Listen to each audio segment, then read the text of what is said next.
This is Andrew Kraft now here. We're a little bit after the top of the 9 o'clock hour here Mountain Time, a little bit after 8 o'clock there in Los Angeles as police and law enforcement continue to look for some of these suspects involved in a home invasion. One already taken into custody, but they kind of dispersed out into this neighborhood in these backyards, and police are still searching for some of them. Hopefully they'll bring them into custody very soon here. We're going to be moving on to some of these other top headlines we want to get to. But we do thank you for being with us on what's been a very busy Wednesday. Right now, we do have a beautiful LiveNOW look. I believe this is the city of Chicago, Illinois. That's what our producers are telling us. Anyway, major news, though, out of Illinois politics today, because the former Illinois Speaker of the House, his name, Michael Madigan, well, he was indicted on federal racketeering and bribery charges in connection with alleged corruption schemes. We're going to hear right now the FBI officials there in Illinois announce this indictment and the scope of what they're alleging took place.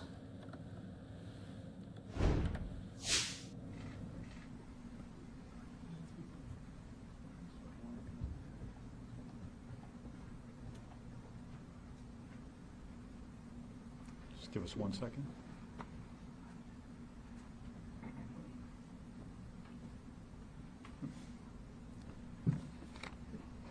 Good afternoon, everyone. Thank you for being here. Today, a federal grand jury returned a 22-count indictment charging former Illinois House Speaker Michael Madigan and his close friend Michael McLean with racketeering conspiracy, bribery, wire fraud, and extortion offenses. The indictment accuses Madigan of leading, for nearly a decade, a criminal enterprise whose purpose was to enhance Madigan's political power and financial well-being while also generating income for his political allies and associates.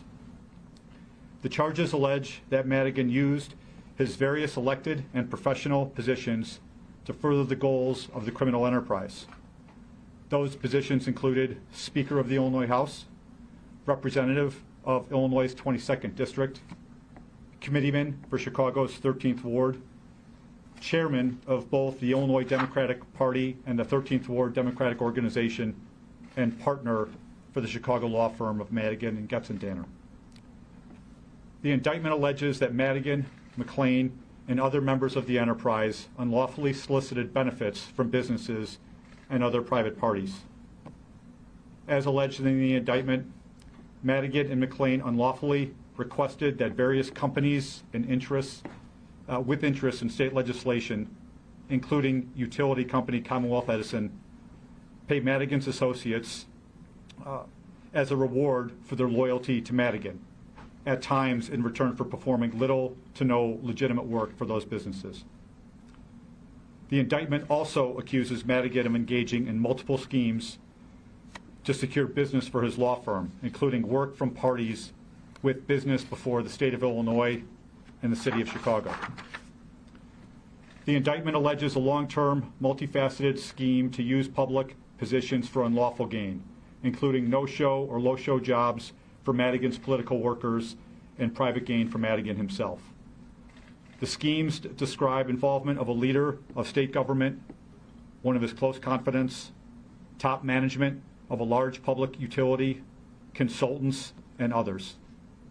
Unfortunately, this type of criminal conduct drastically undermines the public's confidence in our government.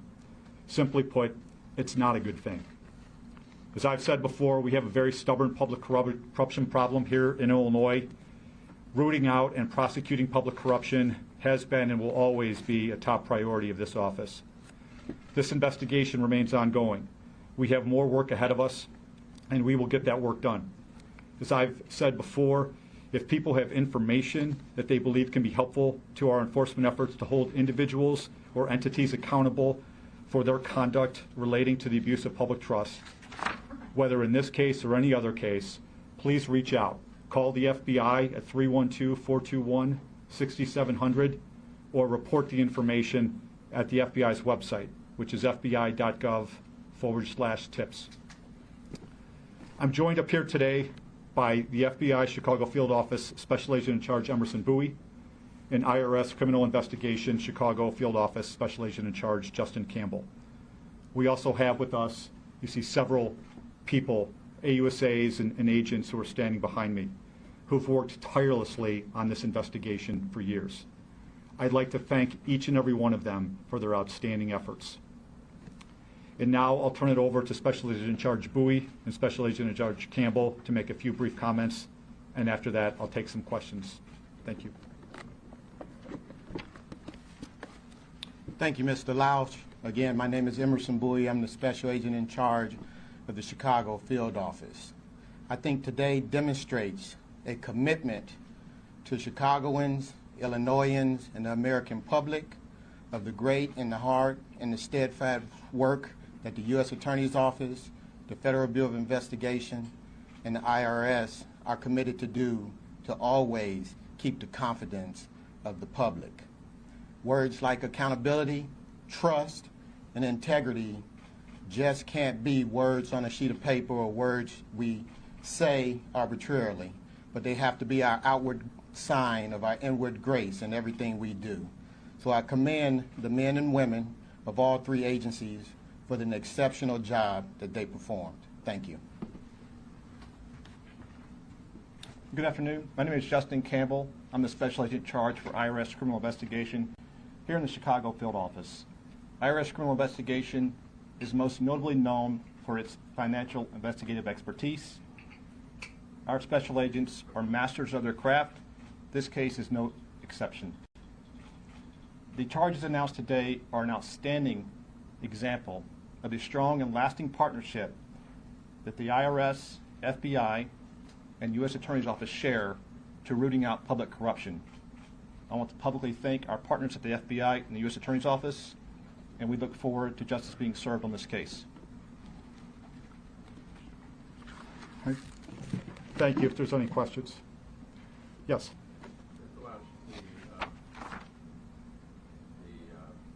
At a news conference I attended some years ago, Mr. Madigan told us that in a good year, his law firm made more than $1 million a year. Can you take us through the 2.x millions and how it breaks down? Okay. I'm not going to go into that in detail, but what I will say is what that indicates, what that amount, I assume that you're talking about the forfeiture amount that's alleged at the end of the indictment. And that is the proceeds, the ill-gotten gains, based upon the conduct that's charged in the indictment here. And other than that, Can you tell us what you're alleging about the solicitation and the getting of business for his law firm? Yes. So the indictment's broken down in various ways. I mean, there is a set of counts that relates to the ComEd bribery-related conduct, and those would also be ill-gotten gains that are included in that forfeiture amount as well, because those are benefits that are going to the allies and associates of Madigan, in addition to anything that the law firm did in fact receive based upon the conduct here. The Yes. speaker has a reputation of being incredibly careful, knowing the law, knowing the rules, and maybe tiptoeing to the edge of what would be perceived as unethical, but never breaking the law. When did he cross that line? Did you find evidence that he was trying to, yes, get up to that very point of the nexus between the law and what is ethical and wrong?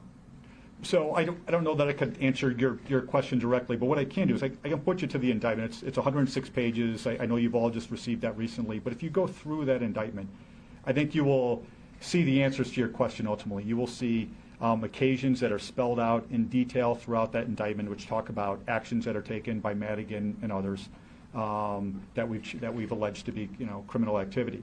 You will see additional things in the indictment as well that will talk about people attempting to conceal that criminal activity to make it appear that it was not illegitimate. So I would point you back to that in particular. Well, Mr. Lester, Yep. can we ask you this? And I do not mean to sound flippant, but through countless public officials that have been charged or the announcement made in this very room, people in the back of this room would always say, well, yeah, they got him, but they'll never get Madigan. He's too smart. He was a guy that never used he didn't text, he didn't email, he didn't write anything down. Most things were done face to face. Can you speak to the difficulty of this investigation? What I can tell you, and I think this, you will see this in the indictment, again, which is lengthy. We use all the investigative tools that we can. You've seen us, whether it's a public corruption case or a violent crime or a narcotics case. We use a whole host of investigative tools. Those aren't spelled out specifically in the indictment, but what you do have are words that are used in conversations. You do have words that are used in documents or on emails that are spelled out throughout the indictment. And that's the core of our evidence in this case. It's the words that are spoken by people. It is the things that show up on documents. And those are the things that actually form the basis for the charges that we brought. So when you say words that are spoken by individuals, this would include wiretap conversations? Again, the indictment doesn't talk about specifically how the conversations, the words were gathered, but you can see throughout the indictment there are conversations that are discussed in which actual words are quoted in there. Again, we've just received this, Yep. so still reading through 106 Yep. pages. But when did you really believe that, okay, we've got Madigan on something that does, again, cross that line, that is illegal? And further, you noted that this investigation is ongoing. Yep. So you're saying the investigation into Madigan himself continues? This entire investigation continues, as in any case. We indict an individual. Oftentimes we receive additional information that might lead to additional charges. That may or may not happen here. I don't know. But our investigation is ongoing into, basically the categories of conduct that we've been looking at. And we've been looking at this conduct for some time. I mean, you'll recall, I believe it was in the summer of 2020 when ComEd entered, we charged ComEd in the information they entered into the DPA. And so, this has been some time coming where we have continued to look at the evidence, follow the evidence where it leads, and then ultimately bring charges when we think we can prove those charges beyond a reasonable doubt. Michael McLean, Madigan's longtime friend, is already charged with a lot of the same conduct in a separate indictment and is facing trial in September.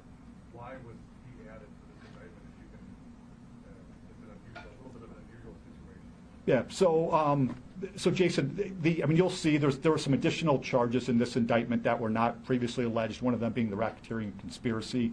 As I think you know, the case that's pending right now, there's a trial date that is scheduled, and so, not going to get into the details of why we make specific charging decisions and why one indictment versus another, but we thought it was appropriate to bring these charges in this fashion, including both Madigan and McLean.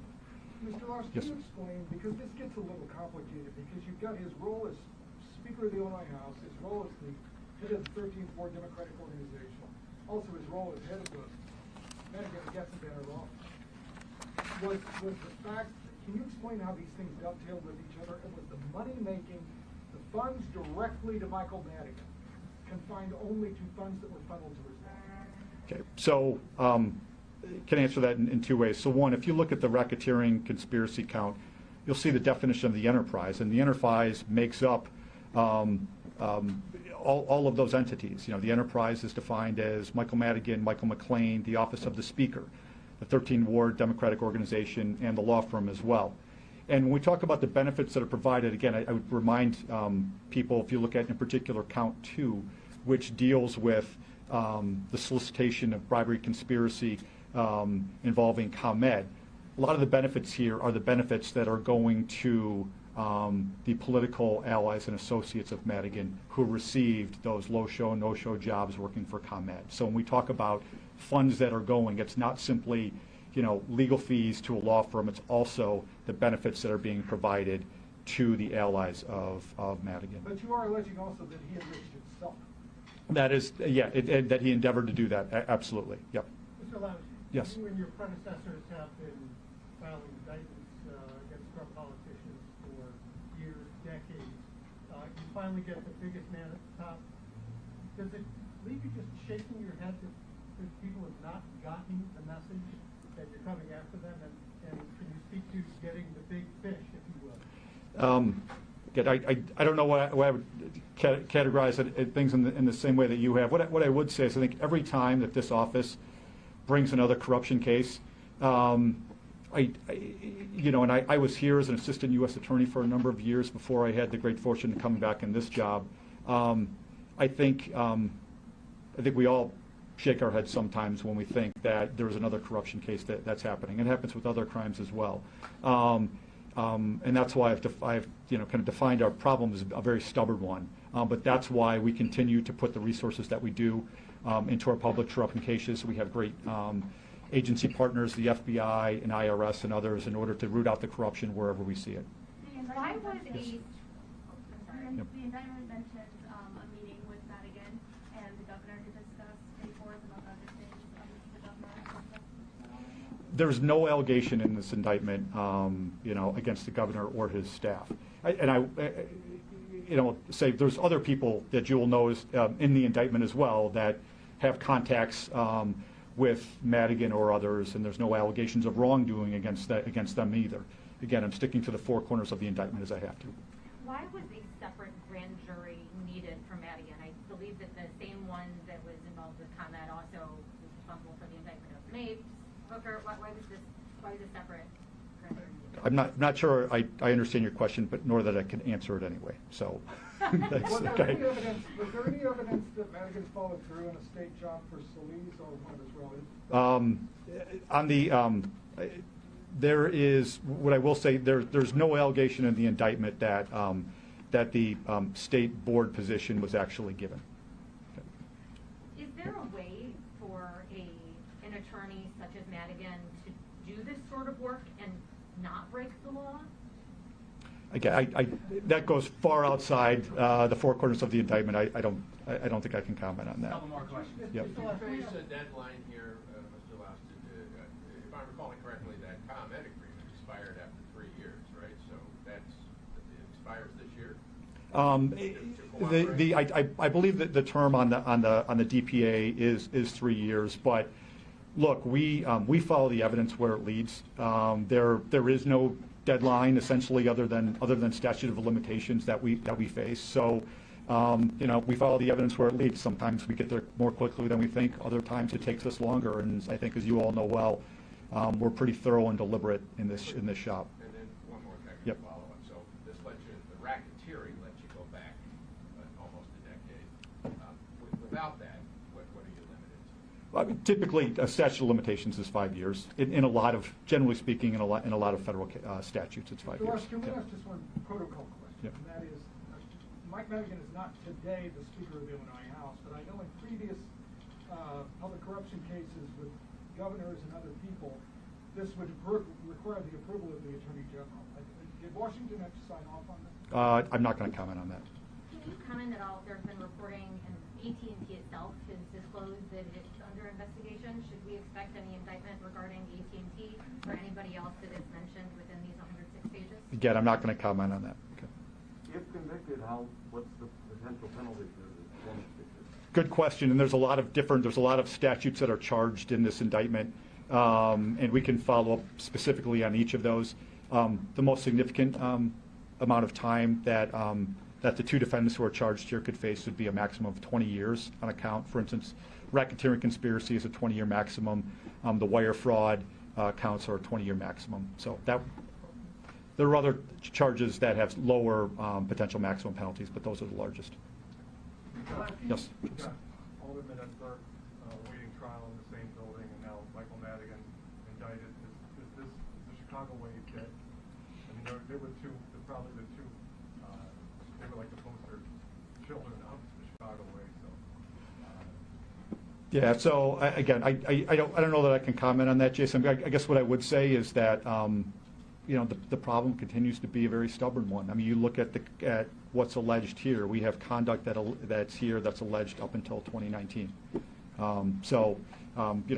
There is and it's a decade-long, essentially a little less than a decade-long scheme that's described here. So it lasted for a long time, and it lasted up into 2019.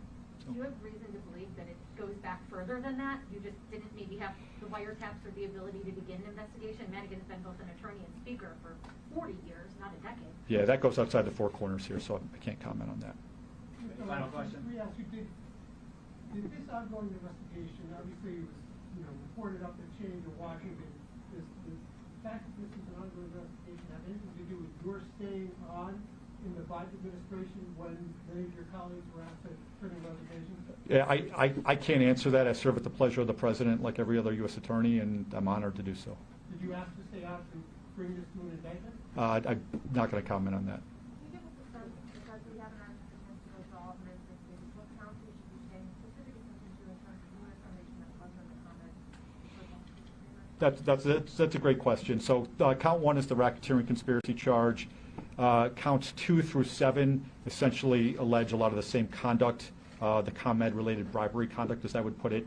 And then the counts after that are the ones that that are not the ComEd-related bribery conduct. So those, I suppose, you could probably start off with if you're looking for things that are different. Okay, thank you all. More difficult at all than previous investigations, just given the extent? Last question. What was that again? Was this more difficult, intense, given both just the extent of it? Every investigation is challenging. At the start, there's challenges throughout the way, and the great team of lawyers and agents behind me, they met all those challenges, and I'm sure we'll face more as we proceed. So thank you all for being here. We had a lot of people on board to help with this investigation. Mr. Lau, there were 2 forfeiture claims in the indictment, one for $2.85 million and one for $2.826. It's not clear to me if these 2 are separate items that could be combined or represent different claims of the same ill-gotten proceeds. Can you help? Is that right? So we could I'll talk with our PIO about that in particular. One of those relates to the racketeering conspiracy, the rest relate to the other counts in the indictment, but I may need to understand the question a little better and get a little more granular to the extent we can answer it. So thank you. Thank you.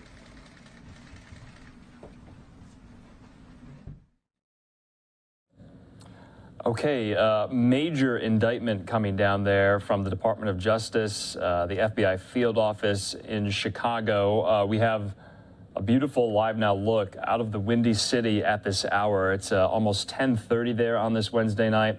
But of course, Illinois state politics is no stranger to corruption. And that's what we're learning earlier today. Michael Madigan, the former Speaker of the Illinois House of Representatives, who for decades wielded extraordinary power over Democratic politics in the state, was indicted today on federal racketeering, bribery, wire fraud, and extortion charges.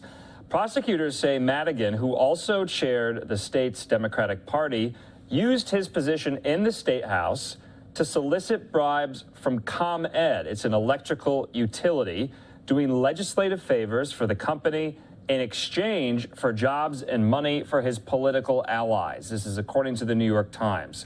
The prosecutor's office accused the former speaker of leading for nearly a decade a criminal enterprise whose purpose was to enhance his political power and financial well-being while also generating income for his political allies and associates. That's according to the indictment. It also accused him and a political ally, who was also charged, of accumulating $2.8 million in proceeds from racketeering. So we'll be on top of this story. This is major news out of Illinois politics, also getting some national attention. We just wanted to bring it to you here. I'm Andrew Kraft. Thanks for being with us on this Wednesday night. We're going to take a quick commercial break. When we come back, we'll have some breaking news developments in the House Select Committee investigating the January 6th Capitol riot. We'll also have a follow-up to that tragic church shooting in Sacramento from Monday night, and we'll be hearing from President Biden. He was traveling to the Midwest today to tout the passage of his infrastructure bill. So more on that in 2 minutes.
And welcome back here to Live Now from Fox. I'm Andrew Kraft. Major developments in the last hour in the House Select Committee investigating the January 6th Capitol riot. I want to throw up this tweet from an Associated Press reporter and the wire coming down saying that the panel says in a legal filing it has evidence of Trump criminal conspiracy to overturn the 2020 election. That is quite significant. We have a Live Now look at the Capitol at this hour. It's a little after 11:30 on this Wednesday night. But in the committee's own words, in this multi-page legal filing, they say evidence and information available to the committee establishes a good faith belief that Mr. Trump and others may have engaged in criminal and or fraudulent acts, and that plaintiff's legal assistance was used in furtherance of those activities, the legal assistance being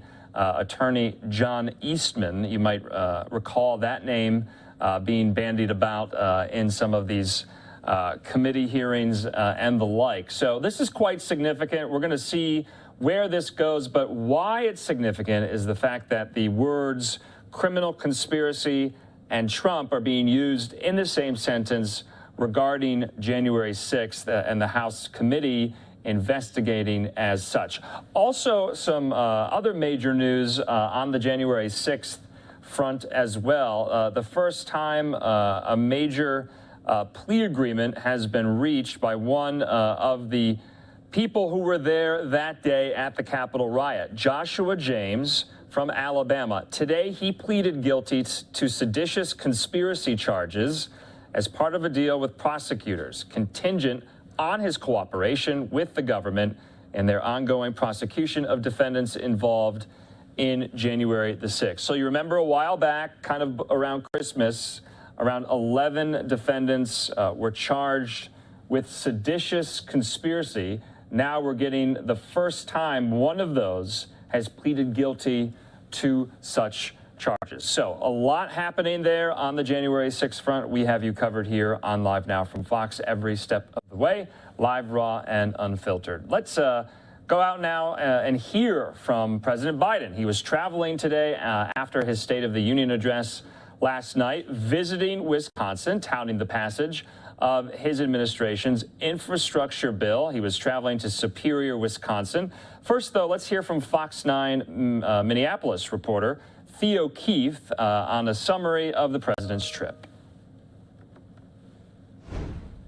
President Joe Biden brought his State of the Union message to the University of Wisconsin Superior's Student Union. On Russia's war in Ukraine, he took credit for crushing sanctions, which he said have left Russia more isolated than ever. We send an unmistakable signal to Ukraine and to the world that we, the United States of America, stand with the Ukrainian people. We stand with them. The war has sent oil prices soaring, leading to more pain for Americans already dealing with the highest inflation in 40 years. We know that despite this historic recovery, too many families are still struggling with higher costs. I get it. Our top priority must be getting prices under control. The visit aimed to shore up support in two states with Democratic governors running for re-election this fall. Minnesota's Tim Walz and Wisconsin's Tony Evers, whose last name Biden mispronounced, stood with the president. Republicans, though, said Biden's policies have weakened the U.S. and contributed to higher prices. Whether they're burning propane or natural gas for their heating fuel, gasoline or diesel for their automobiles, they're paying far more for energy, and it's leading to decline in America. The president briefly stopped at the 61-year-old Blatnick Bridge between Duluth and Superior. He said the 2021 infrastructure law will help the two states modernize the bridge. The law is expected to deliver a combined $10 billion to Minnesota and Wisconsin, though some of that money would have come anyway. Instead of infrastructure week, we're going to have an infrastructure decade. Decade.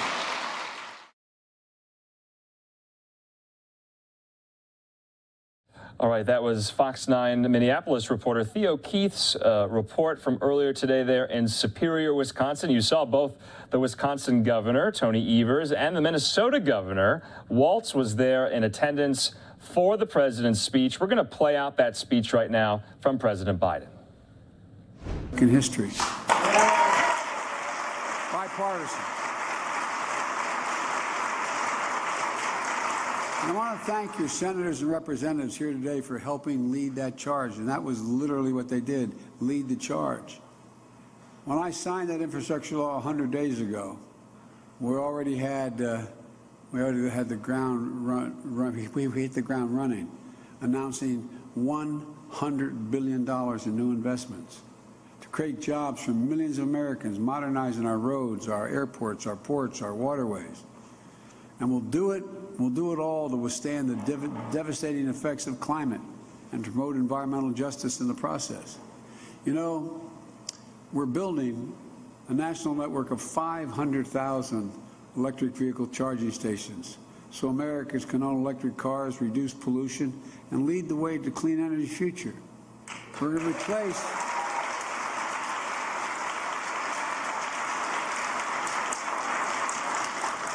that legislation is going to allow us to replace all the lead pipes in this country so every child can turn on a faucet at home or in school and drink clean water.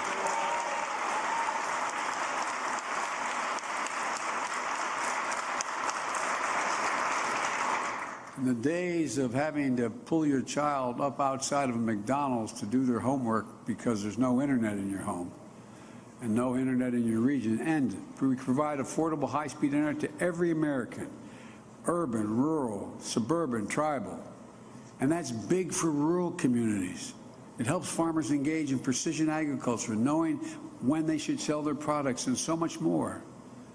As I've announced last night, this year we're going to start fixing 65,000 miles of highway and 1,500 bridges in disrepair.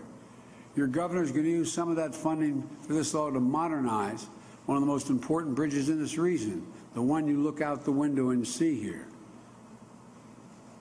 Look, the Blatnick Bridge, you all know this bridge well. It's a bridge that connects our cities and your cities and your state.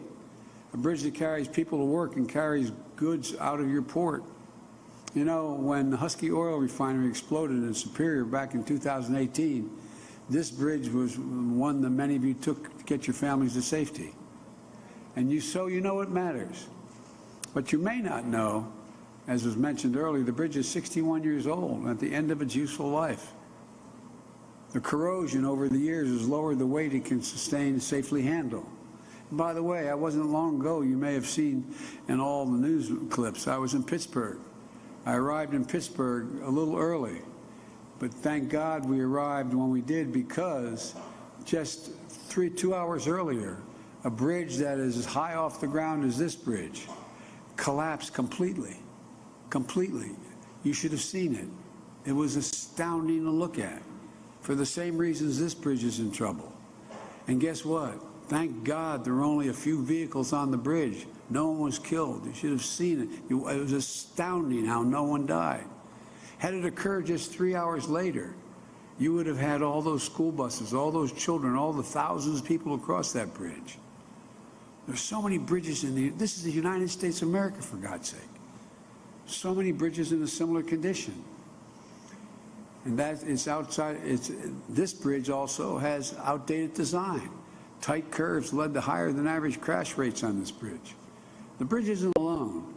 There are 979 bridges in Wisconsin, 661 bridges in Minnesota in poor condition, along with nearly 7,000 miles of highway between your two states that need repair. And now, after years of talking about infrastructure, we're finally getting it done. And by the way, instead of Infrastructure Week, we're going to have an Infrastructure Decade.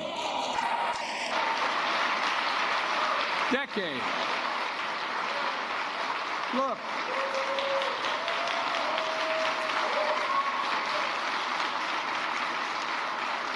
Back in January, I announced the largest investment in our bridges in American history, a total of $40 billion in funding for bridge improvement. $40 billion, including $12.5 billion to fix the most economically significant bridges in this country, like the Blatnick Bridge. And on top of that, over the next 5 years, based on formula funding, the bipartisan infrastructure law will provide Minnesota an estimated $5.4 billion. And Wisconsin, $5.4 billion for highways and bridges. We sure don't want you to miss any of the Vikings-Packer games. Oh, man. You guys talk to one another? Well, we don't much in Philadelphia and Pittsburgh, but that's a different story. In addition, even more funding is available to the states through competitive programs. So I believe your governor are going to put their heads together and secure the funding they need to finally get this done. Putting hard-working Americans on the job, rebuilding this bridge with U.S. steel, keeping commerce flowing freely, and keeping families in Superior and Duluth safer and better connected. But this legislation is about much more than the bridge or the bridges. It's about opportunity. Opportunity across the region and across the country. Investing in your port, your airports, and more. This isn't just about bridges and highways. It goes much beyond that. And I'm here at the intersection of all of these things. Your airport, your ports, the river, the lake, the bridges, the highways. It's also about the historic investments we're making in the Great Lakes. I don't have to tell anyone here. I went to school and I grew up on one, not grew up, but I lifeguarded on one of the Great Lakes out in Syracuse, New York. The Great Lakes provide drinking water for 41 million people. They support more than 1.3 million jobs. And 2 weeks ago, I visited Lorain, Ohio, and I announced an investment, something we've been promising a long time, all the places that have to be repaired, both in Canada and in the United States. But I announced $1 billion from the bipartisan infrastructure law, accelerating cleanup of sites where polluted waters and wastewater treatments have given the Great Lakes and put them at great risk, including the St. Louis River, which flows between your states. One study found that for every dollar spending cleaning up the Great Lakes, we generate $3 to $4 in economic benefit. It's a good investment. And it's badly, there's more fresh water in these lakes than any other single place in the whole world. Folks,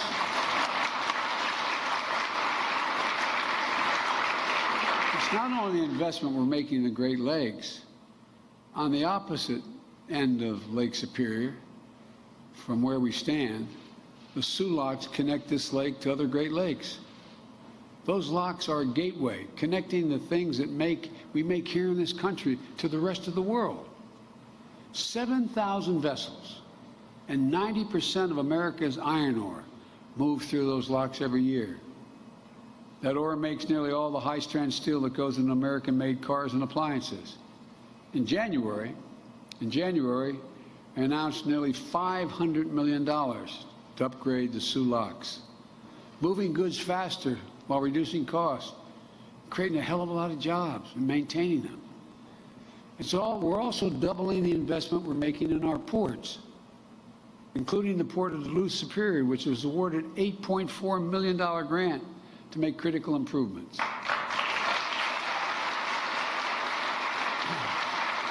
Along with a $12 million investment for the Army Corps of Engineers to reconstruct the dock wall, the vessel yard, and the Duluth Harbor Basin. Look,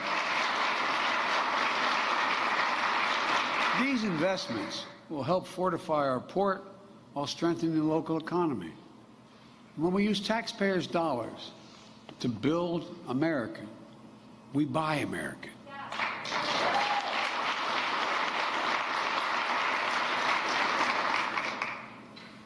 For a long, long time, since the 30s, there's been a law saying when the President of the United States spends taxpayers' dollars on American projects, whether there's an aircraft carrier or railings in a public building, when they buy those products, they should buy American. But there's been an exception in the law up to now. It says that if, in fact, the product is not immediately available in the United States, they can buy it abroad. The federal government spends about $600 billion a year to keep this country safe and secure. And that law has been on the books, I said, for almost a century. Taxpayers' dollars. But guess what? In my administration, the entirety of it from beginning to end has to be built and made in America to be used. Not a joke. We're actually doing it. We will buy American and make sure everything from the deck of an aircraft carrier to steel on the bridge is made in America. Look around the country. American manufacturing is coming back. Once again, we're seeing the pride that comes with stamping products made in America. Companies are choosing to build their new factories here, when just a few years ago they would have built abroad. Ohio Senator Sherrod Brown, as my Senate colleagues will tell you, he had a great saying when we announced what was happening in Ohio, I should say. He said, "It's time to bury the label Rust Belt." Well, that's what we're doing. As I said last night, Intel is building a $20 billion semiconductor megasite just outside of Columbus, Ohio. Up to 8 state-of-the-art factories in one place. And by the way, the people who will be working in those factories, you know what he told me their average pay is going to be? $135,000 a year. 10,000 jobs, and most of them union jobs.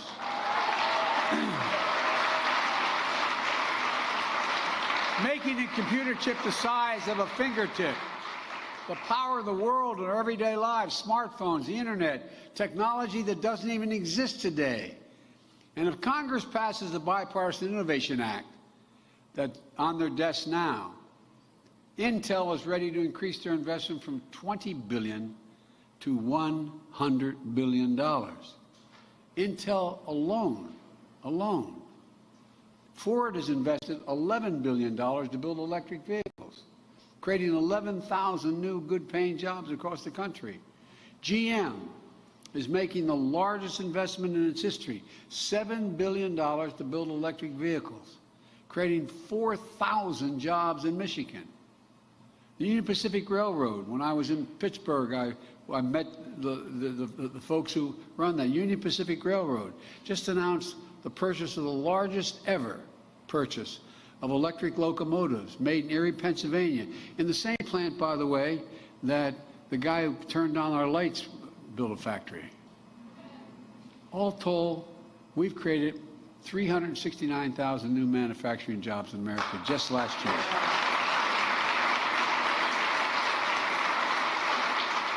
Don't tell me we can't be a manufacturing center again. We can. We have to keep this story going. Well, we know that despite this historic recovery, too many families are still struggling with higher costs. I get it.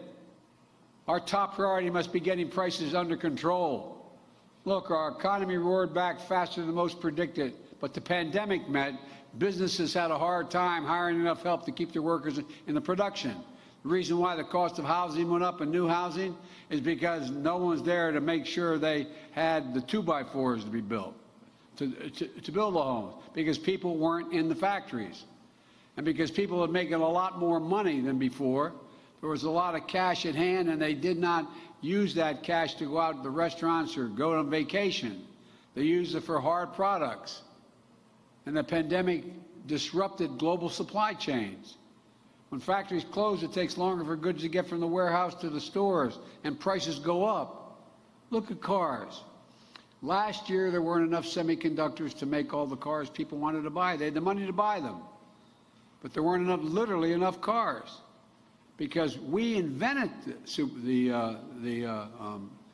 those chips when we went to the moon, but we didn't make them anymore. They're made in the rest of the world. So prices went way up. 1/3 of the reason for inflation was the cost of these additional cost of automobiles. So we have a choice. One way to fight inflation is to drive down wages and make Americans poorer. I have a better way to fight inflation. Lower your cost, not your wages.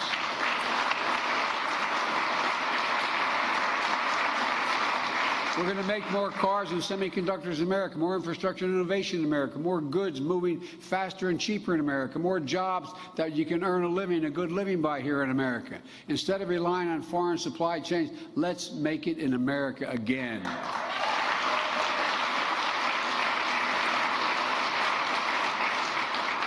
There's a lot more to my plan to lower costs and lower the deficit. By the way, we're going to lower the deficit by $1 trillion this year.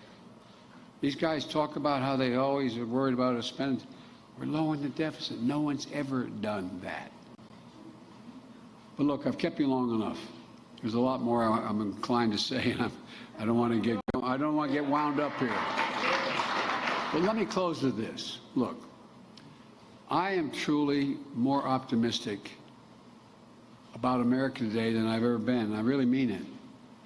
We're on a path to win the economic competition of the 21st century that we face with the rest of the world. I told Xi Jinping, who I'm told I've met with more than any other world leader, that it's never been a good bet to bet against the American people. Never. Given half a chance, they've never, ever, ever, ever let the country down. We're the only nation that has always turned every crisis we've faced into an opportunity. No other nation you can name has gone through a terrible circumstance and come out at the other end worse off than they were before the circumstance occurred. We're stronger today than we were a year ago. And we're going to be stronger a year from now than we are today. So let's keep building. Let's continue to give families a fighting chance. And let's meet this moment together. Folks, one last thing I'd like to say to you. The other reason why I'm so optimistic is because of the younger generation. You know, we are a country that is very diverse. And for the longest time, and we still have some serious resistance to diversity in this country. But guess what? The younger generation doesn't feel that. The generation that goes to this university, the generation that's in high school and up through age 30, look at them. Look at how they interact with one another. They make no distinctions based on race. They make no distinctions based on gender. Think of what's happening. One of the things that I'm confident about is they are together, and they want the nation to be together. And one of the things I promised I would do, and I've gotten criticized for it, but I'll just flat out admit it and I'm not going to stop. My administration is going to look like America. Look like America.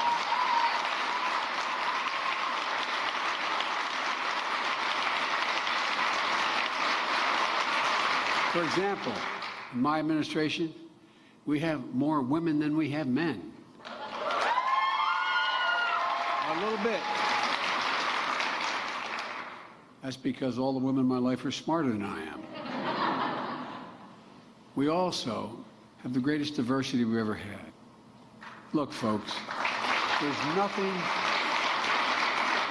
there truly is nothing beyond our capacity. There really isn't.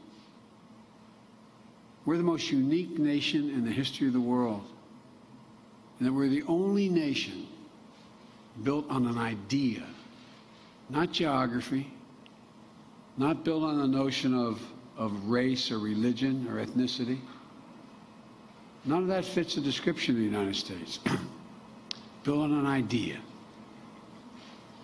that we hold these truths to be self-evident, that all women and men are created equal, endowed by their Creator with certain inalienable rights, life, liberty, the pursuit of happiness. We've never lived up to it.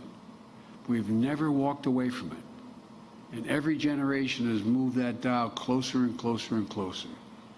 And we badly need it now in a world that is so close. Look, folks, your kids are going to see more change in the next 10 years than we've seen in the last 50 because of the changes in technology and so much more. We've got to be ready. America's always been ahead of the curve because we do hold these truths to be self-evident. Again, we're not perfect, we're not even close, but we never have walked away. And Vladimir Putin was counting on being able to split up the United States. Look, how would you feel if you saw crowds storm and break down the doors of the British Parliament, kill 5 cops, injure 145, or the German Bundestag, or the Italian Parliament? I think you'd wonder. Well, that's what the rest of the world saw. It's not who we are.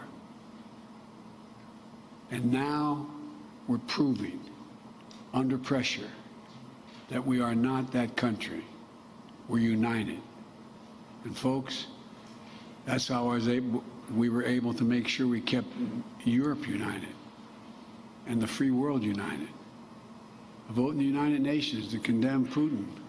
141 countries voted to do that in the UN General Assembly. Several abstained. China abstained.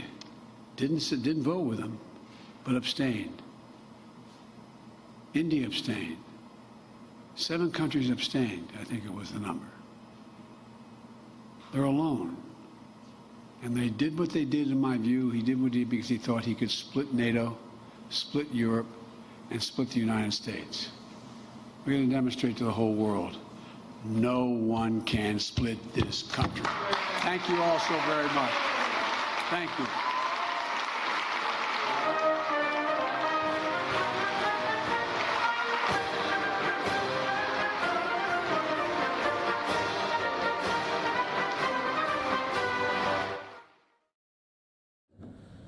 All right, President Biden there in Superior, Wisconsin today, talking about his really signature achievement in a little bit over a year in office, the bipartisan infrastructure bill. And so he was getting out into the country after the State of the Union. He was being joined by Wisconsin Governor Tony Evers, also Minnesota Governor Tim Walz. So just wanted to make sure we got these remarks in. We're going to be updating you on President Biden's schedule for the next couple of days. We're going to take a quick commercial break, but also we'll be updating you on Secretary of State Antony Blinken's schedule. He's expected to kick off quite a whirlwind European tour starting tomorrow. We'll have details on that after the break. Also, when we come back, we want to give you an update on a very tragic story we brought you Monday night, that church shooting in Sacramento, California. More on that in just 2 minutes.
Welcome back here to Live Now from Fox. I'm Andrew Kraft, and you're taking a Live Now look at the Bay Area. It's a little bit after the 9 o'clock hour there on the West Coast, a little bit after 10 o'clock here. We did want to just kind of update you on a very, very tragic story that we had been following on Monday night. You might remember that tragic church shooting in Sacramento, California. Well, dozens of people today gathered there to honor the victims of Monday's deadly church shooting.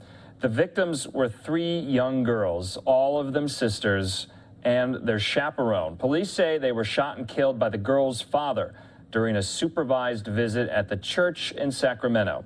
A makeshift memorial right there was set up outside the church for the community. It could have been my child. To pay their respects. And so right now, several parents, many of those stopping by the vigil were children who say they were close friends with the girls, and several of their parents say it's been tough explaining what happened. Have a listen to some of these who are just trying to pay their respects today at this vigil.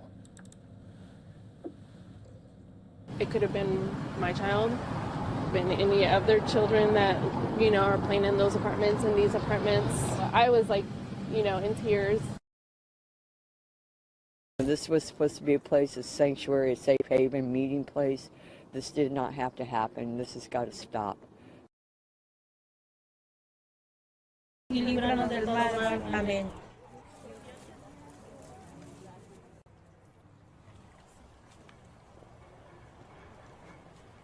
It was really selfish of him to kill his own kids for his own misery.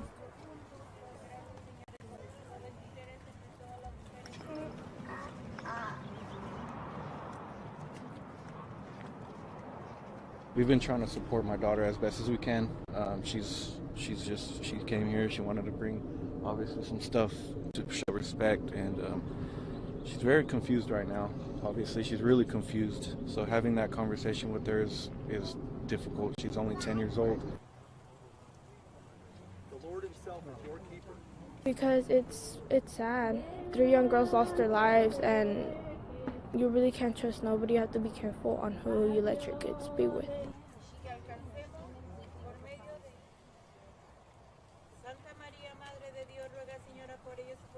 She was beautiful both inside and out, and I miss her.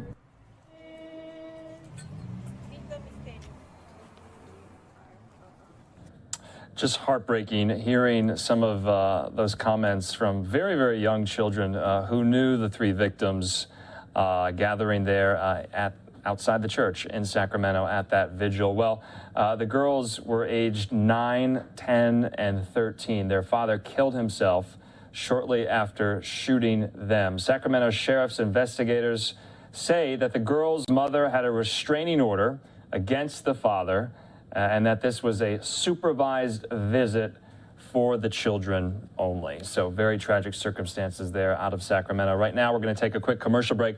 When we come back, we'll be getting into the details. You'll be hearing from American officials, both at the Pentagon and the State Department, about the latest in the Russian invasion of Ukraine. Now, 1 week later.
Welcome back here to Live Now from Fox. I'm Andrew Kraft. Thanks so much for being with us on your Wednesday night. You're taking a Live Now look at the White House. Just wanted to update our viewers about what exactly President Biden will be doing tomorrow, what is on his schedule at 2 o'clock Eastern. He'll be holding a cabinet meeting with members of his cabinet. And then at 5 o'clock Eastern, he will sign into law H.R. 4445. It's the Ending Forced Arbitration of Sexual Assault and Sexual Harassment Act of 2021. Both the president and the vice president will deliver remarks, also attended by Attorney General Garland and Labor Secretary Walsh as well.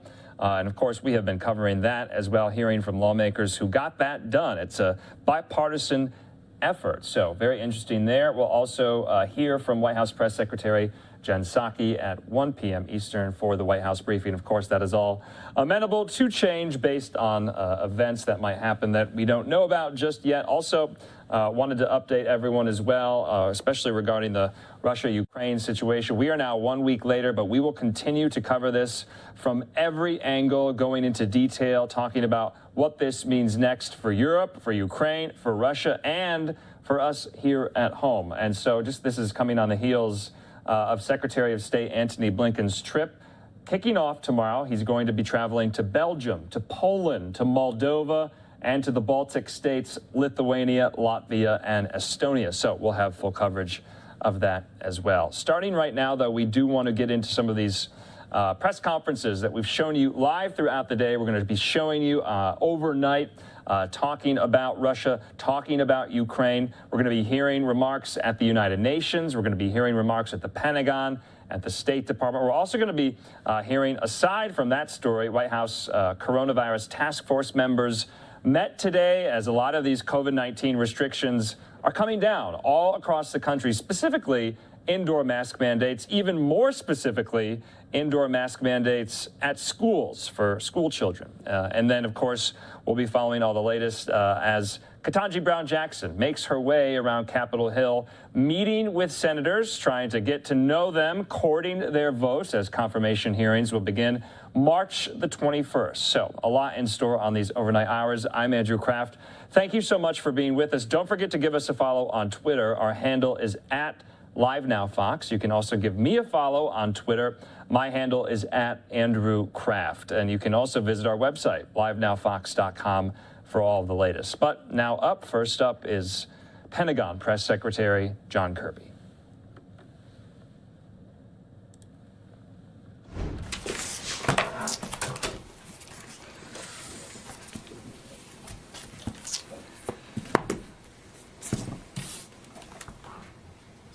Okay, a couple of things here before we get going. I think you know that earlier this afternoon, Secretary Austin welcomed His Royal Highness Salman bin Hamad bin Isa Al Khalifa, Crown Prince of the Kingdom of Bahrain. Welcomed her to the Pentagon. The two leaders met to reaffirm the strength of the U.S. bilateral defense relationship and partnership with Bahrain, which is a major non-NATO ally of the United States.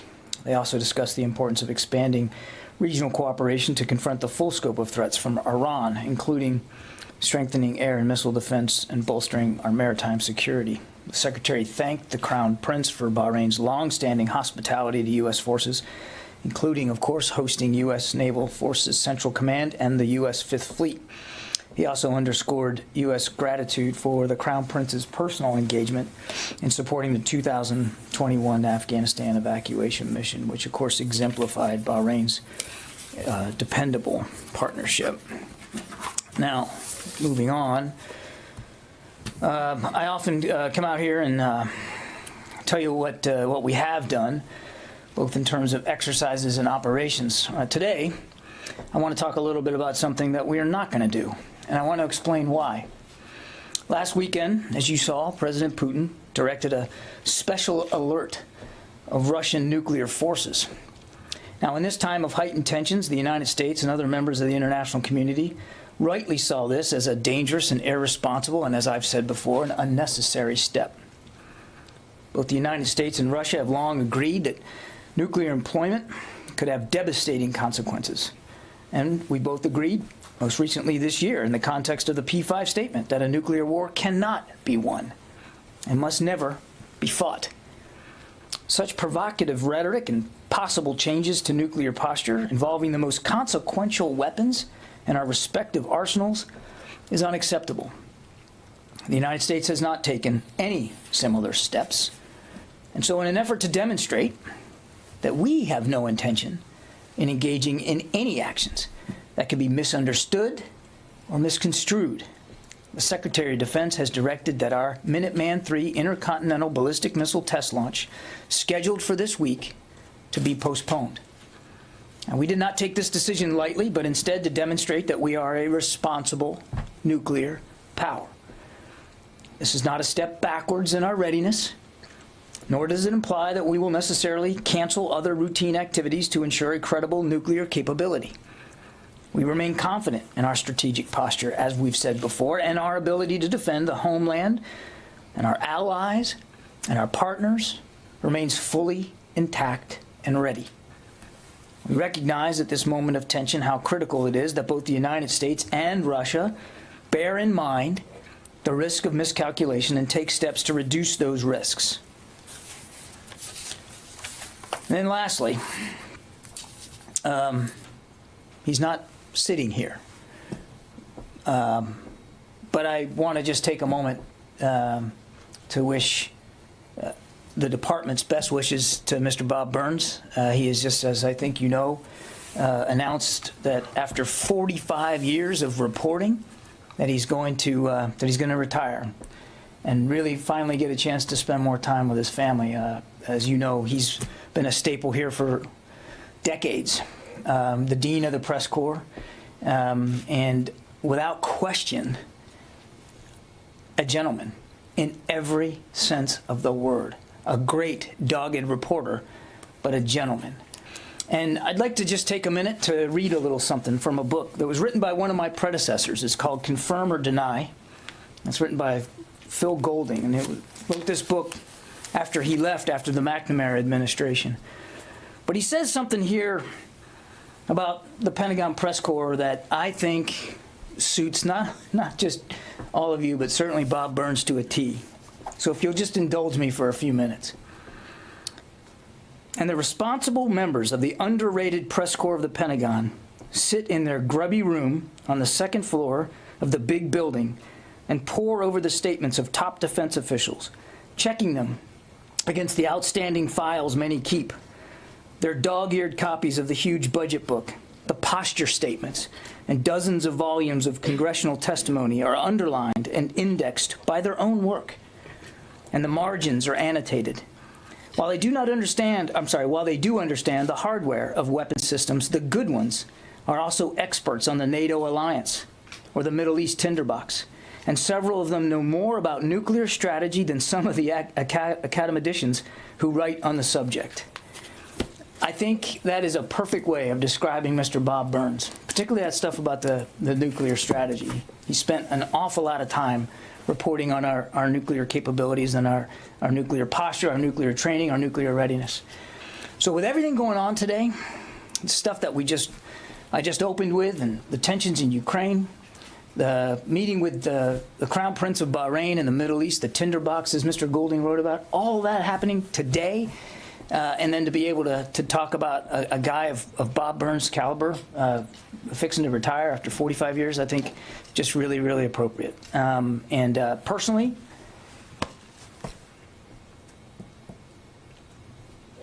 I'm going to miss him. I'm actually really, really going to miss Bob Burns. So with that, we'll take questions. And Bob, I think I got you on the phone. Thank you, John. And thanks for those very kind words. I appreciate that. Kind words not just about me, but about the whole Pentagon press corps. Thank you very much. Sure. I do have a couple questions for you about the situation in Ukraine. You've described the last few days the status of this large Russian convoy that's north of Kyiv. Yes. I think you've described that it's either bogged down or stalled. Can you explain, has it moved at all in the last day or so? Have Ukrainian forces begun attacking any part of it? And then as a second question, can you give a picture of what's going on in the south? Are the Russian forces that made the amphibious landing, are they expanding or extending that part of the campaign? Thank you very much. Yes, sir. So on the convoy, what I would tell you is we still assess that that convoy, but more broadly speaking, the northern push by the Russians down towards the south, towards Kyiv, remains stalled. They haven't, from our best estimates, have not made any appreciable progress, geographically speaking, in the last 24 to 36 hours. And again, nothing very significant. It is difficult for us to know with great specificity all that is going into this stall, if you will. But in general, we believe that there's a couple of reasons for that. One, we believe the Russians are deliberately actually regrouping themselves and reassessing the progress that they have not made and how to make up the lost time. Two, we do believe that they have experienced logistics and sustainment challenges that we don't believe they have fully anticipated.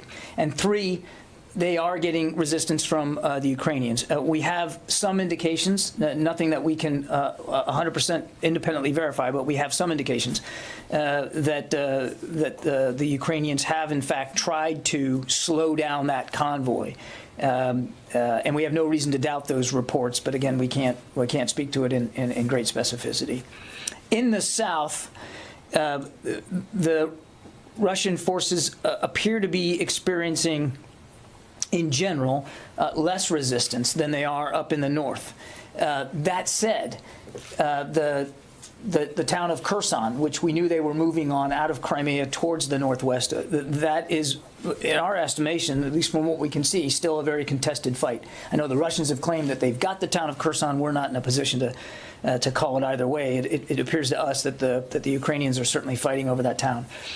Coming out of Crimea to the northeast, we knew that they were advancing on Mariupol, a major population center in the south. We believe that advance is ongoing. That we don't believe that they are in the city center, and we do have every indication that Mariupol will be defended. So they are sort of branching out. If you look at Crimea and go north, they're branching out to both the northeast and the northwest. But they are beginning now, our assessment is, as they get closer to these two population centers down the south, in the south, we believe they're facing more resistance. Yes, anybody here? Tara. Hi, John. On the change to the Minuteman test, have any other changes been made to U.S. nuclear forces to put them on a higher alert readiness level? And then secondly, while the convoy is stalled, there are some indications that maybe the window is closing to be able to get aid into cities that may become under siege. What is the U.S. and NATO partners doing to maybe maximize the amount of aid that can get in while there's still a window open? So on the second question, I would just tell you that security assistance continues to flow. Not just from the United States, but from many of our allies and partners, and as recently as even just the last 24 hours. So we are making every effort to get as much security assistance as we can to the Ukrainians as fast as we can. And on the humanitarian side, again, we're going to continue to work with international organizations and NGOs to try to stem and assist in whatever way, not from a military perspective. I'm talking about from an administration perspective.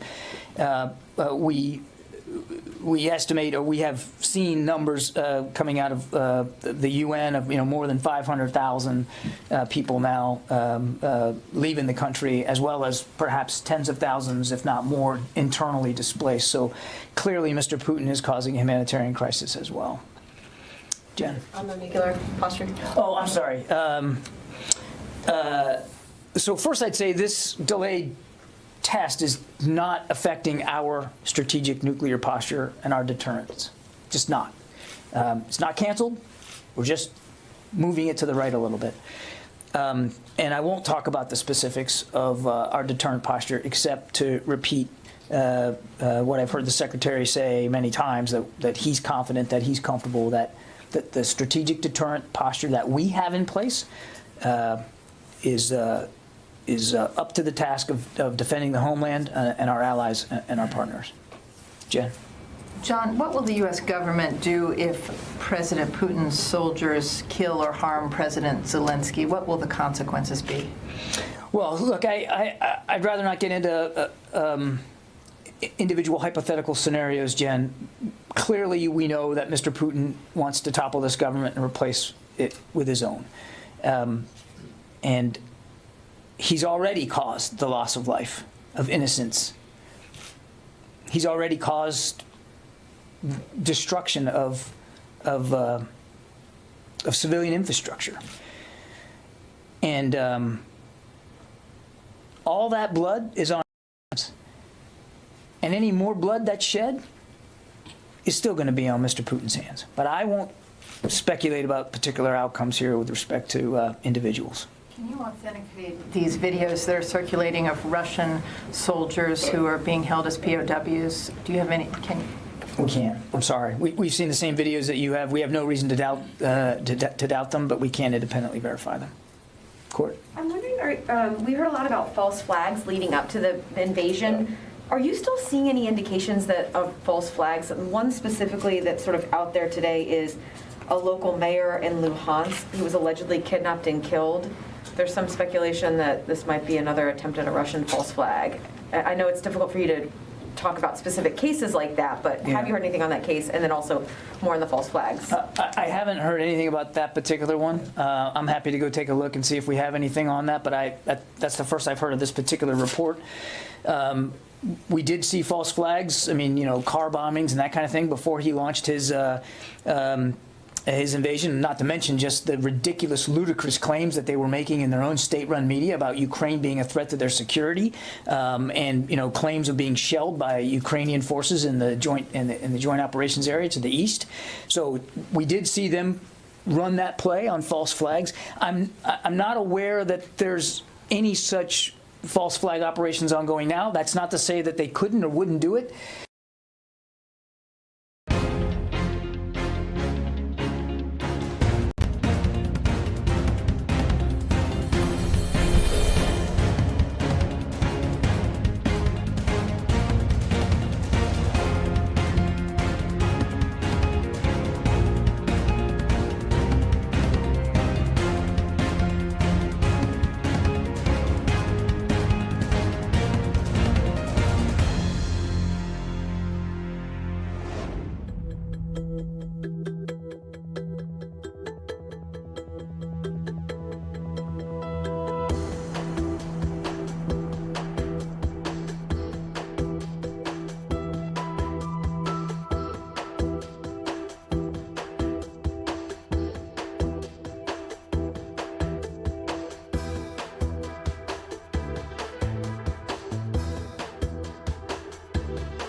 But he's already tried and failed to create a pretext to go in, so he just decided he's going to go in, and he's done that now. And can I ask one on the ICBM test?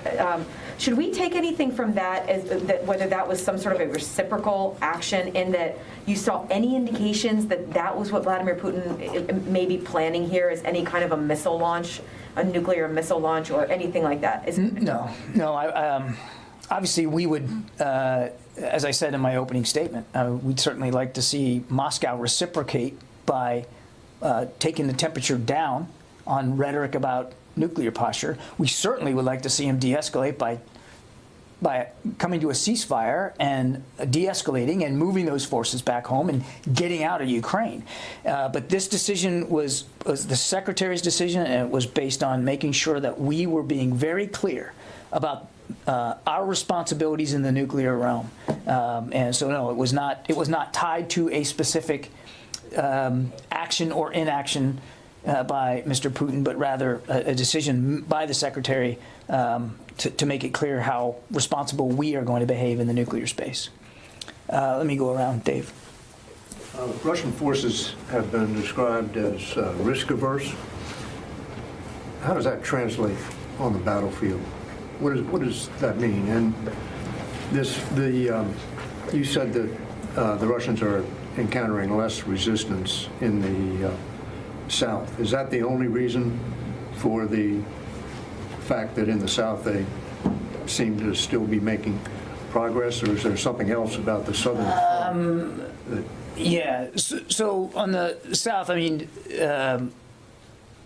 you also have to remember they started out on those two southern legs. They started out in Crimea, so their lines of supply and sustainment are short, and they'd been in Crimea since 2014.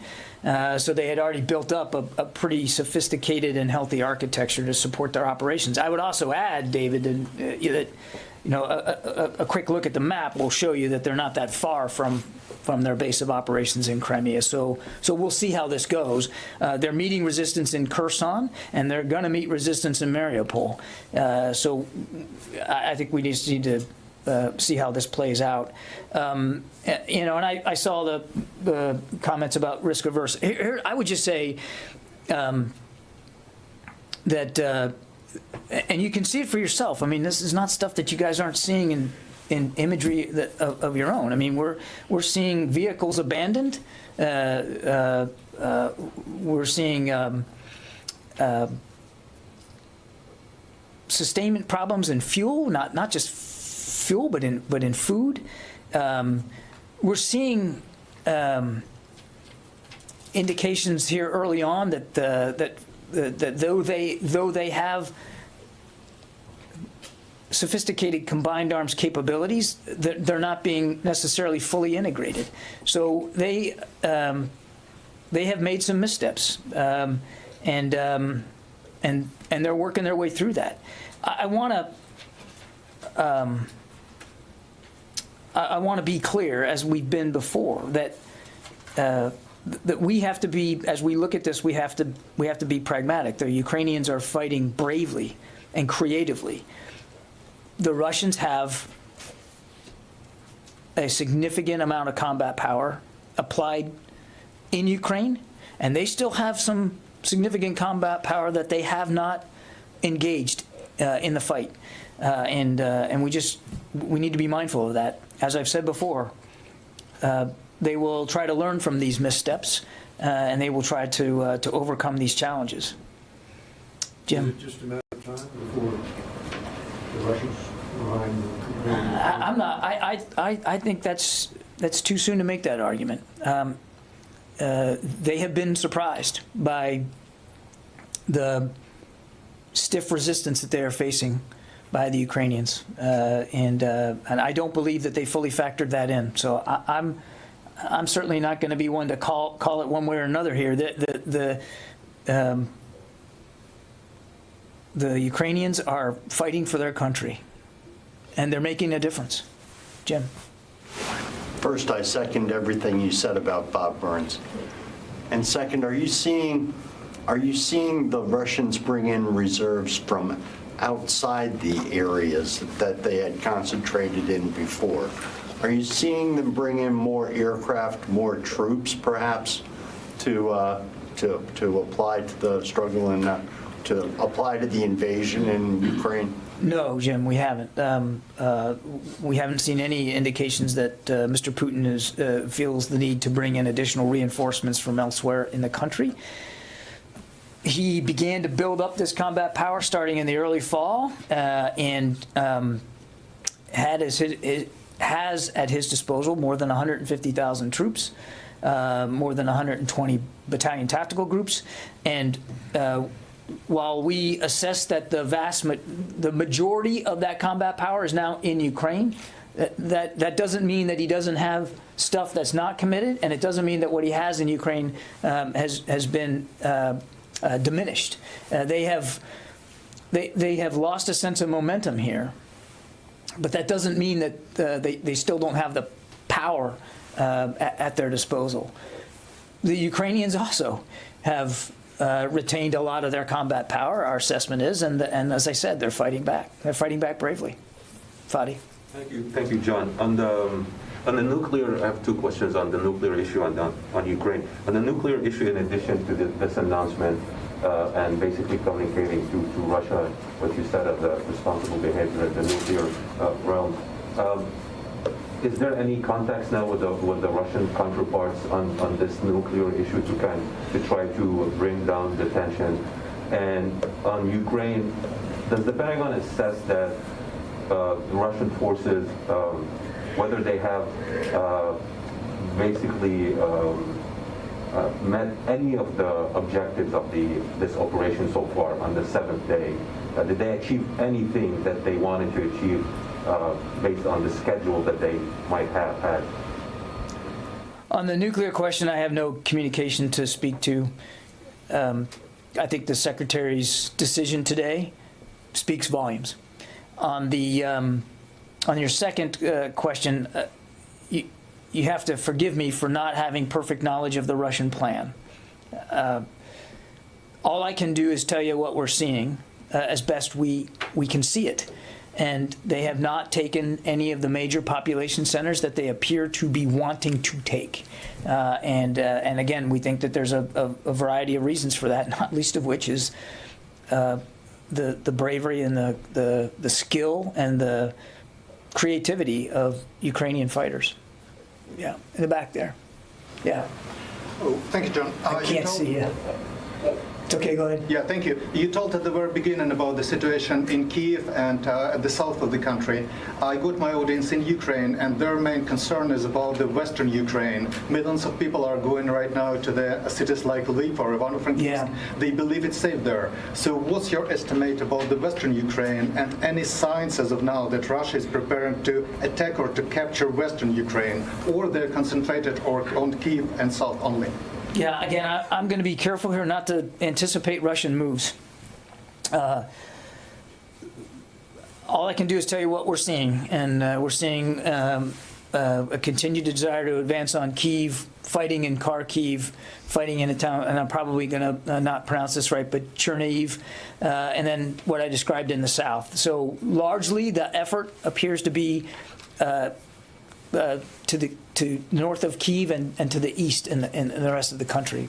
I don't know what Russian designs or plans are for western Ukraine, so it's hard for me to predict. Yeah. Mike Bress with Blatnick. Hey. Two questions. The first one, for the nuclear test, is there a date that it's going to be postponed to, or is it postponed indefinitely until tensions simmer? We don't have a rescheduled date right now. And then the second thing, in your answer to Bob, it sounds like you were parsing a little bit in terms of the attack on Kyiv or directed toward Kyiv. It seems like you were making a distinction between the convoy and everything you're seeing. Is there a second portion of what Russia's doing towards Kyiv that you're seeing? Just because all the attention is focused on the convoy, it seems like you were just parsing a little bit in your language there. I assure you I never parse. What I was trying to make the point I was trying to make, and I know there's a lot of interest in this convoy. I'm not clear, we're not clear, that you can segregate the convoy from their their advances on Kyiv or what they're trying to do on Kyiv. We don't have perfect visibility into every vehicle that is in this convoy and what their intended destination is or may be. But on the face of it, it appears to be a chance to contribute to the advance on Kyiv, just based on geography. So what I was trying to do, perhaps inelegantly, was to broaden this out a little bit, and rather than stay focused on a convoy, try to look at it in perspective here. It's of a piece of what we believe their desire, which is to take Kyiv. Could you speak a little bit more specifically on that larger picture that you're seeing from the north?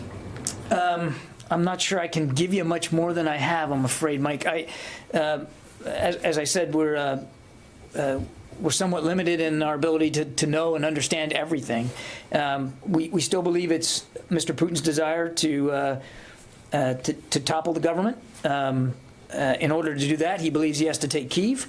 He continues to want to advance on Kyiv. That advance has been stalled. They are working through that, we think, right now. And a big reason why it's stalled is Ukrainian resistance, which continues right up to this hour. In the back there? Oh, hey. Hi. I have two questions for you. One, just you've outlined all these different population centers as being targets of the Russian advance. Yeah. Is there anything that you're seeing to maybe connect the dots between some of those in a potential, partitioning of the country, but between the population centers, efforts to kind of, sure. To connect those dots, basically. And the second thing, you mentioned how the Ukrainians are resisting, slowing things down with the convoy, et cetera. Tactically speaking, would you define those as, defensive maneuvers or potentially offensive maneuvers that they're using against certain parts of the Russian military, whether it's convoy or other vehicles that you're seeing in the country? Are they, are they waiting to be fired on, or are they taking more aggressive measures? The Ukrainians? The Ukrainians, yeah, from that side. How would you define kind of their strategy here? They're defending their country, and every shot they take, every maneuver they execute is designed to defend the sovereignty of their country. It's about defense, and they're fighting a very strong defense. On your other question, again, I have to confess to not having perfect knowledge of Mr. Putin's planning here. But on the face of it, as we see what we see happening on a daily basis, it appears as if they are moving along what we would describe as three main axes of invasion. One is from the north down towards Kyiv. And essentially, there's sort of two forks there, northeast and northwest, kind of coming down on Kyiv. One avenue through Belarus and one avenue through Russia. There's also a southern advance that we've already talked about that's branching out of Crimea to the northeast and to the northwest.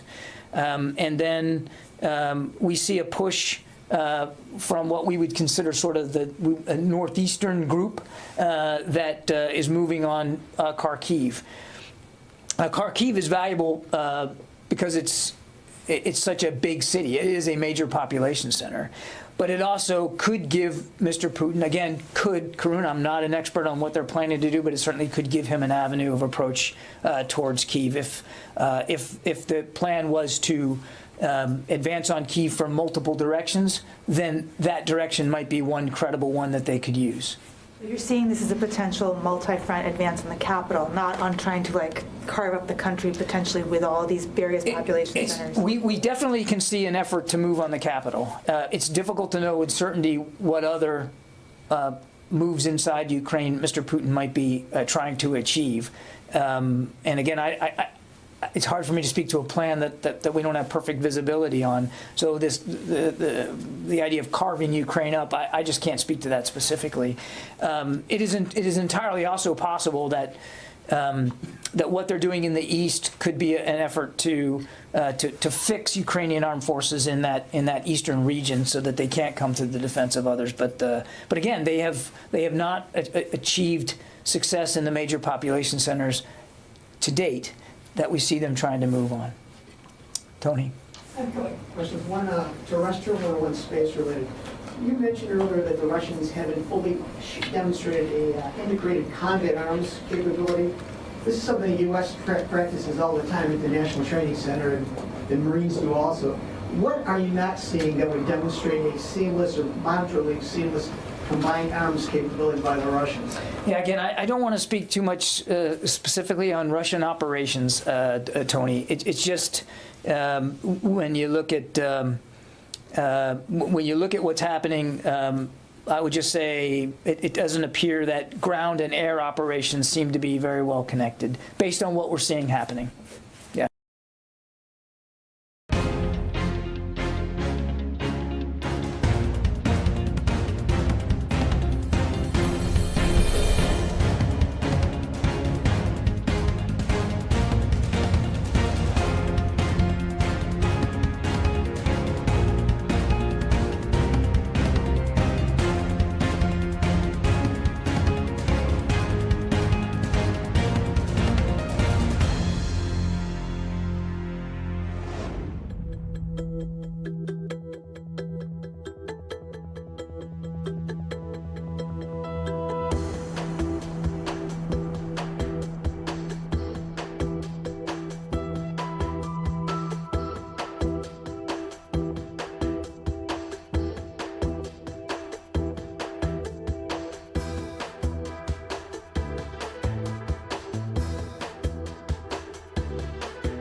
I have a space question now. The richest man in the world, Elon Musk, successfully brought in Starlink internet communication disks into Ukraine. The Ukraine vice president showed a picture of this. I wanted to get your sense. Did the Pentagon at all help in the transport of these Starlink internet terminals? And are you seeing any impact in terms of either helping the Ukrainians with tactical military operations or keeping the population connected, basically, as the Russians attack information nodes? No help from us that I'm aware of. I'm not sure I understand your second question there. These dishes are being installed. Are you seeing any impact in terms of helping the Ukrainians with tactical military operations? You mean from the Starlink? From the Starlink. That's really for the Ukrainians to speak to, Tony, not for the U.S. military. And I know there's no involvement by us in respect to that. Yeah. President Biden said the U.S. will join allies close the U.S. airspace to the Russian planes. It was more about civilian aviation, of course, and U.S. airspace, of course, but we know that the U.S. military has part of Syrian airspace under its control, and Russian military cargo planes cross into that airspace from time to time. Is there in any way a plan to limit Russian military assets in northeast Syria, where the U.S. Air Force controls? I'm not aware of any such plans, and as you know, we are in Syria for one purpose and one purpose only, and that's the counter-ISIS fight, and that remains an active fight. And that there's a deconfliction mechanism with Russian military forces in that part of Syria that has worked. That's as far as I can go on that. Let me go to the phones here, guys. I haven't gotten to anybody. John Ismay, New York Times. Yes, hi. Today at the emergency special session of the United Nations General Assembly, U.S. Ambassador Linda Thomas Greenfield said that cluster munitions and what she called vacuum bombs are banned under the Geneva Conventions. And I'll say here that I assume by vacuum bombs, she meant fuel-air explosives or other forms of thermobaric weapons. So I was hoping you could tell me what the status is of the Pentagon's ongoing internal review on its own cluster munitions policy. And can you say whether the Pentagon believes that cluster munitions and thermobarics are banned under the Geneva Conventions? Thanks. John, I don't have any updates for you on the policy reviews with respect to cluster munitions, and I'm going to have to take your question on the Geneva Conventions. I'm afraid I'm not an expert on that, and rather than spitball it, I'll take the question and we'll get back to you. Abraham Mashi. Hey, John, two questions. Number one, how much coordination is going on between the United States Air Force, NATO, and the Ukrainian Air Force? And second question, is the U.S. Air Force continuing to fly ISR and other aircraft in international airspace over the Black Sea? And if not, why not? Thank you. Abraham, I'm not going to talk about flight profiles. We don't have any aircraft, manned or unmanned, flying in Ukrainian airspace. And the question about specific coordination or communication with the Ukrainian armed forces is better put to NATO. What I would just tell you, our support for the Ukrainian armed forces right now is very largely in the form of security assistance, which continues to flow and gets into their hands. John, can I just follow up on the question from the New York Times? Is the U.S. a signatory to the 2008 cluster bomb munitions treaty? And if not, why not? We aren't, and I don't. Again, we're still going through a policy review on this, so I don't have anything to update you on that. Phil Stewart, where it is? Hey there.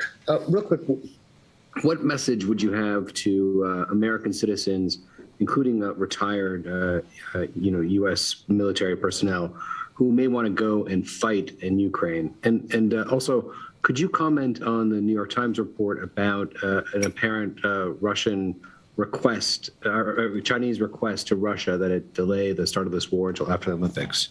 Thank you. On the second question, Phil, I don't have a comment on these reports that there was a request by China to wait till after the Olympics. I think that's an excellent question for President Xi and his administration to speak to if they made such a request. We tried hard to prevent the war through diplomatic engagement. There was no need for it to happen. Not to happen on a certain timeline or after a certain Olympic event. It shouldn't have happened at all. There was no reason for it. It was unprovoked. Ukraine was never an aggressor to Russia or anybody else. So the issue of time, I think that's one that Mr. Xi ought to have to answer. And on the other question, I mean, what we would tell Americans who want to help Ukraine is to find ways to donate and contribute to the many nonprofits that are already working to try to get humanitarian assistance into the people in need. The Secretary of State has been nothing but consistent over these many weeks that Ukraine is not a good place for Americans to be right now. Carla Babb. Hey, thanks for doing this. On Belarus, just can you give us an update about any indications of Belarus, their military getting involved? And also, we've all seen this video of the Belarusian president showing a map of the Ukrainian invasion. What's the Pentagon's take on this map? And it even seemed like some of the attack was directed against Moldova. What are the possibilities of this war spilling over to Belarus or to Moldova? We've seen we've seen these images too, Carla. I can't speak to this map. I can't validate it. We don't have perfect visibility into Russian plans for Ukraine belarusian what we believe to be their desire to topple the government and to supplant it with one of their own. So I think the Belarusian president should have to speak to this map, and so should President Putin. What we would say firmly and again, is this war didn't have to happen. And there's still options available to Mr. Putin that aren't in the military realm. He can still choose to agree to a ceasefire. He can still move his forces out. He can still de-escalate. And I believe that, quite frankly, the future of Ukraine should be up to the Ukrainian people. And they are making their choices pretty clearly known through the resistance that they're offering to this unlawful and unprovoked invasion of their country. And I forgot your first question. I was saying, and to my first question about the indications, has the Pentagon seen any indications that the Belarusian military is getting involved in this fight or preparing to get involved in this fight? No, we have not. No, we have not. Yeah. Go ahead. Yep. Thank you for taking my question. So one question that's direct and then another one that opens the aperture a little wider. The first one is on reports that some people are reporting that the Russians may be preparing thermobaric devices for use within Ukraine. And I'm wondering if you can say anything to that. Have you any indication of that? Have you to substantiate that or anything? No, we cannot. My second one is about the global posture. Now that everything is focused on Ukraine, can you talk about readiness on a more global scale? Has anything changed that in terms of our readiness worldwide as we focus more on Ukraine? In terms of our ability to defend the nation elsewhere, outside of Europe, we remain confident that we can do that. There's been no diminution in American military readiness elsewhere around the world. And I would remind, I know we get very focused on the numbers of troops that we have added to the European theater and that we've moved around inside it, but a sense of perspective is important here. We already had more than 80,000 troops permanently deployed to Europe or on rotational orders. So, just to give you a sense of perspective there, and NATO members themselves have nearly 2 million troops in their combined militaries. So I don't know of any permanent posture changes that are going to come as a result of this in Europe or elsewhere. We're focused on the problem at hand, and the problem at hand is making sure the Ukrainians can continue to defend themselves against an unprovoked invasion, and two, that we are continuing to reassure our NATO allies, and that they know that we take Article 5 very seriously. Okay? Yeah, Mike. Yeah, John, do you have any sense that the Russians are able to, or at least have been attempting to reconstitute any of these units that have been damaged, that have been hit by the Ukrainians? I don't have specifics in terms of their... videos of the Ukrainians dragging away, Soviet Russian tanks with tractors. Sure, I don't know. I mean, the convoy that everybody's fascinated with could be a part of this effort to replace damaged vehicles and to get their momentum back. But I don't have anything more specific, Mike. Oren? John, I was just wondering, with the closure of U.S. airspace to Russian flights, can you sort of give us a sense of how that would work if a Russian flight attempted to approach U.S. airspace? Is that NORAD's role to intercept? Is there coordination with the Canadians, or how does that play out? Without getting into specific hypotheticals, NORAD is perfectly postured. This is the mandate for NORAD to protect our homeland, North American homeland and airspace, and they're ready to do their contribution to the president's order. I think I just need to leave it at that. Janie. Thank you, Tony. Thank you very much. I have two questions, Russia, China, and South Korea. First question, China and Russia have a strategic cooperative relationship. Do you know that? And these two countries have completed joint military exercises recently. How would you assessing the China still expressing support for Russia?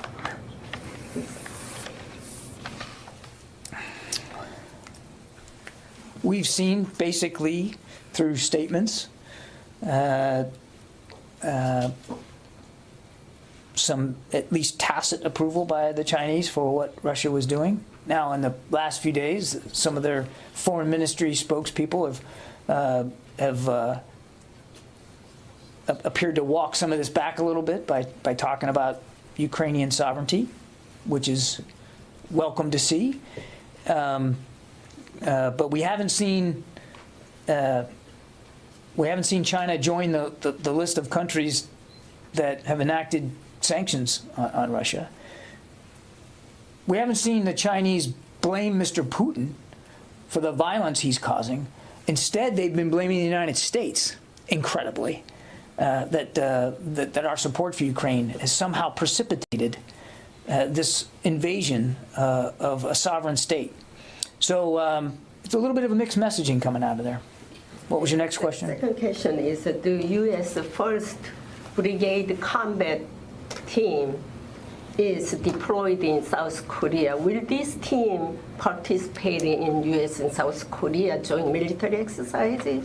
I'd refer you to U.S. Forces Korea, Janie, to talk about training events and what that looks like and who's participating in them on a routine basis. I don't have that level of detail. Last year they said the routine basis, like their nickname is Blue Dogs. But this year, like... Yeah, I don't have any updates on training events on the Korean Peninsula. That's something that's really better addressed by the U.S. Forces Korea and how they're going to do that and with what forces. Yeah, Matt. Hi, John. Thanks. You said you're not aware of any ongoing false flag operations. I'm wondering if the U.S. is aware of any other sort of Russian preparations to posture along other borders, anything like that near the Baltics maybe, or Kaliningrad, bordering Lithuania. Okay. No, sir. You already had one. Yes, sir. You mentioned you met with officials from Bahrain. They expressed concerns regarding Iran. What were they concerned about at the current stage? Was one of them possible alliance with Russia in the sense that they have nuclear ambitions and both are viewed as pariahs on the world stage? Yeah, I think it's just in general, as is often the case when we get a chance to meet with our partners in Bahrain, there's general concern about Iran's destabilizing activities almost across the board. Support for terrorists and proxies, an advancing ballistic missile program, maritime threats, and of course their continued nuclear ambitions. All those were things that the Secretary and the Crown Prince had a chance to talk about, not necessarily Iranian foreign policy beyond that. Okay, I'll take just a couple more and then I'm going to have to go. Okay, go ahead. Sorry. On China, have you, since the invasion of Ukraine by Russia, have you seen any increased air or naval intimidation by Chinese against Taiwan? I have nothing more operationally to talk to today in terms of Taiwan specifically. I would just say that nothing's changed about our belief in the One China policy and in the freedom of navigation through the Taiwan Strait. I just leave it at that. Yeah, Tony. You started out early this morning. You started out saying that the Minuteman III test was delayed. For the record, can you break down the last time this has happened? This is not the first time it's happened. A delay? Yeah, when's the last time? I think you were here when Hagel delayed one over not a Minuteman III test for a geopolitical reason. Can you get a breakdown of the last time? Yeah, you have to let me take that question, Tony. I don't have that. You're starting to get Twitter feeds from some of the conservative members of Congress alleging you're capitulating or this and that. As I said, let me repeat it. I'll get you the answer to your question. I don't have the history. This is not a diminution in our readiness whatsoever. Doesn't change our strategic posture. This was a test, and we do several a year. They're planned 3 to 5 years in advance. It's not going to change our strategic deterrent posture one bit. It is a wise and prudent decision by the Secretary to send a strong, clear, unambiguous message to Mr. Putin how seriously we take our nuclear responsibilities at a particularly tense time. Tension, I might add, Tony, that Mr. Putin contributed to with his unhelpful and unnecessary rhetoric with respect to alert status on his nuclear posture. Okay, thanks everybody. Appreciate it, and we'll see you tomorrow. So Mayor of Kherson just confirmed that the Russians took the city. Okay. Right now. He's tweeting it. Well, he would know. Or does he? Who knows what's real coming out of anything anymore? No, he met the Russian commander. Yeah. Was there something to your question that I'm not? Are you other than that?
Good afternoon.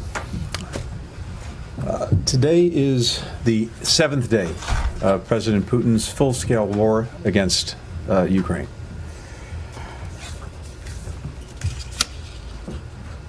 The assault continues by land, by air, by sea, and as I noted in my remarks at the UN Human Rights Council just yesterday, Russian strikes are hitting schools, hospitals, residences. They're destroying critical infrastructure, which supplies millions of people across Ukraine with drinking water, with electricity, with gas to keep from freezing to death. Buses, cars, ambulances being shelled. Yesterday, Russian strikes in Kyiv struck the capital's main television and radio tower and destroyed part of the Babi Yar Holocaust Memorial. Apartment buildings outside of Kyiv were hit, partially collapsed. A huge explosion occurred in the main square of Kharkiv, Ukraine's second largest city. These aren't military targets. They are places where civilians work and families live. Kharkiv is one of the largest Russian-speaking cities in Europe. It's fewer than 50 miles from Belgorod, its sister city in Russia. And Belgorod is where the missiles against Kharkiv were likely fired. President Putin, among the many false justifications he's given for invading Ukraine, has cited the need to protect against an imaginary threat to Russian ethnic and Russian-speaking peoples. How is assaulting and bombing the population of Kharkiv, again, one of the largest Russian-speaking cities in Europe, advancing that purported goal? As President Zelensky said after the assault, there was never a border between Kharkiv and its Russian sister city. The two cities are joined in the hearts of Ukrainian and Russian people living on either side. Among the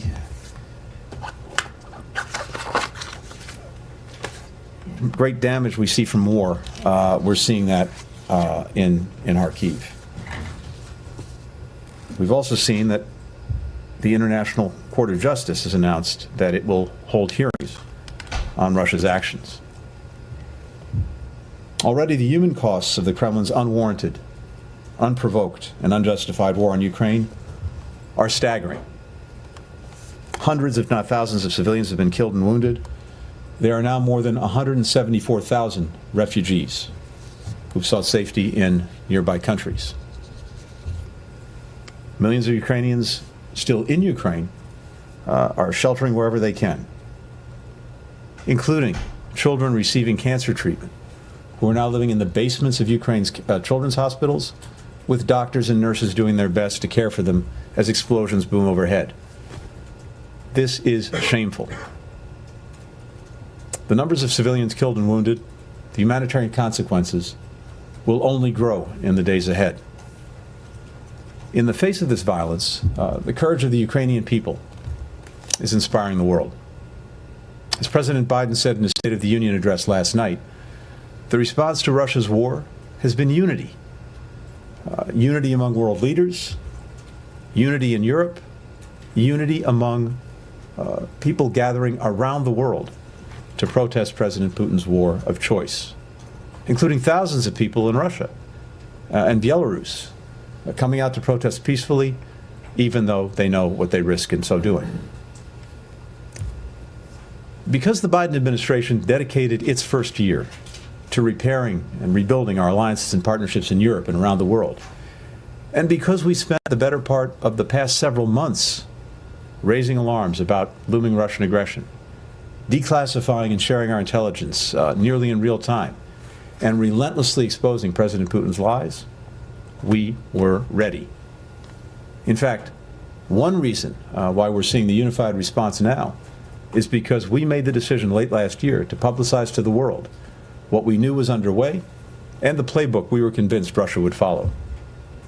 I went to the UN Security Council 2 weeks ago to walk through, step by step, the pretext for war that we were sure President Putin would invent, and the subsequent military invasion that he planned to order. And that's precisely what he did, while Russian officials continued to deny it right until the invasion began. Seeing that duplicity and premeditated aggression play out exactly as we'd predicted has generated outrage and solidarity across Europe and around the world.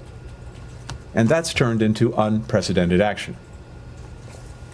We said that if the Kremlin ordered an invasion, we would help Ukraine defend itself while imposing costs on Russia. Last week, the President approved $350 million in military assistance to Ukraine to help with the armored, airborne, and other significant threats it now faces. That brings our total security assistance to Ukraine in the past year to more than $1 billion, more than in any previous year. Over the past several days, I authorized the expedited transfer of U.S.-origin defensive equipment from allies to Ukraine, and we're coordinating efforts to get this equipment, including anti-tank and anti-aircraft weaponry, as well as small arms and munitions, into the hands of Ukrainian fighters who are defending their country with skill and determination. We're sending humanitarian assistance to the people of Ukraine as well. 3 days ago, we announced nearly $54 million in additional support, on top of the more than $300 million that we've provided in recent years. USAID has deployed a disaster assistance response team, our top international emergency responders, to lead the U.S. humanitarian response in coordination with European allies, partners, and international organizations. And USAID Director Samantha Power was, as you know, just in Poland along the border with Ukraine a few days ago, along with other senior officials from the State Department. And we're working to support the frontline countries, including Poland, Moldova, Romania, Hungary, and Slovakia, that have welcomed hundreds of thousands of refugees, including many children, elderly people, people with disabilities, all of whom are fleeing Ukraine to escape Russia's violence and facing harrowing journeys to reach safety. We and our allies and partners will work to keep people safe, manage the flow of refugees, keep border crossings open, and provide critical supplies. At the same time, we're holding Russia accountable, including Russia's economy. Back on December 1st, I said that Russia would face massive consequences for attacking Ukraine, including severe and lasting economic costs. The United States and more than 30 allies and partners, representing more than half the world's economy, have made good on that commitment, with powerful sanctions and export controls on Russia, including additional actions just today. We've now sanctioned most of Russia's largest financial institutions and its sovereign wealth fund. The European Union removed key sanctioned Russian banks from the SWIFT international payments network. We've restricted Russia's ability to seek funding beyond its borders. 13 of the most critical Russian state-owned enterprises, including Gazprom, are now extremely limited in raising money through the U.S. market. We've imposed sanctions on individuals, including President Putin, other members of Russia's Security Council, and elites and their family members. And we and our allies and partners are launching a task force to identify, track down, and freeze the assets of sanctioned Russian companies and oligarchs. We will freeze and seize their yachts, their private jets, their opulent estates in world capitals. Today, we're also imposing sweeping sanctions on Russia's defense sector.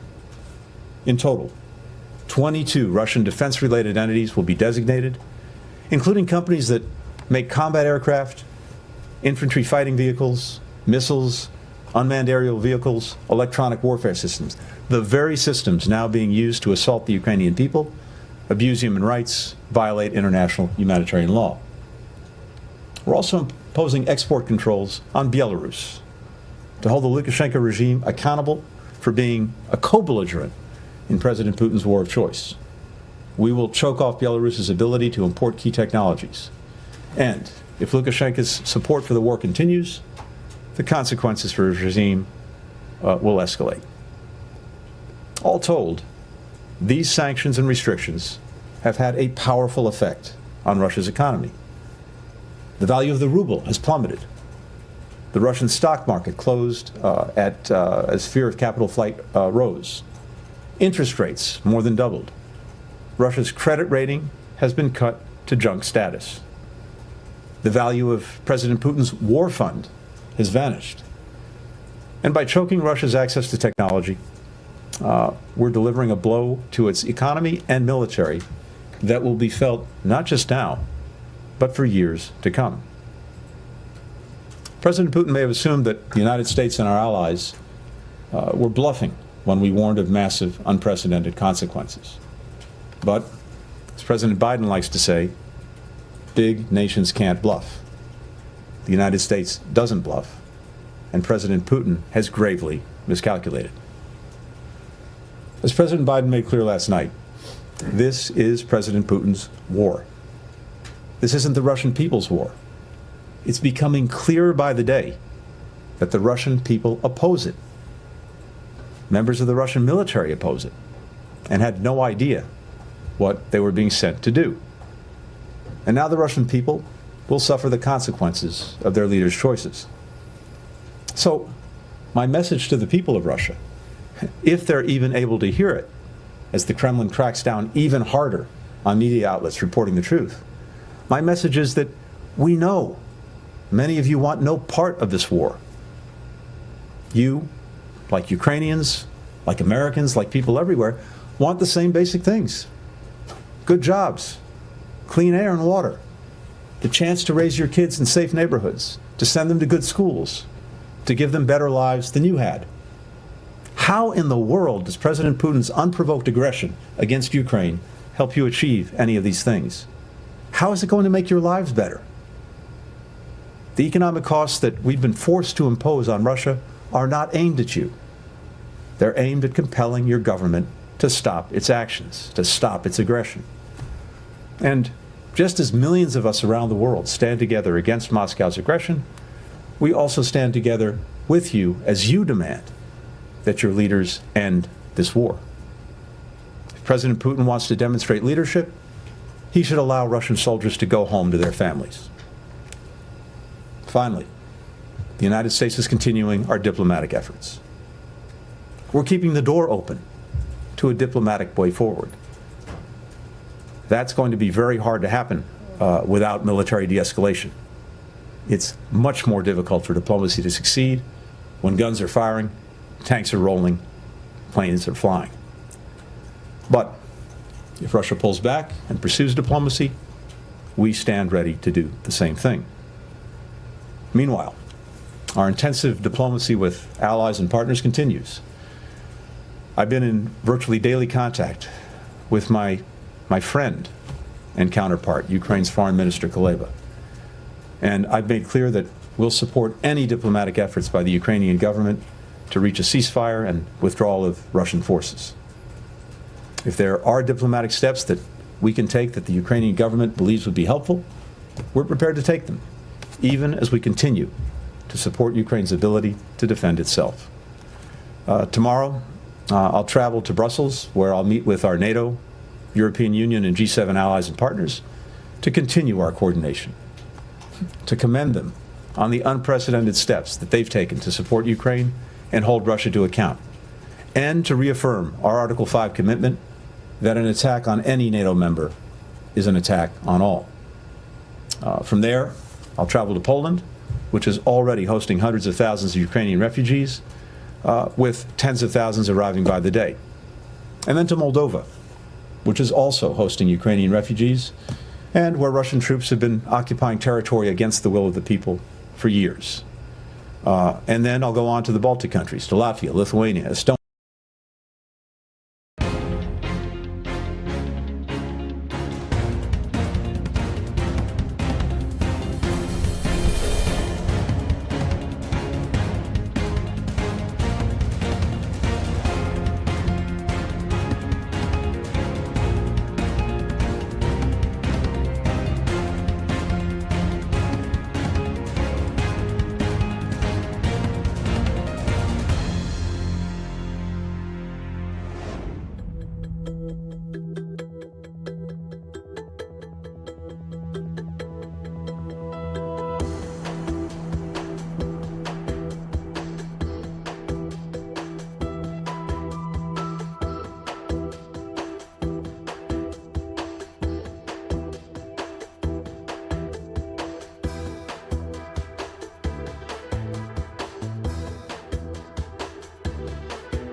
which are facing a renewed threat from Russia themselves, as President Putin seeks to reassert Russia's dominance over former Soviet republics. Latvia, Lithuania, Estonia are our NATO allies. And as President Biden has said, we will defend every inch of NATO territory against any aggression, from Russia or otherwise. Finally, I want to note the consequential and historic vote that just took place in the United Nations. 141 member states voted in favor of a resolution reaffirming Ukraine's sovereignty and territorial integrity and condemning Russia's invasion of another member state. As this vote revealed, the overwhelming majority of the international community stands in strong support of the core principles of the United Nations and upholding the UN Charter, and stands against Russia's reckless attempts to change the borders of another sovereign country by force to replace its will for the will of the Ukrainian people. As 141 member states of the United Nations know, more is at stake even than the conflict in Ukraine itself and the freedom and security of Ukraine and its people. This is a threat to stability in Europe and to the entire rules-based order, which has been the foundation of security and prosperity for people around the world for nearly 80 years. In this time of uncertainty, we have a clear way forward. Help Ukraine defend itself, support the Ukrainian people, hold Russia accountable, and persist with diplomacy. President Putin is more isolated from the world than ever before. As President Biden predicted last night, when the history of this era is written, Russia's war on Ukraine will have left Russia weaker and the rest of the world stronger. And in the days ahead, we'll continue to draw inspiration from the iron will of the Ukrainian people. With that, happy to take some questions. Hello, Mr. Secretary. Thanks for being here. I just want to ask you, what is the U.S. assessment on Putin's state of mind? You said that he's more isolated than before. Do you worry that this isolation might prompt him to lash out and do something even more dramatic than we've so far seen on the ground? And I also want to ask you, I'm sure you've seen that there are Americans who have expressed their desire to go and join the fight in Ukraine. What is your message to them? Thank you. Thanks. I can't put myself in President Putin's mind or state of mind. All that we can focus on are the actions that he's taking and our response to those actions. I said before, one of the Achilles heels of autocracies is the inability to speak truth to power. I don't know who said what to President Putin before he launched this aggression. I don't know who's saying what to him now. But again, all of that is speculation. We can't put ourselves in his mindset. All we can do is what we're doing, which is to be very clear in how we'll respond to the actions that he takes, to continue to work in unity with allies and partners in support of Ukraine, in defense of Ukraine, to help its people, to help those who've been forced to flee, and if there are any diplomatic opportunities to pursue those. But we're focused less on what President Putin thinks or may think, and more on what he does.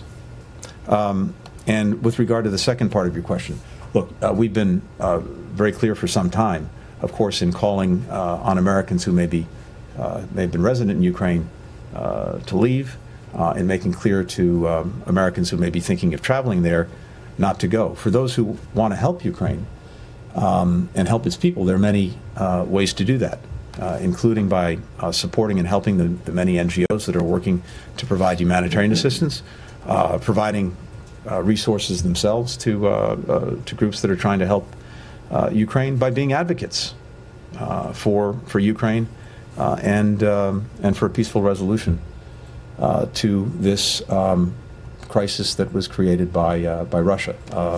Those are the most effective ways that people who want to help can do so. Andrew. Mr. Secretary, You just quoted the president saying big nations don't bluff.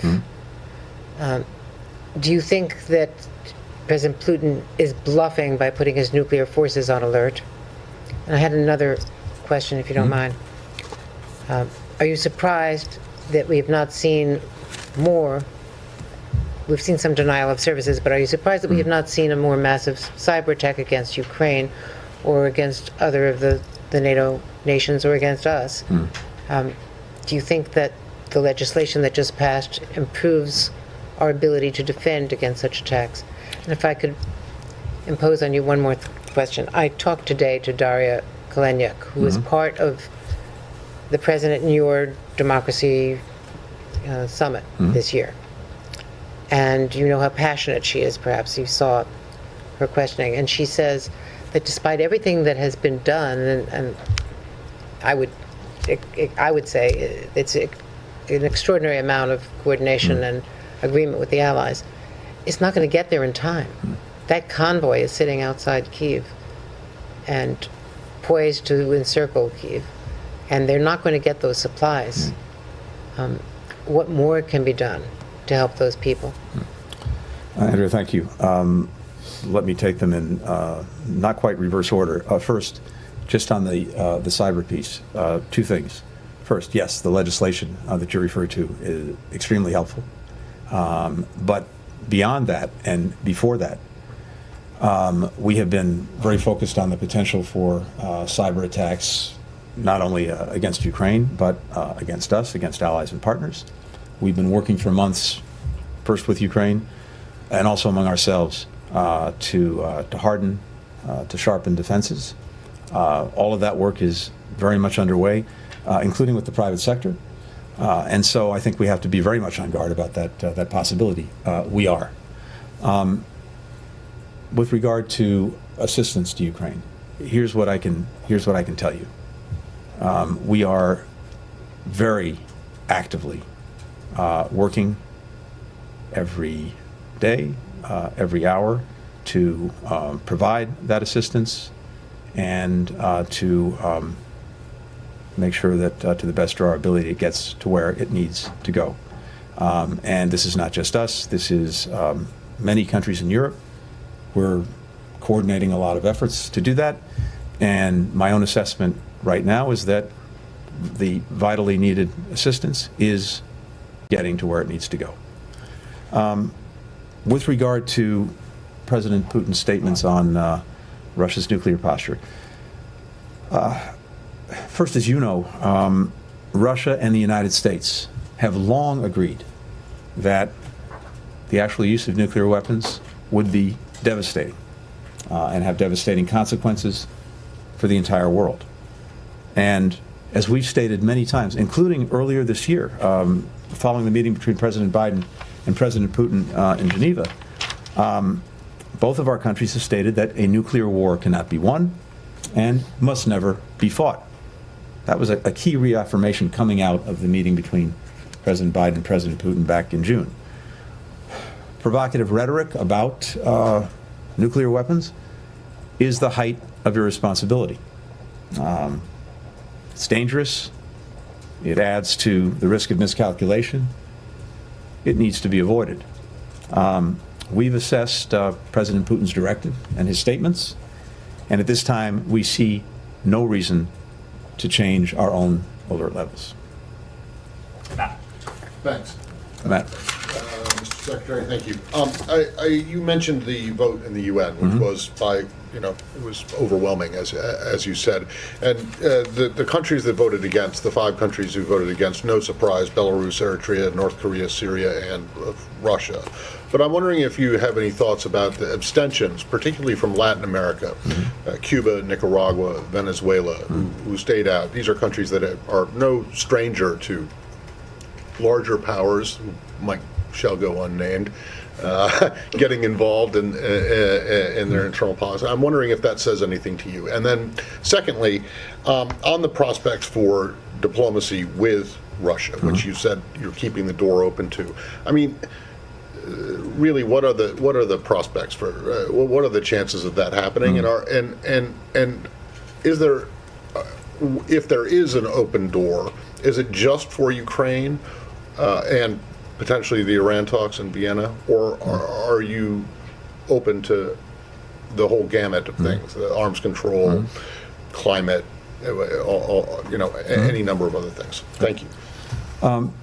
Matt, first of all, to put the vote in the UN in perspective, it is both overwhelming and I would even say historic. Go back to 2014 when the General Assembly pronounced itself on Russia's initial aggression against Ukraine. The votes in favor of that resolution were 100. Then go to the horrific actions that the Assad regime took in Aleppo. The vote there was 120 in favor of a resolution condemning the actions of the Assad regime. Today, 141 votes. That speaks powerfully and eloquently about the overwhelming majority of the world and its views about what Russia is doing in Ukraine. I'm not going to parse the individual votes. I think in some cases, an abstention actually speaks loudly itself, as opposed to a no vote. So I think you have to look at some of the individual countries, assess their relationship with Russia, and look at how they voted in that context. For the small number that voted against, Belarus, the DPRK, Eritrea, Syria, as well as, of course, Russia, as Groucho Marx once sort of said, this is not very much a club that I would want to be a member of. Olga Kostelenko. Oh, wait, sorry, on the prospects for diplomacy. Oh, I'm sorry. Yes. Look, as I said a moment ago, with regard to Ukraine itself, we, of course, remain open to pursuing any reasonable path, but it's very hard to see any path when the bombs are dropping, the planes are flying, the tanks are rolling. So de-escalation, pulling back forces, that would open a path to diplomacy. And we, I think, demonstrated very clearly in the months leading up to Russia's aggression that we were prepared to engage Russia diplomatically on any legitimate security concerns on a reciprocal basis.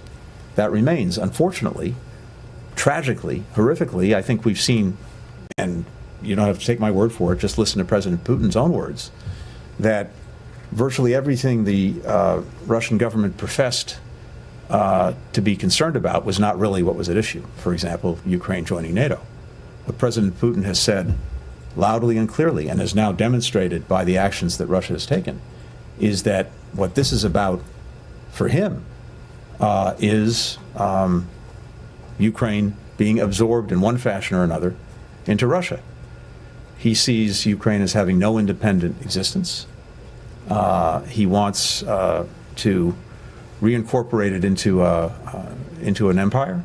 Short of that, to make it part of a renewed sphere of influence, or maybe at the very least, to make it totally neutral. So this is about way more than the issues that we were prepared to engage Russia on. So two quick pieces on the diplomacy now. One, with regard to Ukraine itself, first and foremost, the question is if Ukraine thinks there is a path that would help advance its interests, protect it, and the war, and we can be helpful in that, of course, we're fully prepared to do that. But we really look to the Ukrainian government to see what, if anything, might make sense. They're engaged in talks with Russia. They had one round. There may be another one. We'll see. But of course, the demands that Russia put on the table were beyond excessive. They were, of course, non-starters. And what we've seen repeatedly is that Russia goes through the pretense of diplomacy to distract and continue on its aggressive path. More broadly, even as we've imposed and continue to impose massive costs on Russia for its aggression and actions in Ukraine, if we determine that there are areas that it's in our interest to continue to pursue and that in one fashion or another may involve some engagement from Russia, we'll continue to pursue that. We're not going to let Russia dictate in any way what's in our interests and how to pursue them.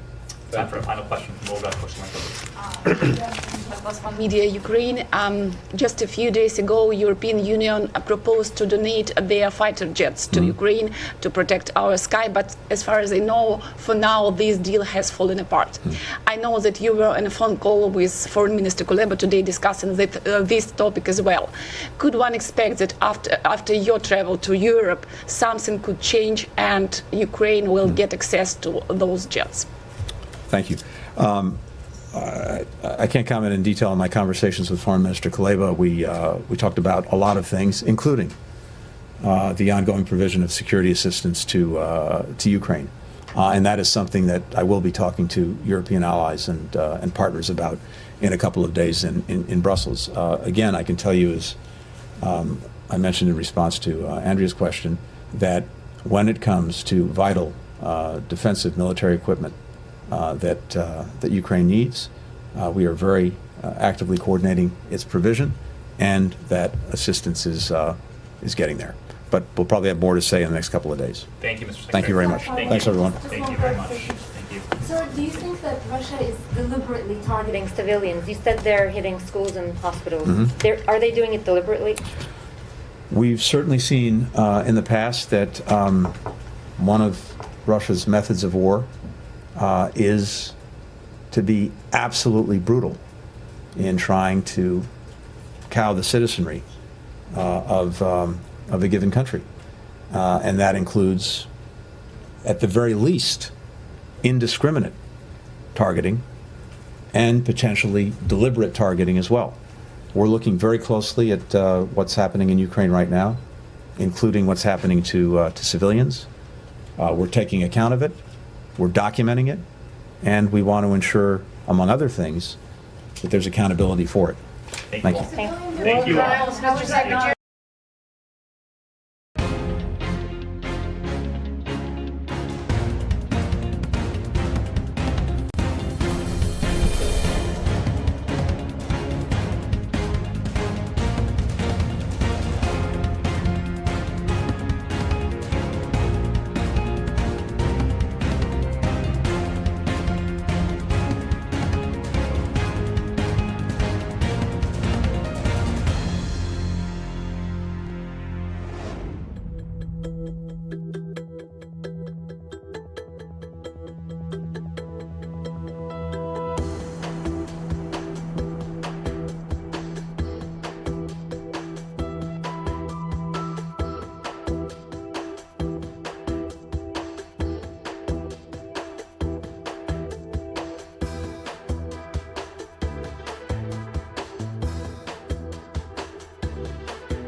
Good morning.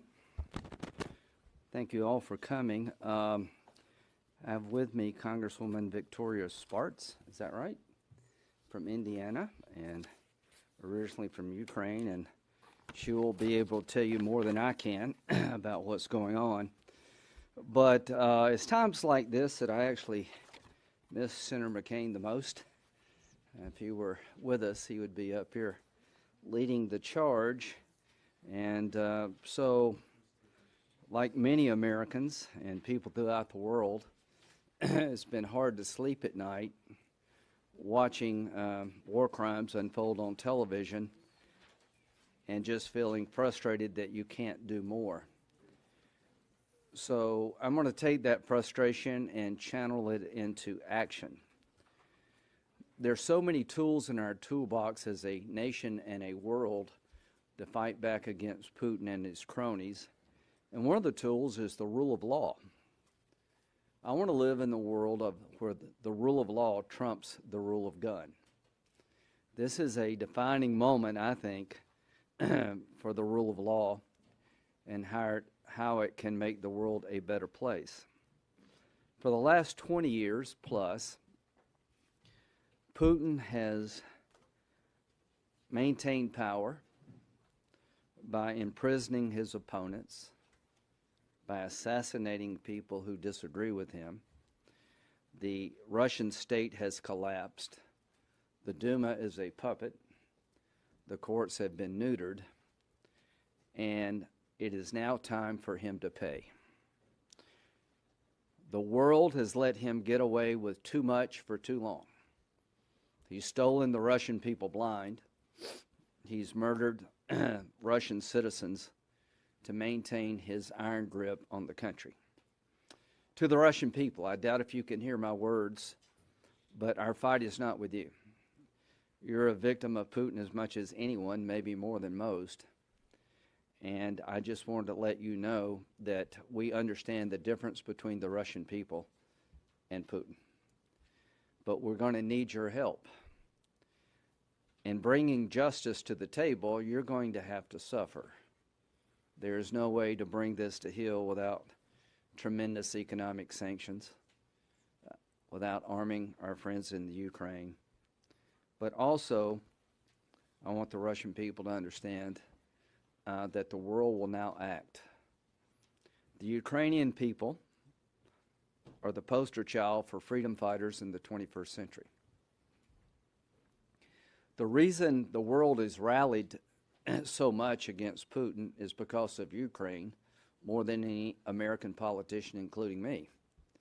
The German people have met the moment. Things are going on in the world I thought were really not possible just a few weeks ago.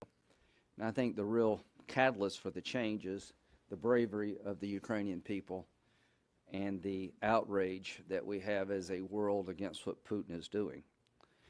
So I've been a military lawyer for 33 years, I was. And part of my job was to train our pilots. I was a member of the Air Force, Air National Guard, and Air Reserve on the law of war. We are a rules-based military. We're a military based on ethics, and we do our best, and sometimes we fail, to follow the law of armed conflict. The law of armed conflict has really been more robust than any time in history after World War II. So what I'm doing today, along with Representative Sparks, is introducing a resolution supporting the complaint filed by the Ukrainian government against Putin in the International Criminal Court alleging war crimes on his behalf. The International Criminal Court was set up during the Balkans War. There have been 161 individuals indicted and convicted, ranging from common soldiers to prime ministers and generals. The United States is not a member. We've had some problems with the court in the past. When the court tries to go after Israel or Rumsfeld here in the United States, I think that's off base. The court is designed to bring justice to those where there is no rule of law to bring justice to them. So the first thing you have to understand or make a decision, is there a rule of law in Russia viable enough to hold Putin accountable? And the answer is no. That was the same in the Balkans. So this is a good example of where the International Criminal Court, I think, should exercise jurisdiction. So I have a resolution. It's a sense of the Senate resolution. I'm sure Representative Sparks will do the same in the House, where I want the Senate to vote and speak with one voice in support of this complaint. I think the entire world, those who believe in the rule of law, need to speak on behalf of this complaint. We're not prejudging the outcome. We're just saying this is a good thing to be doing. This is a legitimate complaint in our eyes, and we'd ask the ICC to investigate.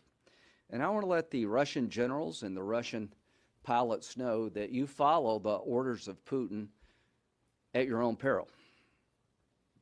You can find yourself in The Hague if you drop cluster bombs on civilians, if you use vacuum bombs, if you have a scorched earth policy to get the Ukrainian people to submit to your will. So the world is watching you, not just Putin. And I will do everything in my power, as long as it takes, to be a voice for justice for the Ukrainian people, to hold one of the most vicious people on the planet finally accountable, Putin and all of his cronies. Enough of the murder, enough of destruction and carnage on your behalf. There'll come a day when the rule of law will trump the rule of the gun. And that day, I hope, will come sooner rather than later. So to the American people, we are right to help the Ukrainian people in their quest for their freedom. If Ukraine falls to Putin, it will set in motion dire consequences for us as a nation.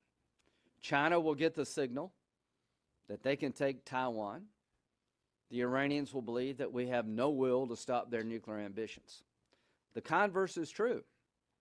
If the Chinese see the world rally around Ukraine and the rule of law being applied to Putin's war crimes, maybe they won't go into Taiwan. The only thing I can say when it comes to Putin, it needs to be personal. He could care less, in my view, about his own people, and certainly could care less about the Ukrainian people. Putin is not a patriot for Russia. If you're a patriot, you wouldn't put your people in this spot of being complicit with war crimes. If you're a patriot, you wouldn't steal your own nation blind.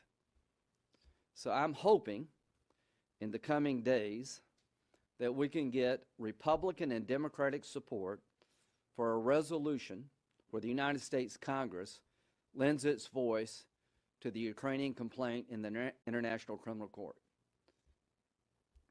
This is a proper exercise of jurisdiction. This is what the court was created for, because there is no venue absent this court, in my view, to hold Putin and those who follow his orders accountable. I think our voice will matter. I'm hoping the generals are listening, and I'm hoping the pilots are listening. I've got a call with our allies today. I'm trying to get parliaments throughout the world to follow our lead here, to send a clear signal to the Russian military what will happen if you go down the road of committing atrocities against the Ukrainian people, and to let Putin know the world is no longer indifferent to you. History repeats itself for good and bad. We tend to forget the lessons of the past. Appeasement of evil never turns out very well, and we've done that for too long when it comes to Putin. Too many people have been imprisoned. Too many people have been poisoned. What he did in Aleppo, in Idlib, Syria, where he just absolutely decimated civilian populations, bombed hospitals, not much happened. That needs to change.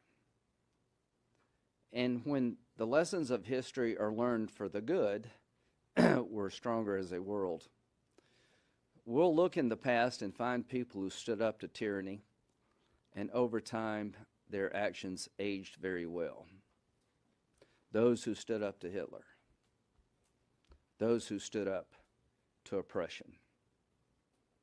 History will be your judge, and you will be judged well. The Ukrainian people represent the best of mankind at this moment. People going to the streets, grandmothers with rifles, defending the future of their grandchildren. The best person to speak about what's going on in Ukraine is the Congresswoman from Indiana. She is an American of Ukrainian descent who is going to rally our nation to the cause of her home country. She's a member of Congress. Her voice is unique in the times in which we live. She has family members in the crosshairs of Putin's war crime activity. She has skin in the game.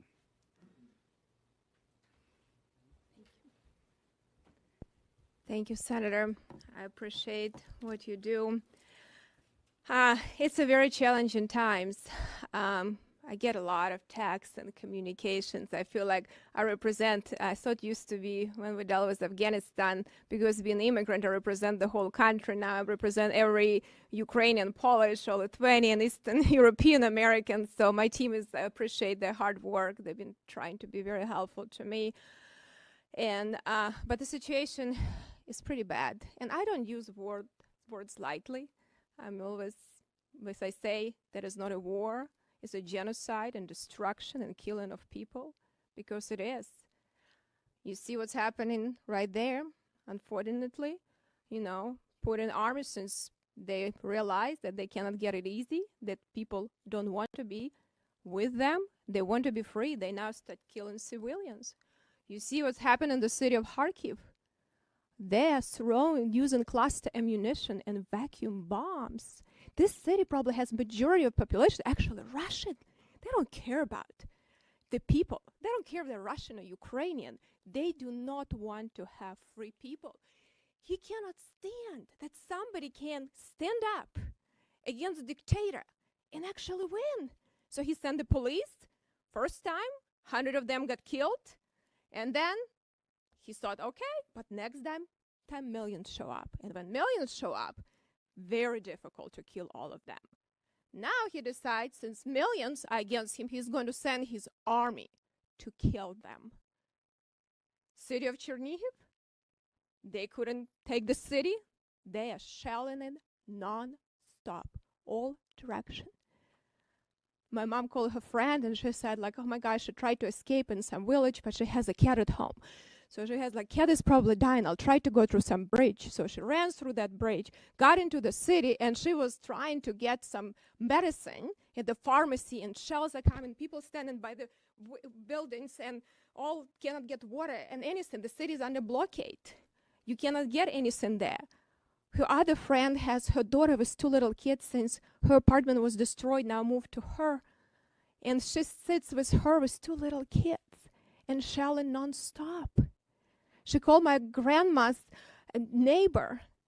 Her daughter was in the village that got destroyed and was forcing people to stand in front of the tanks. But it's interesting that all of these people, and I don't know if I would be in a situation I would have that much strength. All of these people say, you know what? We don't cry anymore. We don't cry. Just give us some guns and we'll fight. And we're going to win. And he understands that. So he's destroying more cities. He just destroyed the city of Kherson, and it's awful. He's coming to the city of Kiev. And I gave you one message. I just got it about an hour ago. It's from some village. His friend is trying to escape with kids, and they actually now shoot some of these people that try to escape. They send special groups to kill. Women and kids are trying to escape. So she was saying something that she just sent to me.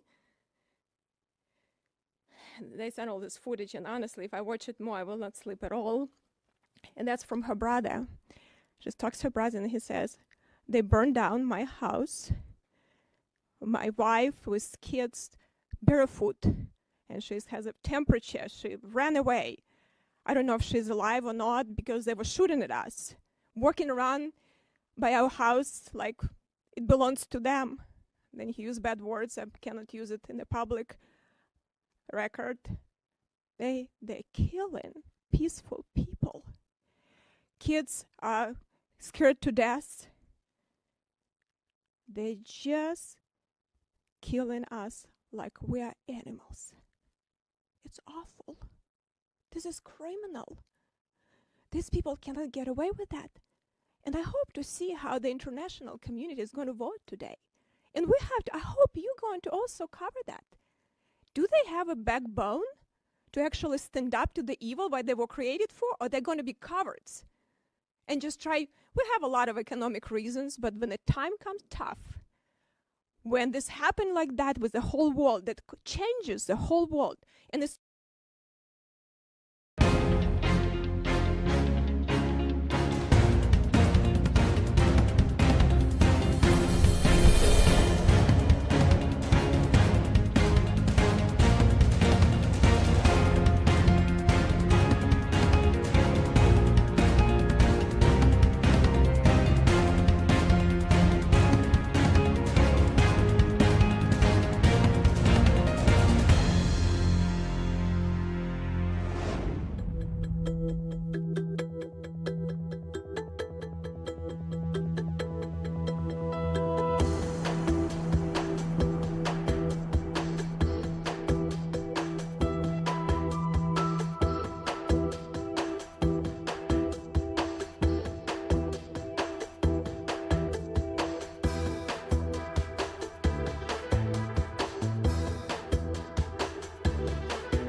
threat to all of us.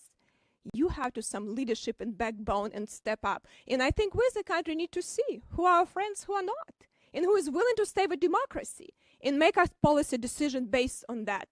And I hope you're going to cover it in the same way and see what other countries are doing, because the whole international community need to condemn this. This is criminal. This is pure killing of individual. It's not a war, and I appreciate Senator doing that, and I hope you help support and also bring this to attention of American people. I have a lot of footage. I cannot even put it on my Facebook or Twitter, but if we can, people need to see what's happening. This is just brutal. I mean, this is real bad for all of us, and I hope these people can survive. I know that they will. They win that war, but hopefully, you know, with less losses, and it could happen. And I hope our leadership and we in Congress can help them too. Thank you, Senator. Questions? Senator Graham, Tony Duhart with Newsmax. How is Congress supposed to meet this moment right now when we haven't seen bipartisan consensus on legislation and Democrats and Republicans can't seem to agree on where the humanitarian and the defense aid is going to be coming from? Well, I think I hope we can find common ground that they need military aid, right? They're fighting like hell, so let's give them the equipment to fight. Their economy is in tatters. They're running out of food and fuel. Listen, it's an emergency, but the Democratic effort to take the supplemental out of the top line of the defense budget makes no sense to me, because that hurts our ability to defend ourselves. I'm hopeful we'll get there, but I had discussions last night with several Democrats about this front. There are many fronts that we can fight on here. We want to hurt Putin and we want to help the Ukraine, right? Well, how do you help the Ukraine? You give them food and you give them fuel, you help their economy, you give them weapons to fight with, but you also rally around their complaint against Putin being a war criminal. How do you hurt him the most? Subject him to the rule of law. There is no rule of law in Russia. There is no other place to take this complaint to other than the International Criminal Court. So I'm hoping that Republicans and Democrats will speak with one voice when it comes to the rule of law, that what Putin is doing is a war crime. So there are 4 types of crimes that the International Criminal Court deals with: genocide, crimes against humanity, violations of the laws or customs of war, that's my lane, grave breaches of the Geneva Convention. I promise you, there's ample evidence that there's a breach of the Geneva Convention, that the customs and laws of war are being violated, that cluster bombs dropped on civilians is not legal in this world. Now, the rule of law and war are always difficult. People say, why do you even think about law when it comes to war? Because that's what makes us different than other groups. That we do believe in America following the law of war, and we should hold those accountable who do not. So the answer to your question is, I hope we can find consensus around a package to help the Ukrainian people, but this to me is a layup. This is maybe the most effective thing we can do, is to let the generals in the army of Russia know you follow Putin's orders at your own peril. There were 161 people prosecuted in the Balkans conflict, from privates to prime ministers, generals included. I want the world to rally around the rule of law. And here's what happens when you let a man get away with murder and theft and war crimes for 20 years. You can't be surprised he keeps doing it. Enough. Stop it. End it. How concerned are you about another CR in 2 ways? One, constricting our defense spending at a time when Republicans want Do you want to say money. Okay. And then also for the Ukrainian aid possibly. I just think it's political malpractice for us not to get our crap together up here. Okay, number one, we're in a shooting conflict with Ukraine is a democracy under siege by a war criminal, Putin. Let's stop talking. I appreciate what the administration did with $350 million of military aid. That's not enough, so I'm hoping we can pass a budget by March 11th. A continuing resolution destroys our military's ability to operate. There is no good excuse for Republicans and Democrats not to come together over this. None. Graham, 2 quick questions. First, do you have Democratic support for this particular effort? And number 2, as we continue to see the devastation coming out of Ukraine, testimonials just read by Representative Sparks, do you think there will be a change of opinion in the U.S. and NATO allies about the use of force, the no-fly zone, things like that, to prevent this devastation? I don't know where that takes us, but right now, Ukraine's not a member of NATO. Article 5 doesn't apply. What can we do? We can help them with armaments, we can help them with food and fuel, and we can also help them with our moral voice. The rule of law is a very effective tool here if it will be applied by the world writ large. I don't expect China to take up this cause, but I do expect Western democracies to champion this complaint. So I've had discussions with 3 or 4 Democrats. They seem very interested. I'm open-minded to what to do and how to do it. But I was thinking last night, of all the things that we could do that we're not doing, this is the most obvious to me, is to say after 20 years of war crimes, you're going to finally be held accountable.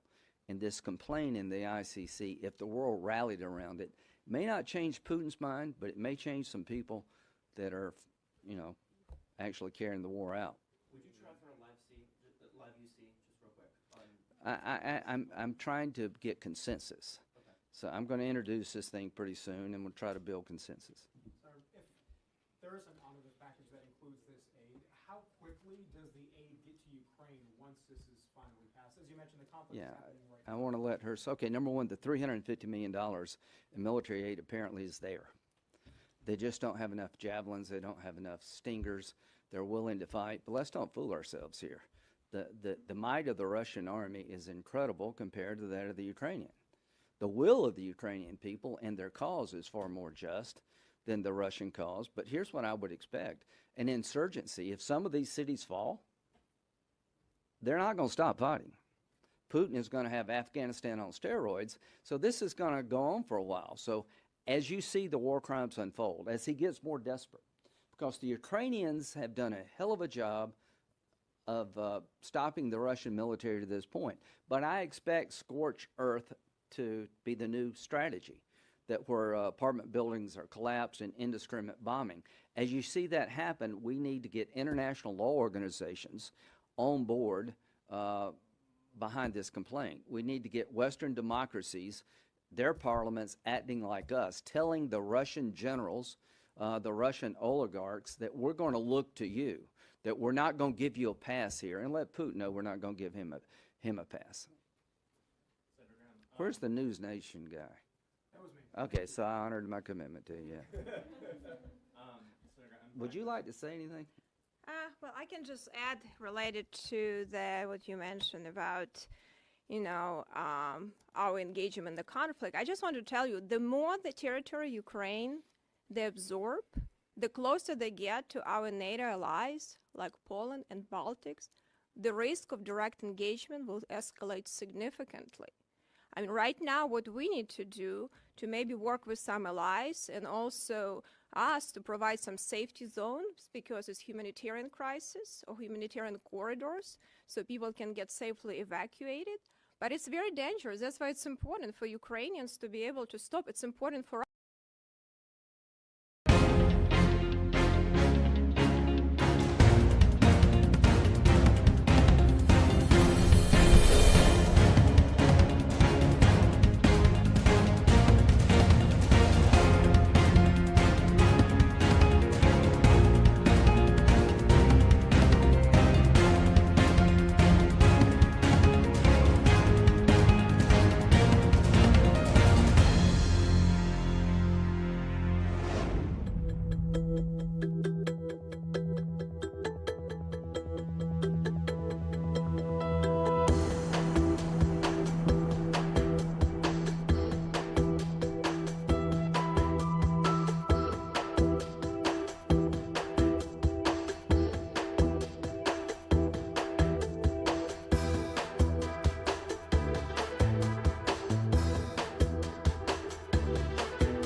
Also, if we create Syria or in Afghanistan in the middle of Europe with terrorists from some Russian regions that even try to go through our border now, we know that. I've been on the border 3 times, and we have a huge challenge out there. I hope President Biden actually keeps his words to secure this border because it's a huge issue. This is life and death issue, similar what in Ukraine. That will pose a lot of risk to us and to Europe.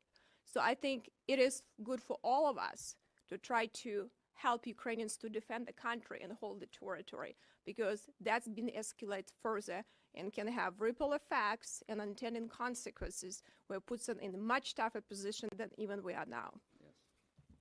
Senator Graham, Brian Esper from Insider. As you mentioned, the U.S. has had a rocky relationship with the International Criminal Court, and former President Trump even levied sanctions against that body. Mm-hmm. Don't you think that the fact that the U.S. isn't even party to the court and the fact that we have this long history with them, doesn't that undermine the credibility of a resolution like this? And doesn't this show why it's important for the U.S. to participate in these kinds of multilateral institutions for when flagrant violations of international law like this take place? Well, the problem with the court, I think there was an effort by some to hold Rumsfeld accountable as a war criminal. We have a very robust rule of law system in America. Nobody's above the law. Everybody's being investigated. President Trump is being investigated by multiple organizations. Israel, that was also an effort by the International Criminal Court. There are IDF members who get prosecuted at times for unlawful use of force. No, this is the Balkans. This court doesn't make sense when it comes to America or Israel. It makes perfect sense when it comes to places where there is no rule of law. So I can discern as a lawyer that it makes sense here, doesn't make sense there. This complaint, I think, is legitimate. It doesn't mean I'm going to join the International Criminal Court anytime soon, but as in the Balkans, where there was no rule of law, where the generals who ran the concentration camps wound up going to jail, if you don't have a venue like this, there is no place to hold Putin accountable. And that's the point, and I hope people will understand the point I'm trying to make, that now is the time to hold him accountable. This is a proper form, a good form, and if we give him a pass on the war crimes that are being committed in front of us all every night on television, I can only imagine what China will think. When it comes to dictators, you need to make it personal to them. Thank you, Senator. Alexander Nazarian, Yahoo News.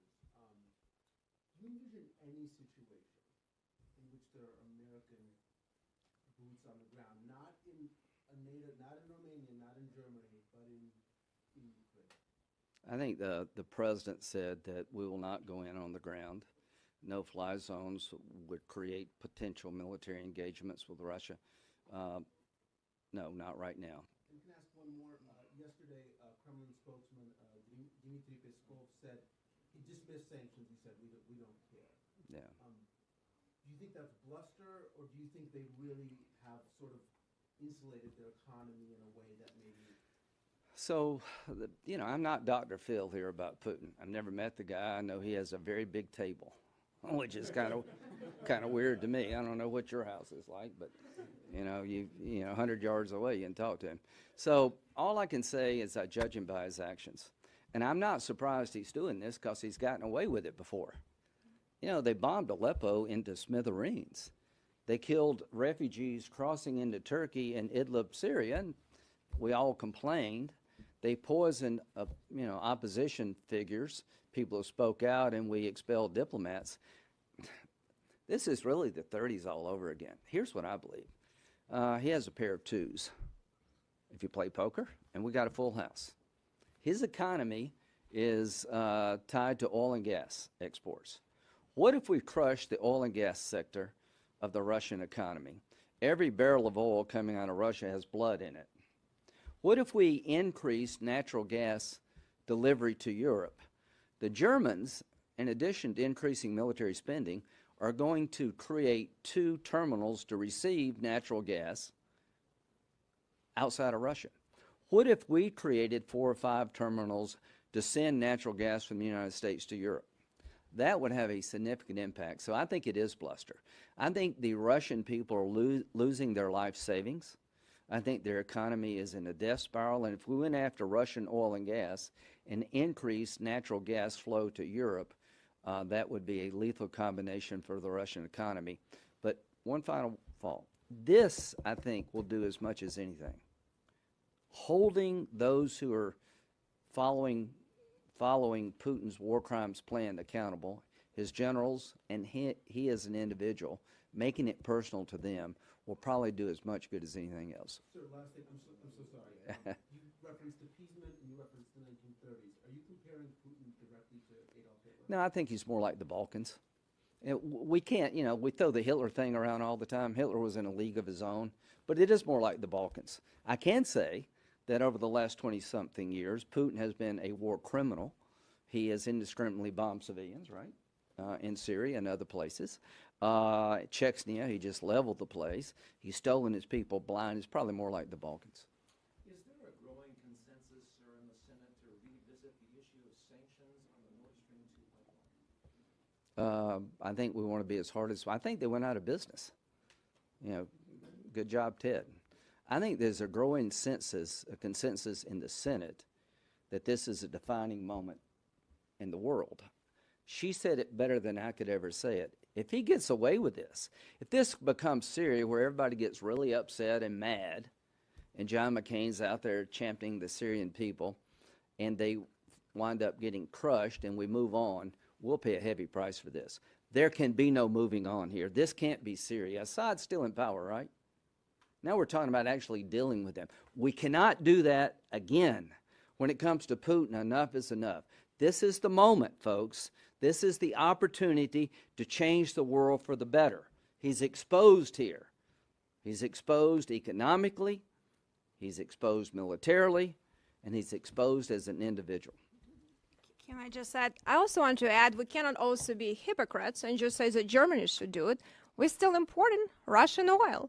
So if we want to really mean it, we should look how we're going to open up our capacity and not have a terrible policies we have right now that made us more dependent on our adversaries.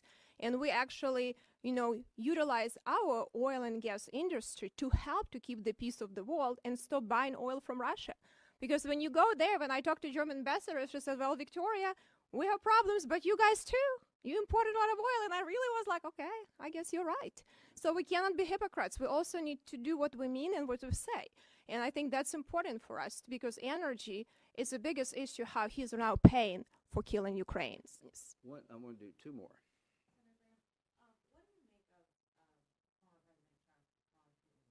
I think that was a mistake. I mean, I think I know what he was trying to say, going into the Donbass. But no, let's just make it clear.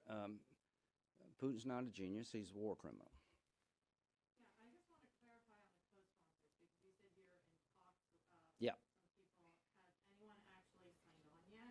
No, I haven't introduced it yet. I got a draft, and I'm using you as a prop here to get out to my colleagues and the world that there is an idea that has yet to be utilized, and that is the rule of law front. We're going to send arms to the Ukrainian people. I'm convinced of that. Economic aid. We're going to continue to ratchet up sanctions. The sooner we get to oil and gas, the better. But the one area that I think we haven't spent enough time is holding Putin and those who carry out his war crime orders accountable in an international tribunal. This is a moment in history that we need to take advantage of. This court, while it has flaws, is the perfect venue because there's no place in Russia to hold him accountable. I am convinced that if the world spoke with one voice here and let the Russian military know that you commit these crimes at your own peril, and we're not going to forget like we did in Syria, that we could maybe see cracks in Russia. One last question.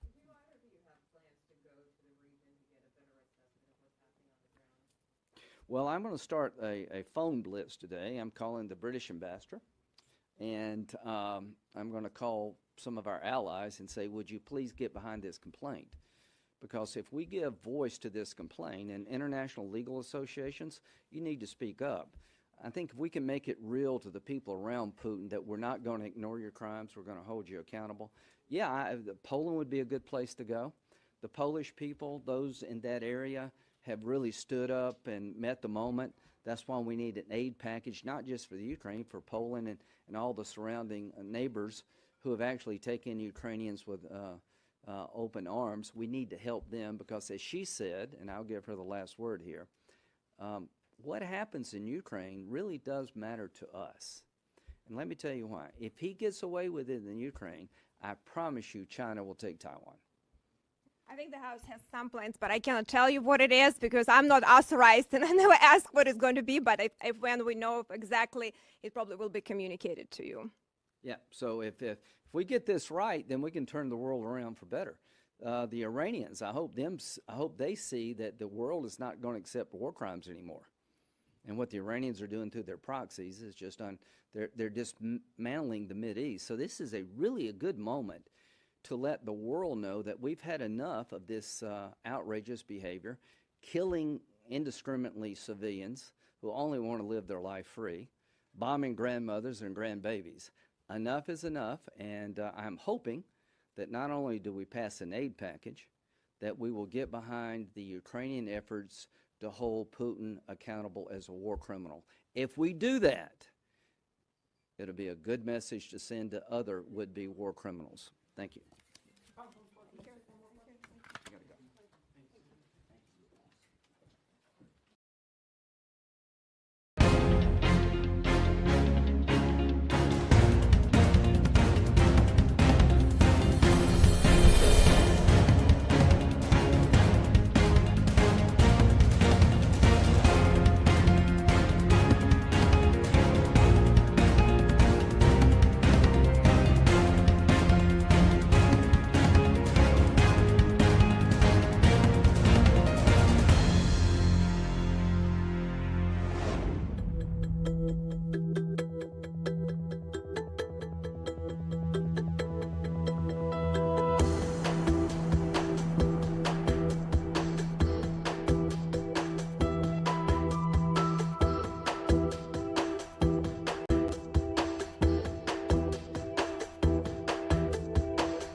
we on? Well, thank you, everybody. I want to thank all of you for coming today, and I want to thank my colleagues for being here today.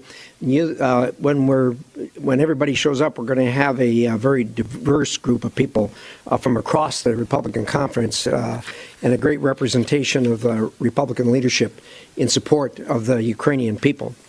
At this perilous time, we feel obliged to do all we possibly can to preserve the lives of Ukrainians that are perishing every day, women, children, civilians. I applaud the sanctions the President has put in place. These are indeed good steps. But the sanctions have not deterred Putin's military, and we believe we must do more. We must sanction all of Russia's banks and appropriate industries and include secondary sanctions. With Nord Stream 2 shut down, we now must help end Europe's dependence on Russian oil and gas for good. The President should rescind his executive order from last year that shut down oil and gas production in the United States to a large degree, and then we can help Europe. We support the weapons and other assistance that the President has provided to the Ukrainian military, and I have immediately, as ranking member of Foreign Relations Committee, signed off on every request to send weapons immediately when it was presented. There's a 40-mile convoy of Russian tanks stalled outside of Kiev. They have not been destroyed because we have not supplied enough weapons to the Ukraine. Again, we must do more. Biden's emergency supplemental request seeks to raise the cap for additional weapons to $350 million. My Democratic colleagues here have opposed raising this cap. Indeed, we support the $350 million plus more, really.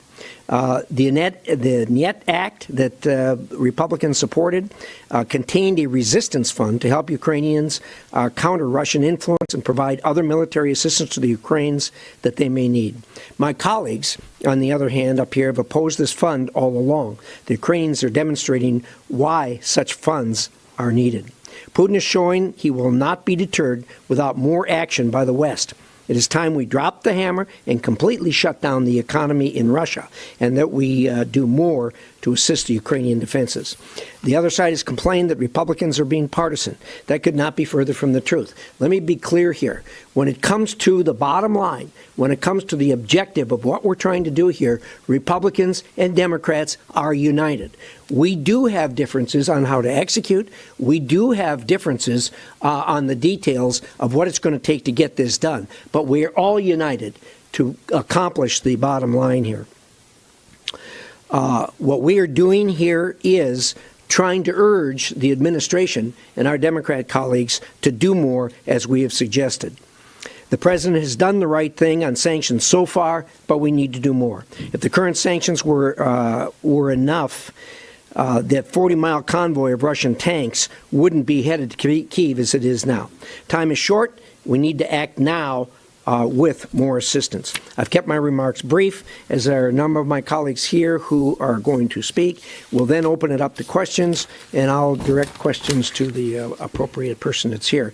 The list we have in front of me for my colleagues, I did this in order of ranking members, and then in the order that people responded to the invitation to appear here. So, Senator Toomey, you're next. Senator Toomey was very helpful as we drew the sanctions part of the bill. Thank you very much, Senator Rich, and I wholeheartedly agree with the sentiments that you've expressed here. I just want to stress that time is not our friend here, and time is not the friend of the Ukrainian people. I am very fully in support of providing all the resources we can as these people carry on this heroic defense of their homeland. But we also need to accelerate making Putin pay a price that he cannot afford. I'm in favor of the sanctions that have been launched so far, but they are not sufficient. Secondary sanctions on Russian banks will break down the Russian economy. It will separate the Russian economy entirely from the rest of the world. It will preclude the possibility of Russian exporters getting paid for anything that they would export. and that is completely unsustainable. Let me make an important distinction. We've talked a lot about depriving Russian banks of access to the SWIFT system. That applies to some Russian banks, not others. And I support that. However, as you may know, the SWIFT system is a messaging system. It is not a transaction system. And so a bank that is deprived access to the SWIFT system can do a workaround and can communicate their message through other means. Secondary sanctions are very different. They make the very simple proposition that you as a bank anywhere in the world can do business with Russian banks if you choose, but then you can't do business with the United States. There aren't any banks that make that decision. And that's how you deprive the Russian economy of its access to dollars, euros, any hard currencies. And that's how we cause Putin to reconsider this outrageous invasion. Thank you. Thank you. Senator Barrasso. Well, all of us are inspired by the Ukrainian people, their stubborn courage, their heroic patriotism, and their fight for freedom. We know that Vladimir Putin runs his country. The economy, the military, and his own power have to do with energy. And for the first year of the Biden administration, that's helped Putin. The policies of this administration has hurt the United States. It really has. People at home are paying more for energy, and for Putin, what we have done in our policies has been a jackpot for Vladimir Putin to enable him to fund his killing machine. Those are just the facts of this. We cannot address this if we do not address energy and the impact of American energy and the impact of world energy. When I look at what is happening out there and see that as the Ukrainian people are being surrounded before the attacks from Russia, and see John Kerry, the climate envoy of this administration, saying that he hopes what Russia does not distract from his climate agenda, is a delusional obsession that is disconnected from the reality of the world or of the beliefs of the American people. Yesterday, I went to the floor with a unanimous consent agreement to expedite the exportation of liquefied natural gas from the United States to our allies in Europe, to our friends who need it, so they don't have to be held captive by Russian oil, Russian energy, Russian gas. And it was blocked by the Democrats. They have a very different approach to how to deal with this world crisis than a lot of the Republicans do. Today, every member of the Republican Energy Committee sent a letter to the President of the United States outlining 10 specific things that he should do now with regard to energy to help lower energy costs at the United States, to undermine Putin, and to help the people of Ukraine. We have plenty of energy in the United States. This administration will not let us get it out of the ground. We are much better and stronger as a nation if we are selling energy to our friends than if we're having to buy it from our enemies. And as of yesterday, if you go to the White House website, they're still talking about asking OPEC Plus, which is Russia, to continue to supply the United States with energy, to which we're getting 670,000 barrels a day. From last night's State of the Union address, it doesn't look like the president has yet learned that lesson. Senator Kennedy. Well, if you don't have anything to say, it's okay. One or two things, Jim. I want to make 4 quick points. Vladimir Vladimirovich Putin has chosen his place in history. I think that's clear. Number 2, I'm gratified that the West seems to be united.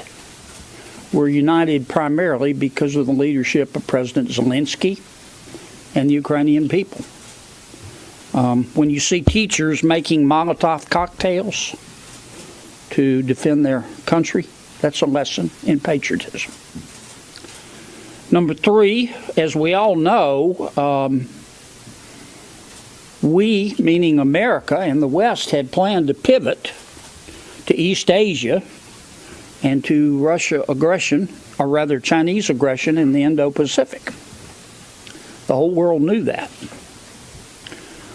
We're now going to have to fight on 2 fronts. In Central and Eastern Europe and in Eastern Asia. I don't think that's a coincidence. If you think that Russia and China are not aligned, you'll never own your own home. Point 4, there's one thing I don't get. We're all in agreement that we need to kick Putin and Russia out of the international community. And the West is in agreement that we need to kick Putin and Russia out of the international marketplace. How do you do that without attacking his oil? How do you do that without attacking his natural gas? As I read the president's sanctions, he hasn't sanctioned all Russian banks, and he hasn't thrown all Russian banks out of SWIFT. And why has he not done that? Because he wants to continue to allow Putin to sell his oil and natural gas. Now, that is the oil and natural gas and the cash flow from it. You can't fight a war without money. Is Putin's soft underbelly. But it's also the West's soft underbelly. I think that both Putin and Xi are taking advantage of the West's, including but not limited to the United States, frontal assault on oil and gas. If Europe stops purchasing oil and gas from Russia tomorrow, which is the only way you're going to cut off his cash flow, then there's going to be a deficit, and America's got to fill it. And we can't do that as long as the Biden administration is shutting down drilling in the Gulf, shutting down drilling in Anwar, refusing to open the Keystone Pipeline, instructs FERC to hang all over the backs of every pipeline company in America, and I could go on and on and on. So we can't have it both ways. And that's the issue that the president needs to address straight up with the American people. How are we going to win this struggle with Russia without attacking the oil and gas? Final point, I know Americans are really tired of foreign entanglement, but we got to respond to this threat. Because if we don't, we're going to wake up and we're going to see Russia dominant in Central and Eastern Europe. We're going to see Iran dominant in the Middle East, and we're going to see China dominant in East Asia. And it's not going to be a safe place for America. Senator Langford. Once again, I want to be able to call out for folks to be able to pray for the people of Ukraine. Many of us have been engaged and been in conversation with individuals that we know in Ukraine. Just a few years ago, the Oklahoma 45th Infantry spent a full year in Ukraine training the Ukrainian military on how to be able to fight the Russians. That training is now being put into place. The equipment, the weapons, the anti-tank, the anti-aircraft munitions that the United States has provided to them, they continue to be able to ask for more and more from Ukraine because they are sitting ducks. And they're fighting in the streets today while we sit in the safety of this room. It is a very different day for the people in Ukraine. And we should not fail to be able to pray for them and look for every opportunity we can to be able to support them. I'm amazed at patriotic Americans all over the country that are displaying the blue and yellow flag of Ukraine, that are wearing it on their lapel, that are putting it out, that are posting it on their Facebook and social media sites. I'm amazed that when I see all the stories that are out there of liquor stores that are pouring out their Russian vodka and putting up a sign to say, we no longer sell Russian vodka. At the same moment, I would really like to see President Biden put out a sign that says, America no longer buys Russian oil. But he's yet to be able to put that sign up. So currently, our liquor store operators are doing something the United States is apparently not willing to do through our president. We need to stop buying Russian oil and refined products. We need to be able to instruct every country in the world and to be able to put out a public list to be able to make it clear countries in the world that are buying from Russia are sending cash that then is being used to murder the people in Ukraine. We need to knock it off. And we should be able to engage in this. Now, what happens now? The Biden administration has to be able to make a decision. Currently, they're dominated by an environmentalist perspective that somehow Saudi Arabia and Russia are producing energy cleaner than the United States, and they're so consumed with the green footprint of the United States that they're ignoring even their own numbers. If you look at the Biden administration numbers and you look at their numbers and say, what will the worldwide oil and gas usage be in 2050, they continue to show increasing numbers. But at the same time, they're trying to decrease production in the United States by new requirements on FERC, on pipelines, new requirements on export for natural gas.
Continue to be able to limit access to capital through the Federal Reserve, through the nominees that are in place.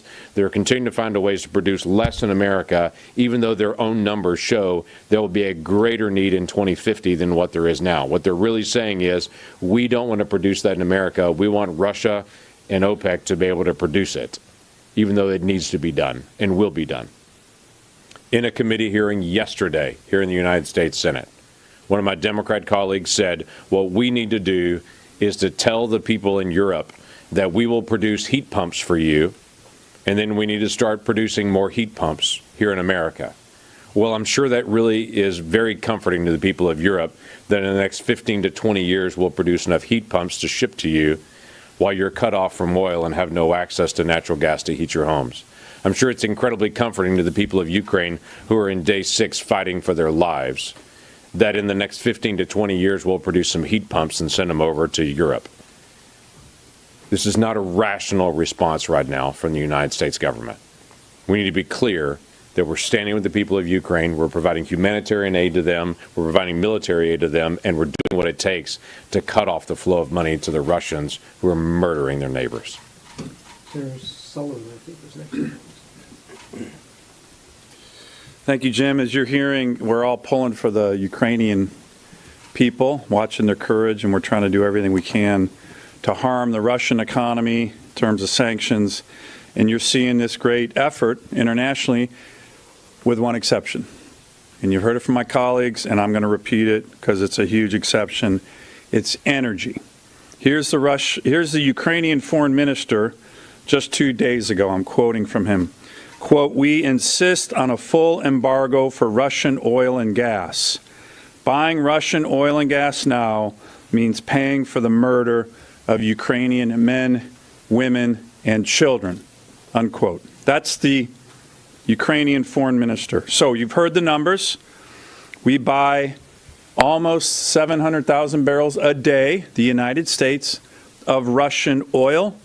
By the way, that's a 35% increase a year ago. So year one in the Biden administration, that number has skyrocketed.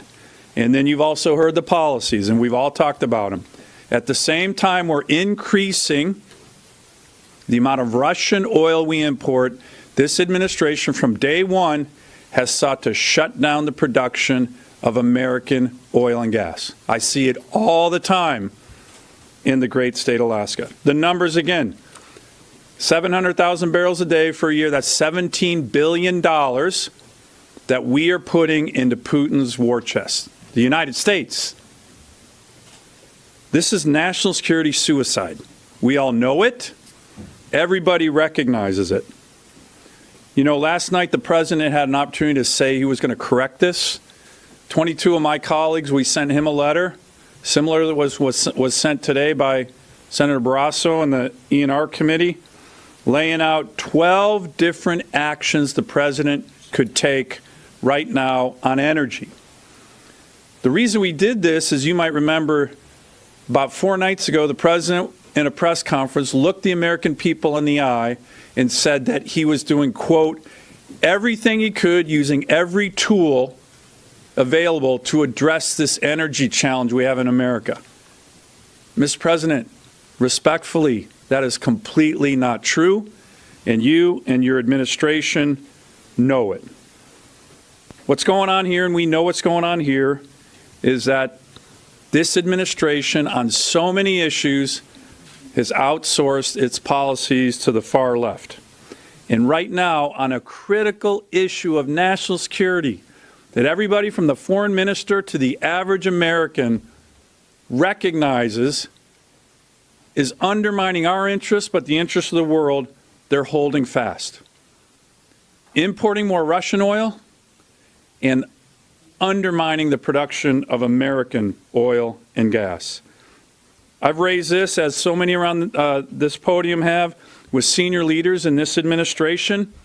Clearly there's a split.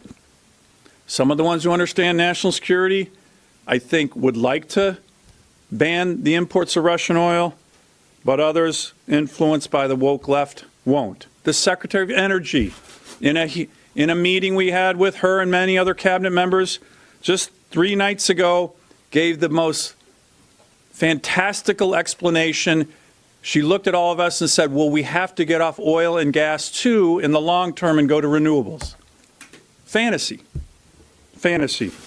But I think the dam is breaking, whether it's the Ukrainians or others.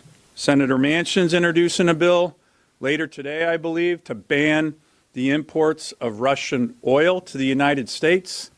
I know a number of us are going to join that, but this is a hole that the entire international community knows that we need to plug, and this president needs to do it. Thank you. Senator Portman.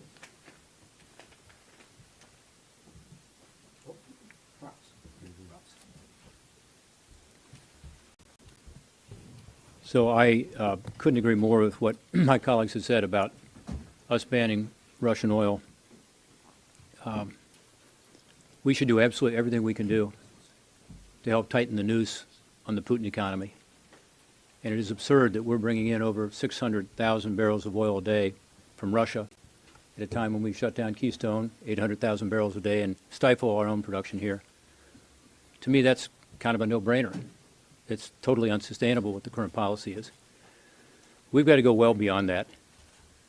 We've got to ensure that we are also doing everything we can to flood the zone in terms of providing the Ukrainians the weapons they need to protect themselves.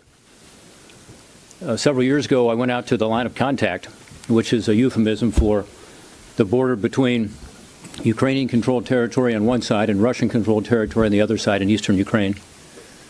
At this line of contact, I met a lot of really remarkable Ukrainian patriots. They gave me this flag, and I just found it today. And it says, from warriors and patriots, glory to Ukraine, glory to the heroes. Slava Ukraini is what they say. And then the response is, glory to the heroes. On Sunday, I was with 1,000 Ohioans in Cleveland, Ohio. people who have come together to support Ukraine, not just Ukrainians, but Latvians and Lithuanians and Poles, others from the region, but the stories were unbelievable of family members back home who were joining the military for the first time, who were fearful for their kids, their grandkids. And you see what's going on today, the horrific scenes in Ukraine. It didn't surprise me that the Ukrainians fought and continue to fight for their homeland, because I've looked into the eyes of these soldiers and seen their patriotism, their sense of pride in their country. But I must say, I am discouraged today, because glory to the heroes. They are warriors, they are patriots, but they're outgunned badly. The United States needs to do more. One thing we should do in terms of weaponry, in my view, is help to ensure that these airplanes that have been talked about actually get delivered to Ukraine, even if it means the United States of America stepping up and saying to our European allies who have the planes that are operable with the Ukrainian air forces, we will pay you or exchange other military equipment for you to be able to use these MiGs, these airplanes that the Ukrainian pilots can fly in Ukraine. We should be doing more in terms of providing drones to Ukraine. As you know, Turkey has provided some drones. This is the sort of stuff that they need. This is what the Ukrainian ambassador told us when she was here day before yesterday. In terms of the economic front, to tighten that noose includes saying Russia shouldn't have preferential access to our market. Currently they have what's called PNTR, Permanent National Trade Relations. It's a most favored nation status with the World Trade Organization. It should end. And every country in the world should stop, every freedom-loving country in the world should stop that access of Russian goods to our markets. By the way, it also would include a 50-cent per barrel increase in Russian oil if we did that, because we give them preferential treatment under this agreement. So I appreciate being here with my colleagues, and I appreciate their steadfastness and willingness to speak for the people of Ukraine. We all speak for them. Glory to Ukraine. Glory to the heroes. Senator Hogan. Thanks, Senator Risch. My state of North Dakota is a large oil and gas producing state. We produce 1.1 million barrels a day. 1.1 million barrels of oil a day. Now that's a lot, but that's down from 1.5 million barrels a day just a couple short years ago. Now think of what we've been talking about here, how we're importing more than 600,000 barrels a day of oil from Russia. Just my state alone, had the Biden administration not put the kind of restrictions on energy production in this country, we would make up most of that just from North Dakota. And that's what we're talking about. We need to unleash the energy potential of our country and absolutely shut down Russia's ability to sell oil and gas. That's what Russia's legislation does. It says no more exceptions. Let me give you another example. You've heard about the Keystone XL pipeline. In the 114th Congress in 2015, we passed through the Senate. It was Senate Bill 1. It was my bill. We passed it through the Senate. We passed it through the House, and President Obama vetoed it. That pipeline would be operating today, bringing in oil from Canada, our strongest ally in the whole world. You know how much? 830,000 barrels of oil a day. And we're importing 600,000 from Russia. That's the impact of what we're talking about. If we end these Biden restrictions on our ability to produce oil and gas, and to not only have that oil and gas here for our consumers, you would reduce inflation, and we could also provide it through LNG facilities to Europe to reduce their dependence on Russian gas and oil, and then we could shut down Russia and isolate Russia and completely end their ability to get any revenue from oil and gas sales, which is how they get their funds, right? That's what this legislation is about. We didn't hear anything on that last night. It's time to get going. We need to do this now, not only for the benefit of our own economy to cut down on inflation, so that Europe can stand up against Russia, so that the world can stand up and isolate Russia and stop the naked aggression in Ukraine. That's what we're talking about. Thank you, Senator Hogan. Senator Graham has some modest thoughts on this matter. I'm sorry. I got the Israeli ambassador waiting on me in my office. I can't wait to talk to him. So, bottom line, thank you all for what you're doing. The war is about to take a very ominous turn. They're going to encircle these cities and eventually destroy population centers. The insurgency will emerge. We need to support it. A couple of things we're saying here. Turn off Russian oil and gas, turn on American oil and gas. I don't know how more complicated we can be. There's bipartisanship for no ground troops. There's bipartisanship right now for no-fly zones. There's bipartisanship for sanctions. There's bipartisanship for weapons, for fuel, for uniforms. There is no bipartisanship on the energy side, and I'm asking the president to adjust his policies before it's too late. You've got one last chance here to go after the Russian oil and gas sector. What we've done is hurt them, but if we go after oil and gas, it will cripple the ruble. It will destroy the ruble. Never in the history of warfare has a bad guy been so exposed as Putin is right now. Their Achilles heel is that their economy depends on oil and gas revenue. Never in the history of warfare have we had a chance to deliver such a decisive blow without firing a shot. Let's deliver that blow. If the Ukrainians can stand up to a tank, if a grandmother can get a rifle, surely to God we can produce more oil and gas. So the bottom line here is this is a time to act. We need to be all in. And I was in there New Year's Eve 2016 with John McCain, the front line with Ukrainian Marines, went out with Amy Klobuchar, myself and John. We came back, did a news conference. You need to go check out what we said in 2016. They gave John a gold-plated AK-47. I got a pistol and Amy got a knife. I'm willing to give it all back. So to the Biden administration, I am all for a low-carbon economy. But we got to meet the moment, and the moment requires us to shut down Russian oil and gas. And finally, I introduced legislation today, resolution, making Putin a war criminal. Final thought here. The Ukrainians filed a complaint with the International Criminal Court suggesting that an investigation be opened against Putin and his generals as war criminals. We should lend our voice to that complaint. I want every pilot to know and every general to know, as you commit war crimes on behalf of Putin, you do so at your own peril. Thank you, Senator. I told you it'd be worth coming today. Senator Scott, you're up. Yeah, thank you, sir. Thank you all for coming. I'll make this short and sweet as well. American energy independence and national security should be as close as wet is to the water. They're inseparable. And so when we talk about the importance of shutting off Russian energy in America, we're talking about shutting off $60 million a day. Over the last 12 months, we've sent Ukraine about $1 billion. Every day, we're sending the Russians $60 million. If we're serious about our national security, we have to be equally as serious about our ability to produce our own energy and then to become a net exporter. Thank you. Senator Cruz. Thank you, Jim. The world right now is horrified to be witnessing the most significant military conflict in Europe since 1945, since the end of World War II. Last night, President Biden in the State of the Union rightly denounced Putin's invasion of Ukraine. But nowhere in his remarks did he acknowledge his own responsibility for this invasion. This invasion was preventable.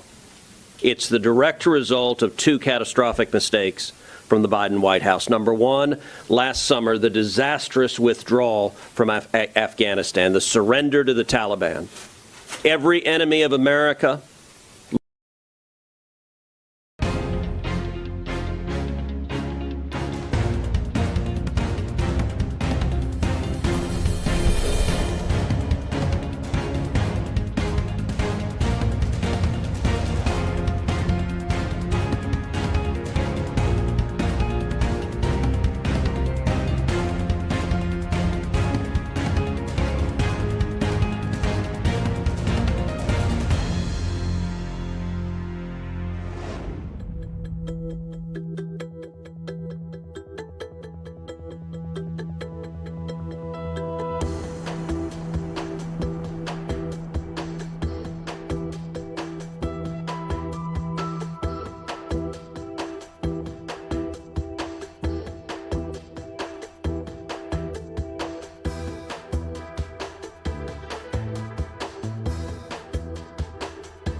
looked at Washington and took a measure of the man in the Oval Office, and unfortunately they concluded that the president was weak and feckless and ineffective.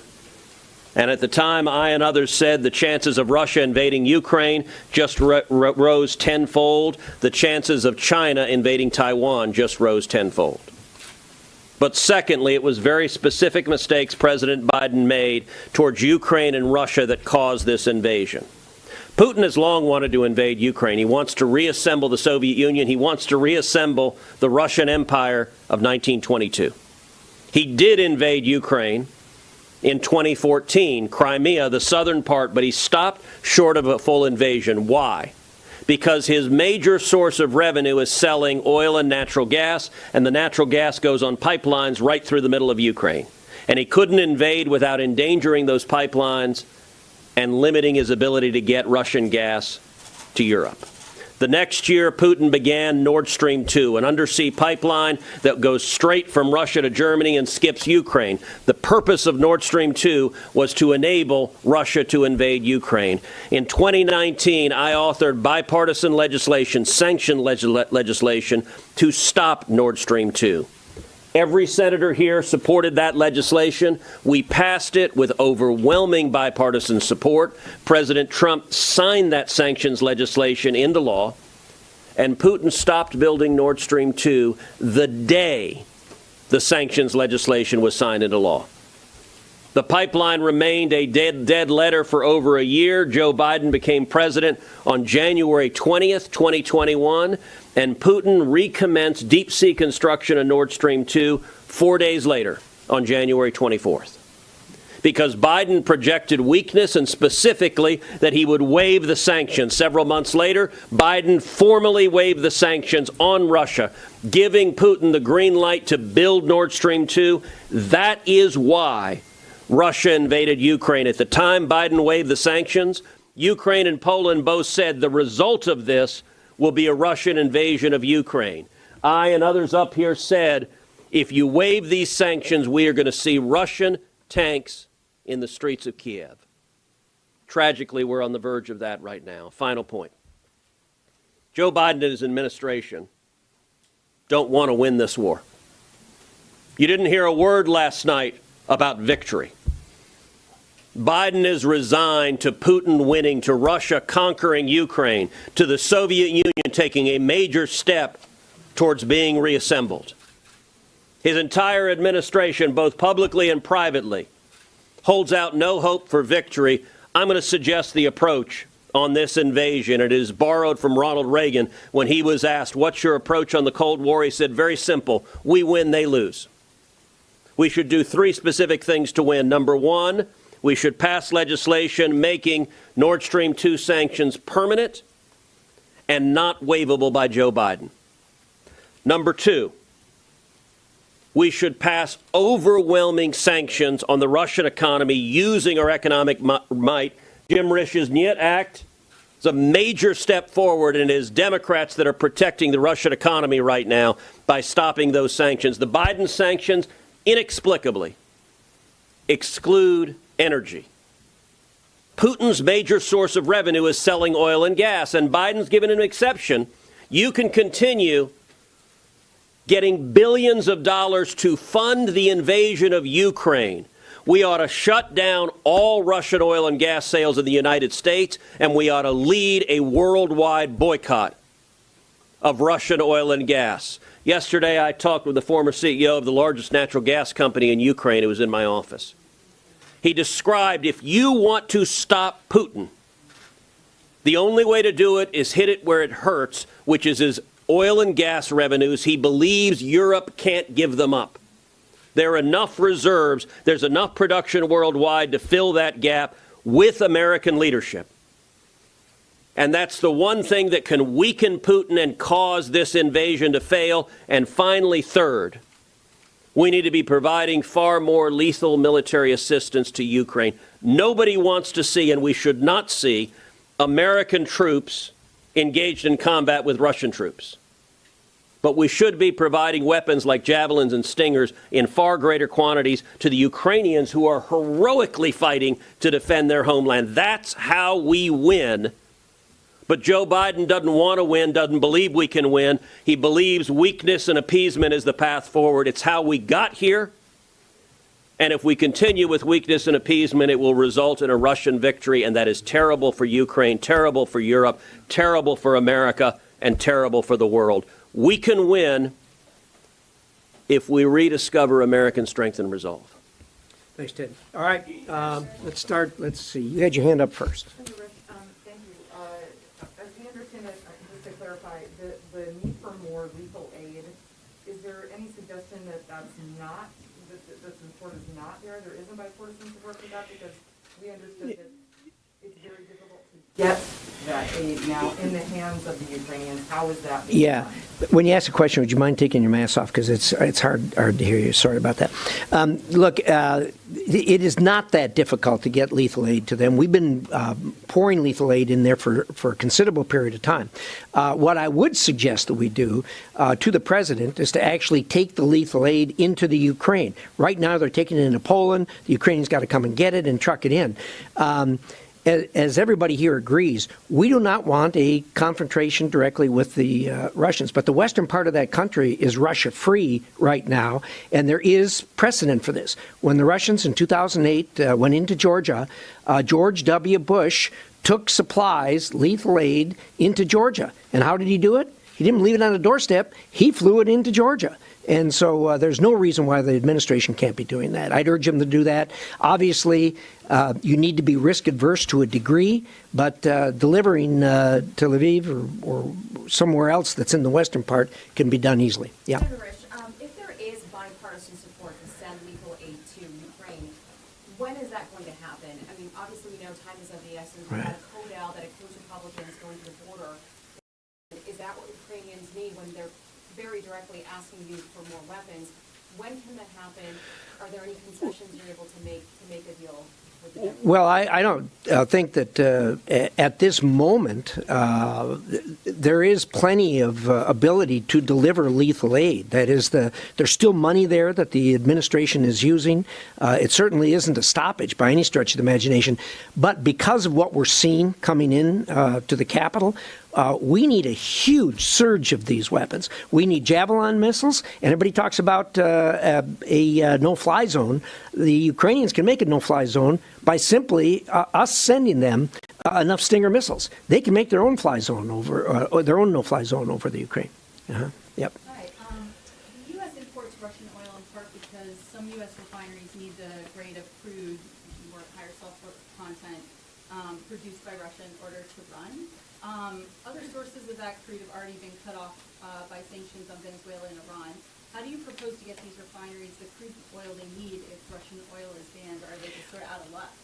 I have experts on that question. Senator Barrasso, Senator Sullivan. Well, look, I think the one issue here is that to your point, having the imports of oil come in overnight as a magic, simplistic solution is more complicated than it sounds because of the refining capacity and the different qualities of crude. But as you saw when we did that with Venezuela, when we did that with other countries, our private sector has the capability to adapt rather quickly on addressing these issues. Here's the big topic, because when you raise this issue of energy and imports, you get those kind of answers, and you get the answers of, well, what we really need to do, as I mentioned, the Secretary of Energy said this just the other day, what we really need to do is just move to renewables and get off hydrocarbons. That was literally her answer to a bunch of senators 4 nights ago. We need to think a little bit longer term. This is a challenge. We are in a new era of authoritarian aggression with Russia, dictators, and with Chinese, and with the Russian dictator Putin and Xi Jinping. And we need to be thinking about this in 2, 3, 4 year, decade-long increments. And when you think about it from that perspective, we do have the time and capability to enable the refining capacity to take care of some of the challenges that you just mentioned. It's not going to happen overnight, but it's also not an excuse not to take action now. And what they're doing is they're using that as the excuse. But if you ban it now, what are you saying to these refineries? Are you going to provide exemptions? Are you going to provide a phase-in? Like, how do you you protect these U.S. refineries from not being able to run? They don't have access. Well, look, I don't think every U.S. refinery is completely addicted to the 650,000 barrels of oil coming in from Russia. They have been through this kind of situation before. They can make contingency plans. But again, what we keep hearing is excuses on why we shouldn't do it. And what we're saying is if we start that process today, the president could do this tonight. You move into the situation and where you can start to refine this over time, and it's something we need to get on right now. Yeah, how about going to the refinery? I mean, some refine light sweet, some refine heavy. They have the crackers and all that kind of thing. The oil that comes in from Canada is heavy oil. So work with Canada to bring in more of that heavy oil for the refineries that have the heavy crackers and refine the heavy crude. And then for the ones that refine the light sweet, like our oil from North Dakota, make sure that you work with them so you get more of the oil to those refineries and find ways to give them more room to expand what they can do at the refineries at the same time that you open up production. Stop with all these restrictions in terms of getting permits for new wells. Work to get transportation in place, whether it's the pipelines, but also the rail. We move a ton of oil by rail, so let's do more of that. Natural gas. We have stranded natural gas in North Dakota. Start doing all these things now. It takes some time, but you'll see some impact in the short term and more impact over time. Senator Cruz and Senator Kennedy want to take your. This will be the last question, I think. So, Senator Hoeven is exactly right that the crude oil being produced in Canada and the tar sands is very comparable to the Russian crude oil. That's precisely the crude oil that Joe Biden shut down when he canceled the Keystone Pipeline. The consequence of that, Biden destroyed 11,000 jobs in the United States. He destroyed 8,000 high-paying jobs, and he shifted jobs from Canada and America over to Russia. It is literally America last. We can have access to that same crude from Canada, which is our friend, instead of from Russia, which is our enemy. But it's not just crude oil. Russia produces an enormous amount of natural gas, and right now, the United States, Texas in particular, is the Saudi Arabia of natural gas. We have massive quantities of natural gas, but in the Biden administration, there are 6 pending applications to export liquid natural gas. Last night at the State of the Union, I pulled aside the Secretary of State, Tony Blinken, and said, if you want to hurt Putin, the administration tomorrow needs to approve all 6 of those applications and start sending the liquid natural gas. And I'll tell you what really impacts Putin. If Europe likewise boycotts Russian oil and gas, the refineries that are there, they're not just going to purchase crude on the spot market. They're instead going to enter in, the producers are going to demand long-term contracts, probably 10-year contracts. If Putin starts seeing the European refineries signing 10-year contracts with American producers, with Canadian producers, that becomes a mortal threat to the revenue stream that is funding the Russian invasion. It is also a direct threat to Putin staying in power. One way this ends, and we win, is for the oligarchs and the army and the remnants of the KGB to say enough is enough and remove Putin from power. And if his actions jeopardize the economy and livelihood of Russia, it's how we won the Cold War, by effectively bankrupting the Soviet Union, and that economic might is power we still have today. Senator Kennedy. I think Senator Hoeven answered your question, but what I want to do is encourage you to look at this problem longer term and from 35,000 feet. Name 2 countries who don't give a damn about reducing CO2 emissions: Russia and China. Name other people and parts of the world that do care about reducing CO2 emissions: the West, Europe, the United States of America, John Kennedy. I care. The reduction of CO2 emissions is an important policy. So is national security. And what Russia and China have done here, they have taken advantage of the effort to reduce CO2 emissions, which to the Biden administration means a frontal assault on oil and gas. It's so clear what's happening. And they're working together. This isn't just about Ukraine. It's about the East China Sea and the South China Sea and Taiwan and Africa. It's so clear. And the president needs to hit this head on. How are we going to win this? How are we going to make Putin a pariah? How are we going to kick him out of the international community, kick him out of the international marketplace if you don't attack his oil and gas? And it's not going away, folks. And point two, I need you to ask my friend Secretary Yellen a question. We just gave Putin $18 billion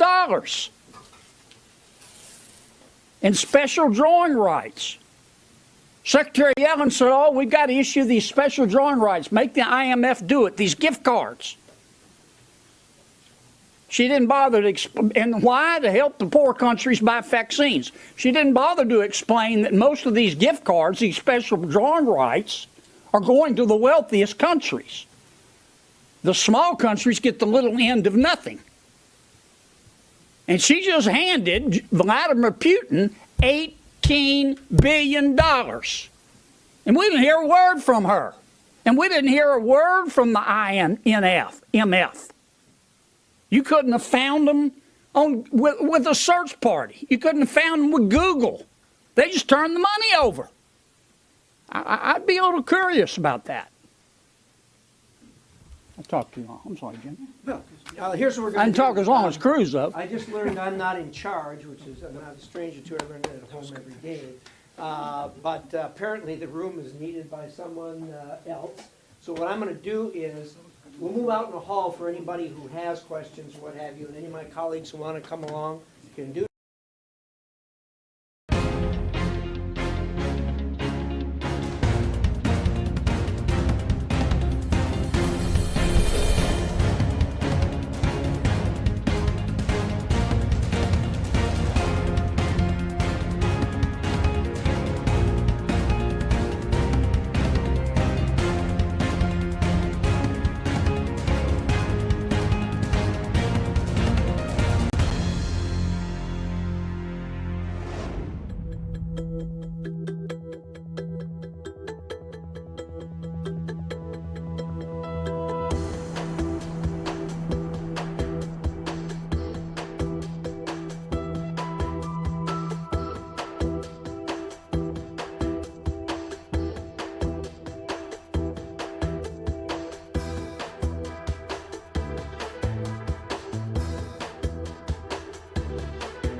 I just had an opportunity to sit down with Ketanji Brown Jackson, the nominee of President Biden to be on the Supreme Court and fill the Stephen Breyer vacancy. It's not the first time we met. In fact, it's not the first time she was in my office. She was there, we're trying to guess, in 2011 as a member of the Sentencing Commission. I had passed a reform of sentencing on crack cocaine, and she was a member of the Sentencing Commission, which ultimately unanimously decided to make that decision retroactive. It included support of conservative Republicans and others on a bipartisan basis. Let me tell you why I believe that this woman is ready to make history in America. She has an extraordinary background. If you're going to be the first in America, you better bring credentials to the task, and she does. She has been an outstanding law student, an outstanding clerk for 3 different levels of the judiciary, including for the retiring Justice Stephen Breyer. She has been before this Judiciary Committee. This will be her 4th time. She's been before it 3 different times, successfully with bipartisan support approved by the Judiciary Committee. The most recent was just this last year when she was approved for the D.C. Circuit Court. Every single time she's come before the committee, she's had bipartisan support. That is quite a source of pride in this day and age with the contentious partisanship that we have. She's an amazing person personally. We talked about her background and things that she had been through. And I would say that she's in a position now where she is prepared to come before the committee and before the Senate and to win the nomination officially before the Senate. I want to say a word about the timing of this. She is going to be have a hearing before the committee on March the 21st. I informed Senator Grassley of that this morning, and he has taken it to his caucus to announce that is the date that we chose. He didn't choose that date. It was chosen by the Democratic majority. Let me tell you why I believe it is fair. That will be the 24th day after President Biden's announcements of this nominee. The hearing begins on March 21st. It has been less than a year since she was before the committee and considered for her current judgeship. In comparison, Amy Coney Barrett came before the committee 16 days after President Trump's announcement. In this case, it's 24 days. And secondly, Judge Barrett had been on the bench 3 years, so it had been 3 years between the consideration of the Judiciary Committee for her circuit position and the Supreme Court approval. In this case, Judge Jackson will have been less than a year when she comes in for a hearing.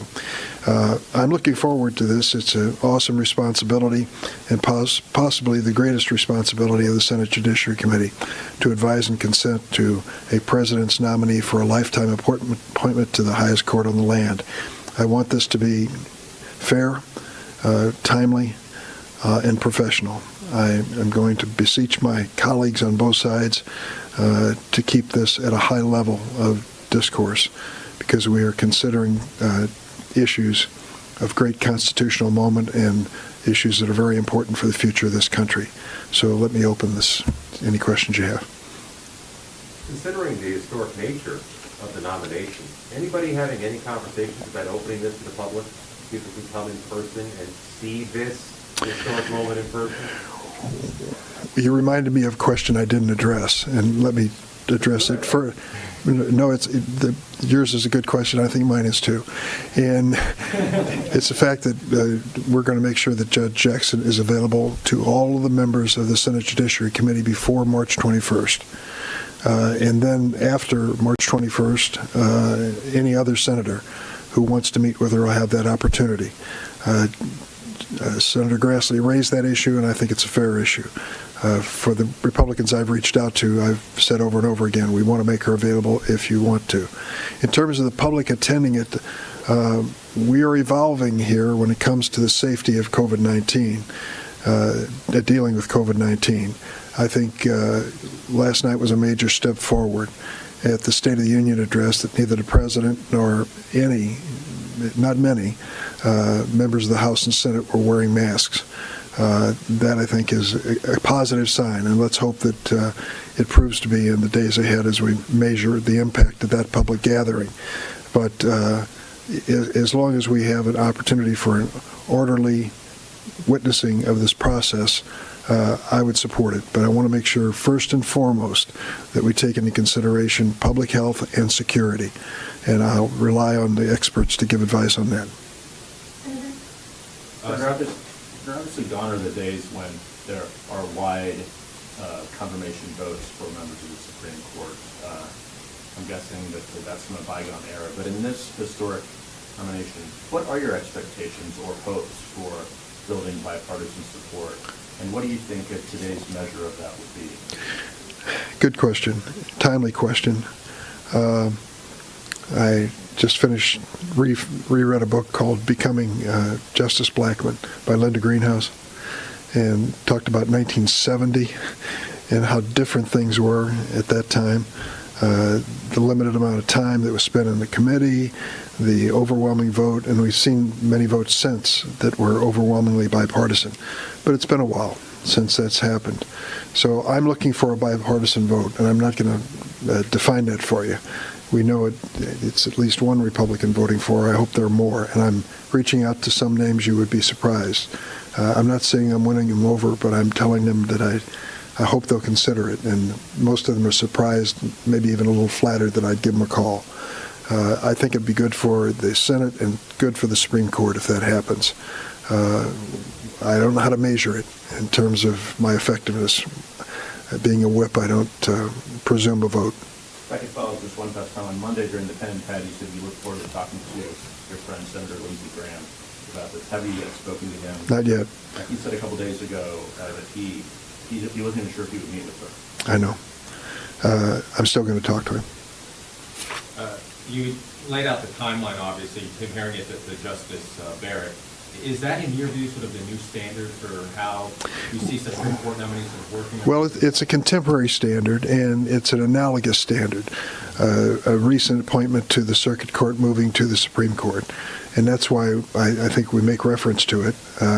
Many of the same players who were here for Justice Barrett's nomination are still on the committee. And so it's tough for them to argue that we're doing anything particularly different. Mr. Chair, Alex, can you just elaborate a little bit more? You said you talked about her background. Was this more her judicial background, personal, combination? And also, can you just walk us through the next steps between now and the 21st, how you and the committee will be getting ready for the hearing? Well, let me talk about the steps first, and that is we sent the questionnaire to the White House last Friday, and it got the response back by Monday evening. It's a thick response, and it refers to some 537 cases that she decided. I knew there was a 5 and a 7 in it. 578 cases that she had written an opinion on in the D.C. Circuit, District Court. And I think there were 8 cases in the circuit that she was in. I'll give you the exact We'll give you exact numbers. Anyhow, the point I want to make is for those who want to know who she is and how she thinks, we have lots of evidence to present to them. So I would assume that the staff of both sides, Democrats and Republicans on the Senate Judiciary Committee, will start there, as they should. There will be some documents provided traditionally to supplement anything that's needed in terms of her background, how that is concerned. You had one other question? Just more specifically, if you can elaborate on your discussions about her background, what did you discuss? Well, we talked about a number of things, and some of them I'm just going to keep to myself at the moment. But we talked about her family, talked about her daughter. I think it's a pretty well-known story about how her daughter, when she learned of Justice Scalia's passing, her daughter sent a letter to President Obama and said, "I got the perfect person for the vacancy, my mom." And that, I think, is a wonderful, heartwarming story of her relationship with it. Yes. On the truncated timeline, I know you're likening it to the Amy Coney Barrett timeline, but part of the reason why people like Manchin and Collins are voting against that was because of how short of the time it was. Have they voiced that fear, or are they okay? No, I haven't brought it up with them. And I think giving more time is appropriate, but also distinguishing the fact that it's been less than a year since she appeared before a committee is also an important factor. Senator, on the timeline, would you anticipate a committee vote the week following the committee hearings, or is that? Under the rules of the committee, I believe that can be held over if it's the decision of the minority for an additional week. Is that right? So we're starting with that presumption. If we have good fortune and it comes the other way, it'll be sooner. Yes. Senator, do you think that Judge Jackson could answer questions about our judicial philosophy and It'll always be a question. It's a question for every nominee. Today we had 5 nominees for district and circuit court, and at least half of them were asked that question. I don't assign the same importance to that as a lot of my colleagues do. They think that is the big tell if they can get somebody to say, well, I'm an originalist or I'm a textualist or whatever the heck that means anymore. But I don't think that's going to be decisive for anybody who really follows this closely. Senator, along the lines of trying to muster Republican support, she does have outside Republican support. Wow, does she? Have you decided, will some of that feature in the intro? Have you asked Paul Ryan to introduce her as he has in the past? Of course, Paul, whom I know personally and like, spoke for her. They are related by marriage. He spoke for her in one of her earlier pursuits and had some very glowing things to say. So any support from him, I would welcome. But it really is a decision by the White House and the nominee as to the witnesses that will be presented in that circumstance. We may have some input, but they have the last word. Yes? Just to follow up on, you said you're talking to Republicans. Can you give us an idea of how many you think are possible? Talking about a handful. How big is your hand? Half a dozen, a dozen? I think we're closer to the half-dozen range, but, you know, if I see a glimmer of hope, I'll pull out my Senate rules and start thumping them. And related to that, if there are about a half dozen Republicans, what case do you make to the Republicans who may have voted against her for the D.C. Circuit, but may actually be genuinely considering her for this primary quarter? Well, I don't know their reasoning as to why they opposed her on the D.C. Circuit. There are a lot of circumstances, and I try to go at it with an open mind. And my first appeal to them is, this is a moment in the history of the United States, and I always want to try to be on the right side of history. And I hope that they'll consider it and give her a second look if the first time around they didn't support her. I've been pleasantly surprised and really surprised in some respects of the reaction of the African American community to this nomination. It is powerful, powerful. And I don't want to try to overanalyze it, but when you think about 115 justices and not one black woman in the history of the court, it is going to make a difference. And also, I know Judge Jackson has an extensive background at the district level, but some Republicans have pointed to her limited time on the circuit court as a point of criticism, and do you think that's a fair point? I don't think it is. I think she was well qualified and prepared for it with over 500 written opinions. There's little mystery as to how she views a case and analyzes it. And I think that she's demonstrated that again. I think Senator McConnell, for example, raised that, the limited number of opinions. I'll say I don't think that holds her back at all. Yes?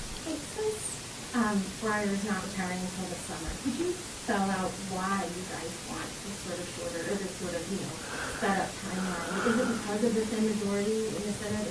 Well, of course, that's part of it, and there's no reason to wait and delay as far as I'm concerned. She's, as I said, got a clear record and going to make it available for all of the senators to view and be personally available. There's no reason to wait on this, and we are not going to hurry Justice Breyer out the door. I agree with President Biden last night in his tribute to the man, but there's precedent, there's ample precedent for Senate approval and then delay in the actual swearing in until the vacancy occurs. Anything else? Yes. I just want to clarify, so she won't talk to anyone who's not on the committee? No, I wouldn't say that. The priority is the committee, to make sure that every committee member before the hearing had their chance. And as I said earlier, Senator Grassley made that point to his own colleagues, don't lurk, don't wait. If you want to do this, tell us right now, so we'll There get. would be a possibility that the people off the committee would meet with the Yes, majority. and it's just a matter of availability of time. Quick off topic, I wanted to ask about the omnibus and how concerned you were that it might not pass next week, and we might have another CR and Ukraine aid is going to be attached, going to be held up. Any concern about that? I'm very concerned about this. Is long overdue. I'm an appropriator, and I know what little activity there was in the formal committee during the course of the fiscal year leading up to October 1st of last year. It's time for us to roll up our sleeves and get this done. I cannot imagine in this moment of history with the Ukrainians facing what they're facing and our allies so anxious to make sure that we're on board, that we are delaying this any longer. We've got to move on this, and the sooner the better. Just a question on the hearings. When the Barrett hearings took place, Graham called for the vote the same day the hearings ended to avoid having to wait for a week, knowing that there would be a holdover. Are you going to do that? Are you going to compact it by a week? I don't want to presume the schedule beyond March 21st. We'll start there and stay tuned. Okay, thanks everybody. Thank you.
Confirmation hearing coming up here March 21st. To go a little bit deeper into this conversation, I want to bring in Theo Meyer with the Washington Post. Thanks for joining us, Theo.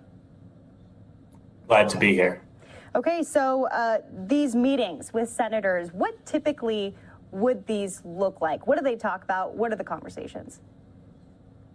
Well, these meetings are to help senators get to know a potential nominee. There is a Sherpa in all cases, typically a former senator. In this case, former Senator Doug Jones, the Alabama Democrat who lost re-election in 2020. It's expected that Ketanji Brown Jackson will probably meet with every member of the Judiciary Committee, at least, as well as other members who are swing votes. And when you say swing votes, explain that to all of our viewers right now. What is the process that she has to go through? Well, Judge Jackson was confirmed by the Senate less than a year ago to sit on the D.C. Court of Appeals, the second most powerful federal court. And 3 Republicans voted for her then: Susan Collins of Maine, Lisa Murkowski of Alaska, and Lindsey Graham of South Carolina. So all eyes are on them in terms of voting for her again, in terms of Supreme Court confirmation. Lisa Murkowski is up for re-election this year. So who knows if that will, influence her calculations at all. Collins and Graham are not up until 2026. So they have a little bit more breathing room, if there is any blowback from Republican voters. Ketanji's already been confirmed 3 times. Is this a different ball game? Yes, this is a different ballgame. Supreme Court confirmations are much more intense. Democrats have laid out a pretty ambitious timetable here, starting hearings on March 21st. That would, have her potentially being confirmed to the court, perhaps in mid-April or so.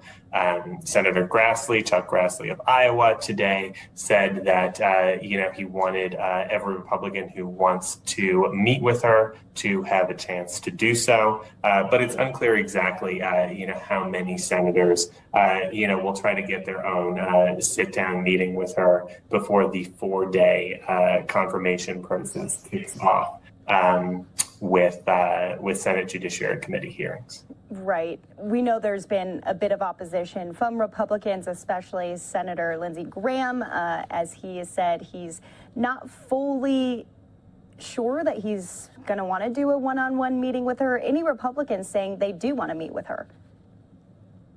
Yeah, Susan Collins, who, as I said, is considered a potential yes vote, has said that she does want to meet with her.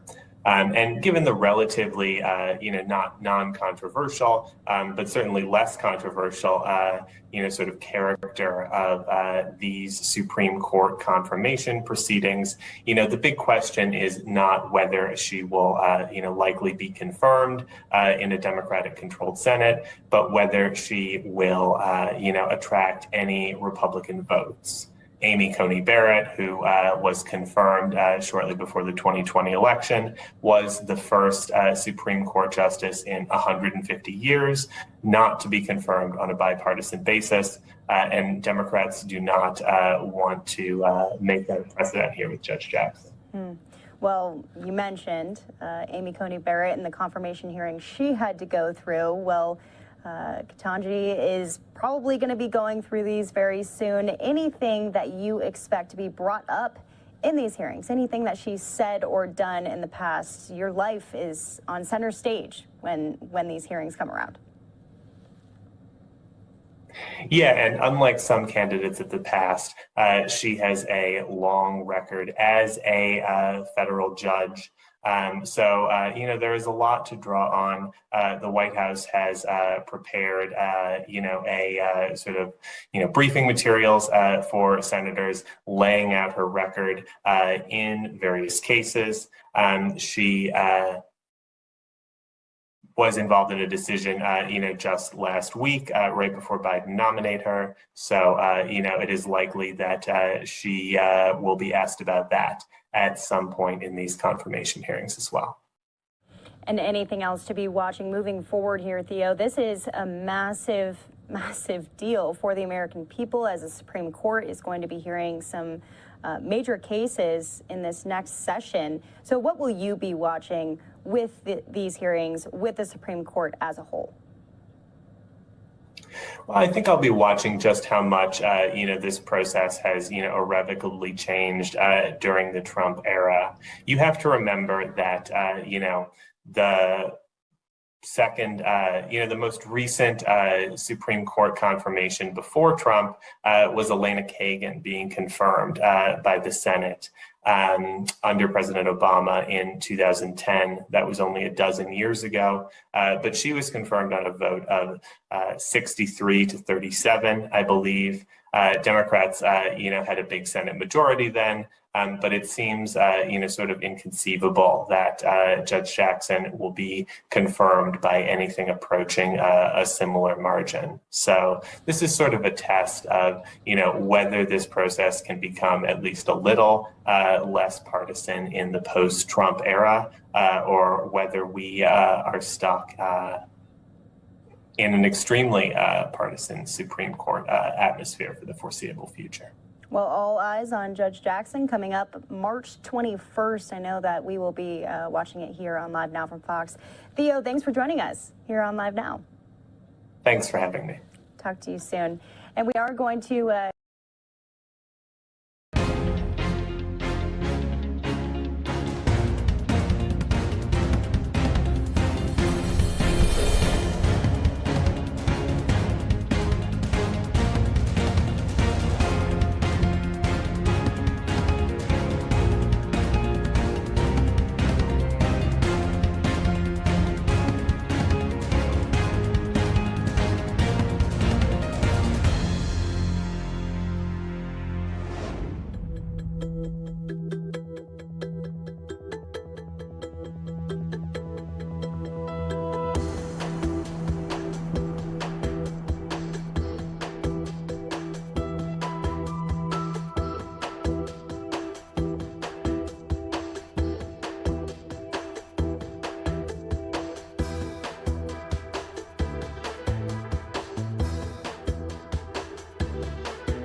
Mr. Secretary General, my fellow delegates, to all those who dedicate themselves to the noble mission of this institution. Today we call on Russia to stop its unprovoked, unjustified, unconscionable war. We call on Russia to respect the sovereignty and territorial integrity of Ukraine. We call on another neighbor of Ukraine, Belarus, who you've just heard from, to stop supporting the war and stop allowing its territory to be used to facilitate this aggression. And today, we stand together in holding Russia accountable for its violations of international law and to address the horrific human rights and humanitarian crisis unfolding before our eyes. This is an extraordinary moment. For the first time in 40 years, the Security Council has convened an emergency special session of the General Assembly. 40 years. Most of the men and women fighting in Ukraine were not even born the last time the United Nations came together in this way to unite for peace. And I would venture that many of the people in this room were not born when that happened. But a few of the eldest Ukrainians and Russians might recall a moment like this, a moment when one aggressive European nation invaded another without provocation to claim the territory of its neighbor. A moment when a European dictator declared he would return his empire to its former glory. An invasion that caused a war so horrific that it spurred this organization into existence. Now, at more than any other point in recent history, the United Nations is being challenged. If the United Nations has any purpose, it is to prevent war. It is to condemn war, to stop war. That is our job here today. It is the job you were sent here to do, not just by your capitals, but by all of humanity. A lot has happened very quickly to bring us to this unique moment. It was barely a week ago when, in the dead of night, President Putin launched a full-scale invasion of our fellow UN member state. At the very moment the Security Council was holding an urgent meeting attempting to foster diplomacy and de-escalation. As the Security Council discussed peace, Putin declared war. Ukraine has defended itself with great courage and vigor. As President Biden said in his State of the Union address last night, President Putin, and I quote, met a wall of strength he never imagined. He met the Ukrainian people.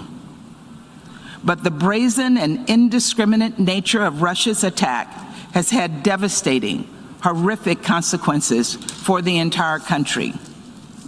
Russia has bombed residential apartment buildings.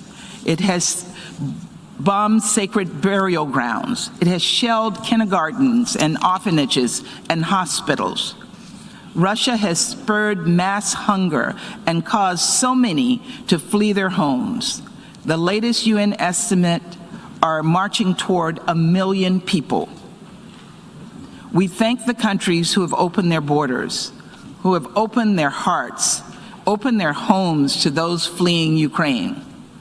And I want to echo the UN Refugee Agency's call to help and welcome all those fleeing conflict without regard to race or nationality. Refugees are refugees. For those who remain, Russia is destroying critical infrastructure, vital services which provide millions of people across Ukraine with drinking water to stay alive, gas to keep people from freezing to death.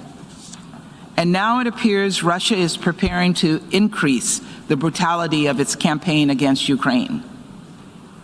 We have seen videos of Russian forces moving exceptionally lethal weaponry into Ukraine, which has no place on the battlefield. That includes cluster munitions and vacuum bombs, which are banned under the Geneva Convention. We all have seen the 40-mile-long lethal convoy charging toward Kyiv. President Putin continues to escalate, putting Russia's nuclear forces on high alert, threatening to invade Finland and Sweden. At every step of the war, Russia has betrayed the United Nations. Russia's actions go against everything this body stands for. People across the world have already united together in exactly the way this General Assembly must do today. Protests and vigils against Russia's war and in solidarity with Ukraine, marked with blue and yellow, have sprung up across the globe. These are protests for peace. From Bangkok to Budapest, from Berlin to Buenos Aires, from Sydney to Seoul, from Calgary to Cape Town, and even in Moscow and Minsk. People everywhere are standing up to call for President Putin to stop this attack. The Russian people are themselves asking how many lives Putin will sacrifice for his cynical ambitions. And they are appalled at the answer. To the Russian protesters, I say thank you. Thank you for your bravery. To the Russian soldiers sent to the front lines of an unjust, unnecessary war, I say your leaders are lying to you. Do not commit war crimes. Do everything you can to put down your weapons and leave Ukraine. The truth is that this war was one man's choice and one man alone, President Putin. It was his choice to force hundreds of thousands of people to stuff their lives into backpacks and flee the country, to send newborn babies into makeshift bomb shelters, to make children with cancer huddle in hospital basements, interrupting their treatment, essentially sentencing them to death. Those were President Putin's choices. Now it's time for us to make ours. The United States is choosing to stand with the Ukrainian people. We are choosing, in coordination with our allies and partners, to impose severe consequences on Russia. We are choosing to hold Russia accountable for its actions, and we will soon turn to vote on a resolution that does just that. We believe this is a simple vote. Vote yes if you believe UN member states, including your own, have a right to sovereignty and territorial integrity. Vote yes if you believe Russia should be held to account for its actions. Vote yes if you believe in upholding the UN Charter and everything this institution stands for. Thank you very much. I thank the distinguished representative of the United States.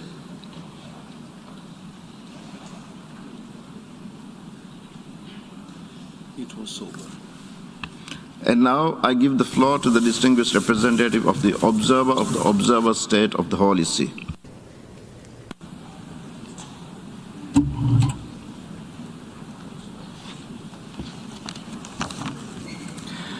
Mr. President, Mr. Secretary General, thank you for calling this emergency special session, as in recent days we have been shaken by something tragic, war.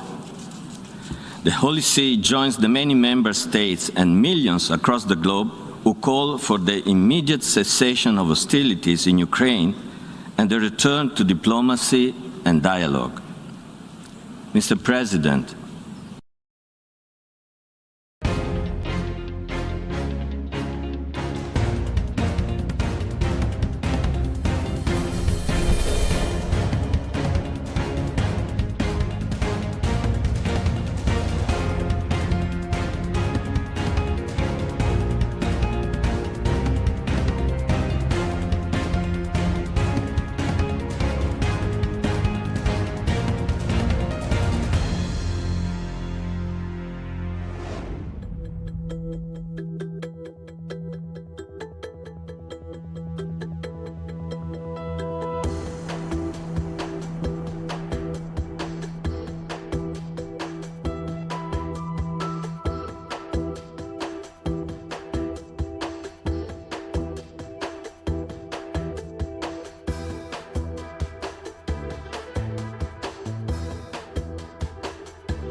Mr. President, Secretary General,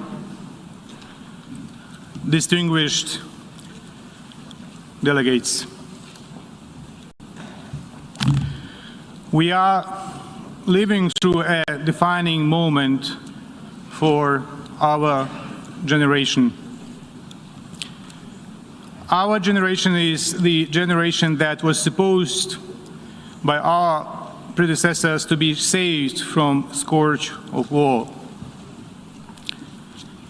That is why our predecessors created the United Nations. And yet today, it falls to us to save future generations. Let me read the following text.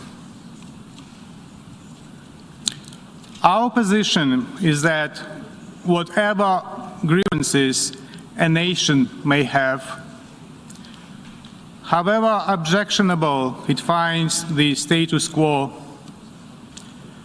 aggressive warfare is an illegal means for settling those grievances or for altering those conditions.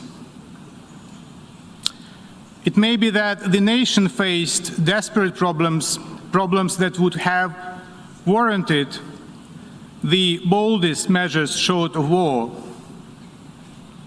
All other methods, persuasion, propaganda, economic competition, diplomacy, were open to an aggrieved country.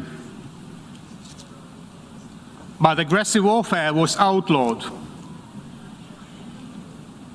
The defendants did make aggressive war a war in violation of treaties. They did attack and invade their neighbors in order to effectuate a foreign policy which they knew could not be accomplished by measures short of war. And that is as far as we accuse or propose to inquire. End of quote. Said in his opening statement to the International Military Tribunal on November 21, 1945, in the Palace of Justice at Nuremberg, Justice Robert Jackson, Chief of Counsel. And these words are addressed today to Mr. Putin, Mr. Shoigu, Mr. Lavrov, Mr. Volodin, Ms. Matvienko, and perhaps dozens more, but certainly they are not addressed to the Russian citizens, those Russian citizens who try to preserve their dignity. For almost a week, Ukraine is fighting under the bombs and missiles, fighting in the face of armadas of hardware and countless crowds of enemies. They have come to the Ukrainian soil not only to kill some of us, not only to shift our course and priorities. They have come to deprive Ukraine of the very right to exist. They have come to resolve the Ukrainian issue, as their propagandists claimed. Just stop and think whether these words remind you of something. Yes, more than 80 years ago, another dictator tried to finally resolve the issue of another people. He failed. When the world responded in a resolute and united manner, it was happened immediately, and the delay costed dozens of millions of people. Are we ready to pay such a price now? Or is it time to demonstrate the unity of purpose and deeds already now? We appreciate all manifestations of such unity and solidarity with Ukraine. I would like to express gratitude to all member states that support Ukrainians in their battle for freedom. I would also like to thank those member states that accepted Ukrainian refugees, mostly women and children. More than 500,000 have already fled from Russian missiles and shells. I will not recite all facts of new war crimes and crimes against humanity that the Russian troops have committed since my previous statement 2 days ago. The list is so long that it will run out of time. The crimes are so barbaric that it is difficult to comprehend. Facing the total resistance of the Ukrainian population, Putin's regime has proceeded to widespread use of indiscriminate weapons such as multiple rocket launchers and aerial bombs against the residential areas. Ukrainians are being killed by Russian ballistic missiles and thermobaric weapons.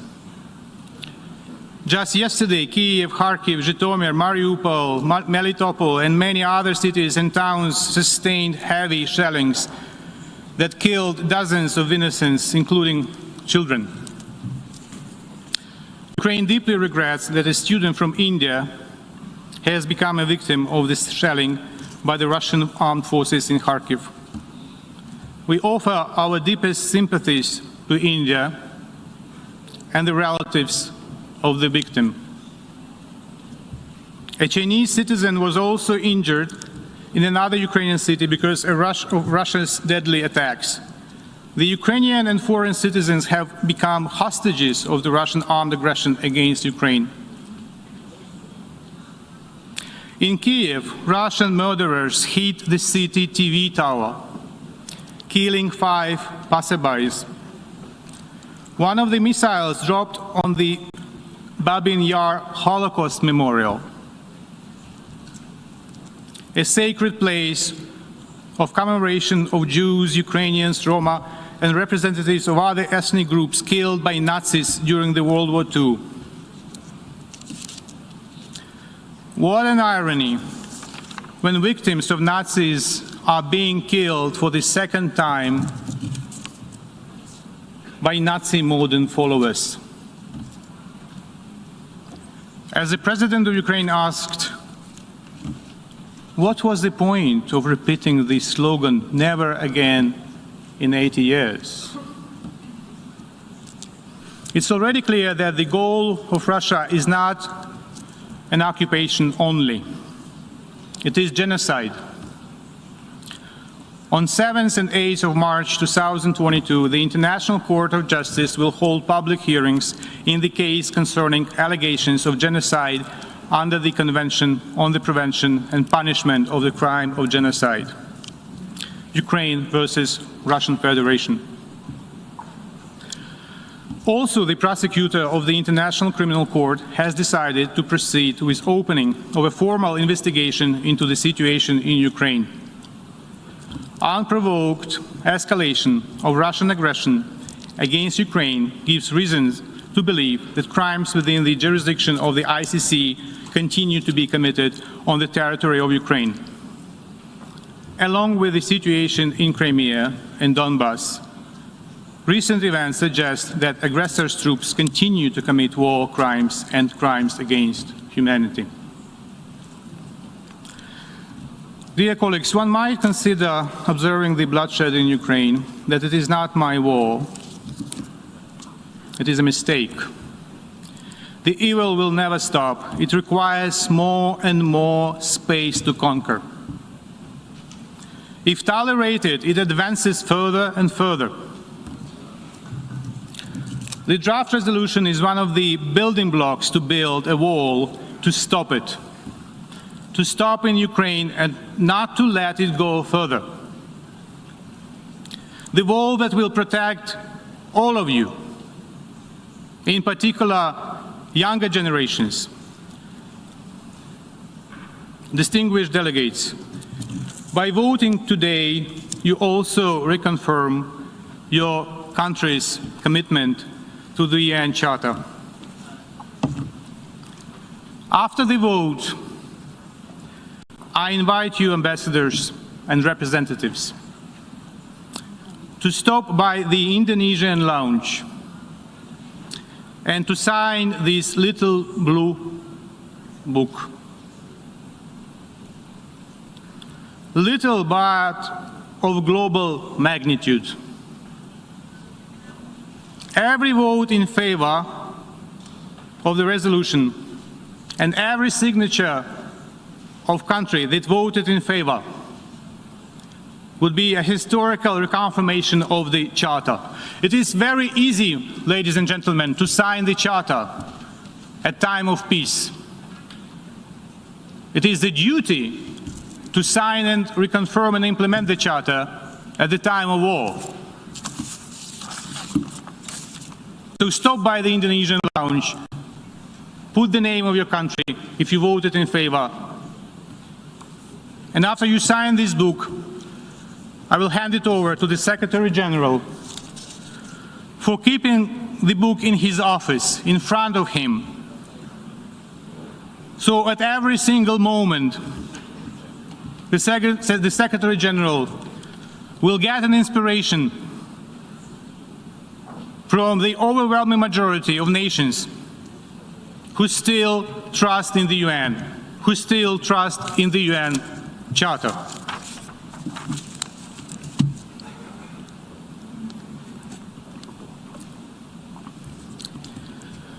There is a very fragile gentleman, a very old one. He was born in a territory that was part of the Kingdom of Hungary. He will celebrate his 102 years birthday in 9 days. His name is Benjamin Ferenc. Benjamin Ferenc was an investigator of war crimes, a chief prosecutor at one of the 12 subsequent trials of Nuremberg. Later, he became an advocate of international rule of law and for the establishment of the International Criminal Court. With the permission of the producer, I would play a couple of seconds of his words, and I want you to listen very carefully. Hard to do. 3 words: law, not war. If you can do that, you save every day billions of dollars, which you can use to deal with the legitimate complaints of old people who need medical care, students who have to pay for their tuition, all the legitimate complaints which could be solved if we didn't spend the money on weapons to kill them instead of helping them. And that is the current system. Now, how are you going to do it? I will end by telling you how to do it. And the principles which have guided me. There are 3 principles. 1, never give up. 2, never give up. 3, I hear you, never give up. Good luck. I wish you the best of luck.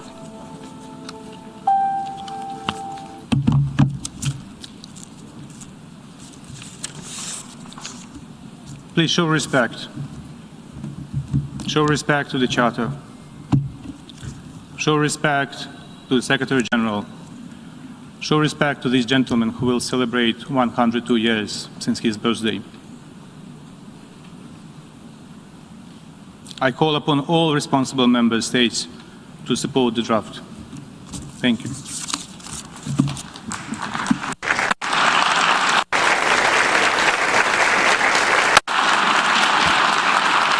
I thank the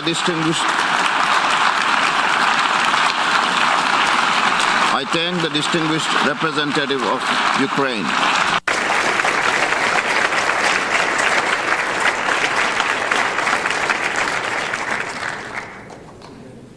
We shall now proceed to consider draft resolution A/ES-11/L1 entitled Aggression Against Ukraine.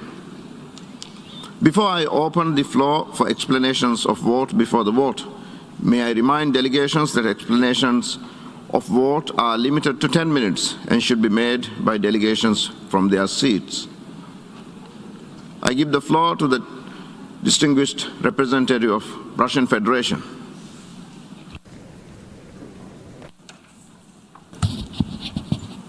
Господин председатель, President. господин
Of vote before the vote. May I remind delegations that explanations of vote are limited to 10 minutes and should be made by delegations from their seats. I give the floor to the distinguished representative of Russian Federation.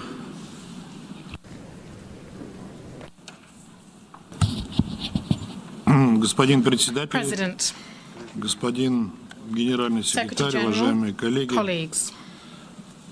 Россия Russia просит поставить would ask for проект резолюции this на draft голосование. resolution to be put to the vote.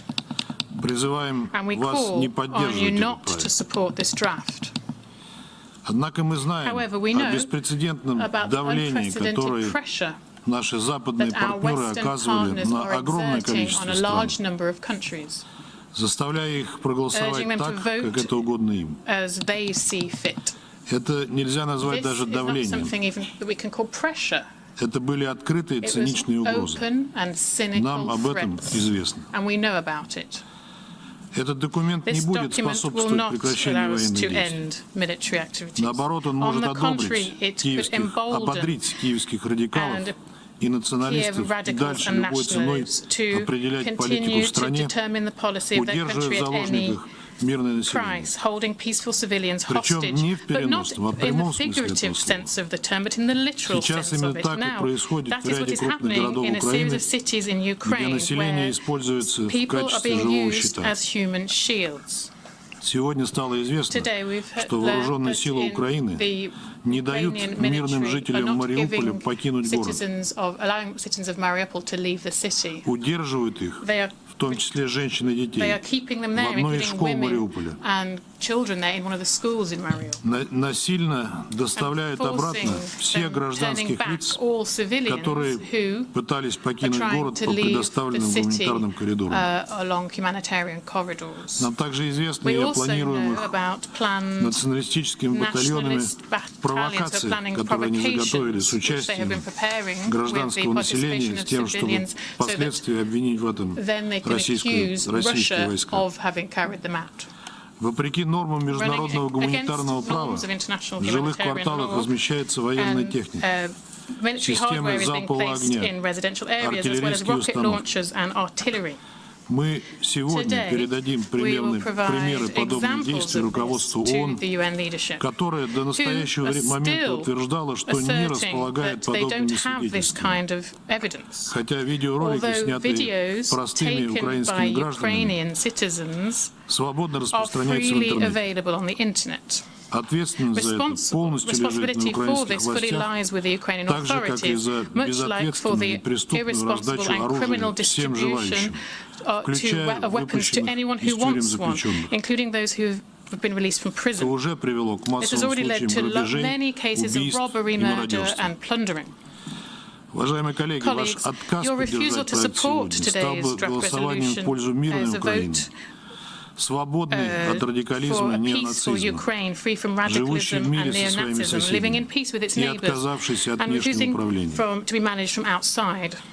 Именно на достижение этих целей направлена This was наша the aim специальная of our военная special операция, military которую авторы резолюции operation, who the sponsors пытаются of this resolution представить в tried to качестве агрессии. present as aggression. Мы сегодня We слышали от heard украинского from the представителя Ukrainian слова о representative нацизме, words about Nazism. но он стыдливо But he умолчал о didn't разгуле, mention о разгуле the неонацизма rampant на самой neonazism Украине, in Ukraine itself, о бесчинствах and неонацистских the и rampant националистических радикальных neonazism, организаций, nationalist radical о факельных organizations, шествиях about torchlit processions и прославлении пособников Гитлера. and those who support Hitler. Те, кто Those who are интересовался развитием interested in the украинского development of кризиса, the Ukrainian прекрасно crisis and how понимают it's его developed, генезис. very much understand where it came from. Действуя сегодня, мы прежде Actions всего today we стремимся are seeing, остановить in action today we're восьмилетнюю trying войну to stop майданного the режима с 8-year населением war Донбасса. of the Maidan regime on the people of Donbass. За прошедшие годы For the наша last страна years, our сделала все country has done возможное и everything it can, невозможное, and чтобы things are избежать такого impossible to сценария. avoid this kind of scenario. Мы, по выражению генерального We, секретаря, according to кстати Secretary говоря, General, перевернули все камни left no stone unturned, и постучались в knocked каждую on дверь, every door. однако так и не были However, we услышаны. were not listened to. Жители Those living in Донбасса Donbass продолжали are и still продолжают бомбить, being bombed. не собираясь останавливаться на They 14 don't plan on тысячах погибших, stopping at 14,000 подавляющее victims, большинство из the которых vast majority приходится of which на жителей ДНР и are ЛНР. living in the LPR and DPR, were living in the LPR and Цели DPR. нашей The aim специальной of операции, our special объявленные на основании operation статьи is 51 Устава ООН, announced on the выполняются basis и of будут Article достигнуты. 51 of the UN Charter and При will этом be мы не achieved. наносим However, ударов we по are not гражданским объектам и carrying out мирным strikes on жителям. civilian Не верьте facilities and огромному количеству civilians. фейков, Don't believe the распространяемых large в number of интернете на этот fakes счет. spread around the internet on Эти this. фейки These пеклись, fakes как пирожки, have only в центре are distributed like biscuits информационно-психологических операций operation специальных centers, a special сил операции Украины. special Этот центр вчера был operations уничтожен. of Ukraine, and this center was destroyed. Мирный сценарий для Украины можно ускорить, если радикалы позаботятся о сохранности жизни граждан своей страны и не будут прикрываться им. Такого призыва в тексте поставленного на голосование документа нет. В нем также ничего не сказано о незаконном перевороте в Киеве, когда в феврале 2014 года при попустительстве Германии, Франции и Польши и при поддержке Соединенных Штатов был свергнут законно избранный президент страны. В этом проекте нет ничего и о том, что новые националистические власти тотчас же ограничили права граждан на использование русского языка. Это дало старт огромной цепочке нарушений базовых прав жителей Востока страны, и не только Востока, включая самое ценное право на жизнь. Многие из вас не хотят ничего слышать о трагедии, которая началась на Украине после майданного переворота 2014 года, о заживо сожженных людях в Одессе, о преследованиях и убийствах несогласных. И самым ярким проявлением этого стала развязанная Киевом война против Донбасса. Ничего в документе нет и о том, что на протяжении 8 лет Соединенные Штаты и Европа накачивали и сейчас накачивают Украину вооружением, помогая майданному режиму убивать мирных жителей на Донбассе. Оправдывали лояльные киевские власти за полное игнорирование authorities in Kiev are fully ignoring the Minsk agreements and sabotaging Security Council Resolution 2202. Finally, this draft is a clear attempt of those who, over the last decades, have committed huge numbers of aggressions, illegal and international law, as well as coups, one of which indeed was the Maidan coup in Ukraine. They present themselves as champions of international law. Thank you. I thank the distinguished representative of the Russian Federation, and now I give the floor to the distinguished representative of Serbia.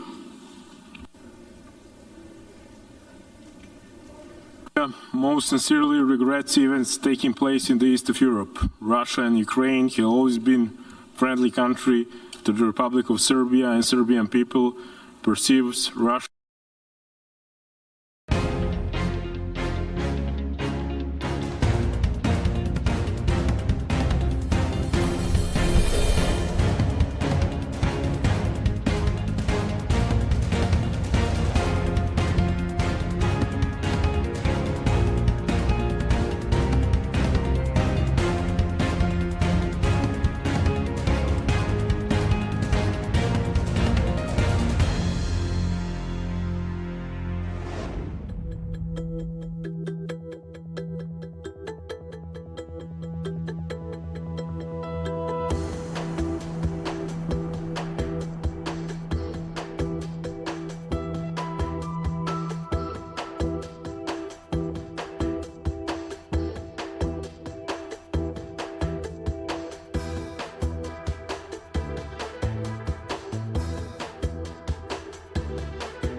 National COVID-19 Preparedness Plan. Today, I'm joined by Secretary Becerra, Dr. Walensky, and Dr. Fauci. We'll each deliver some remarks and then open it up for questions.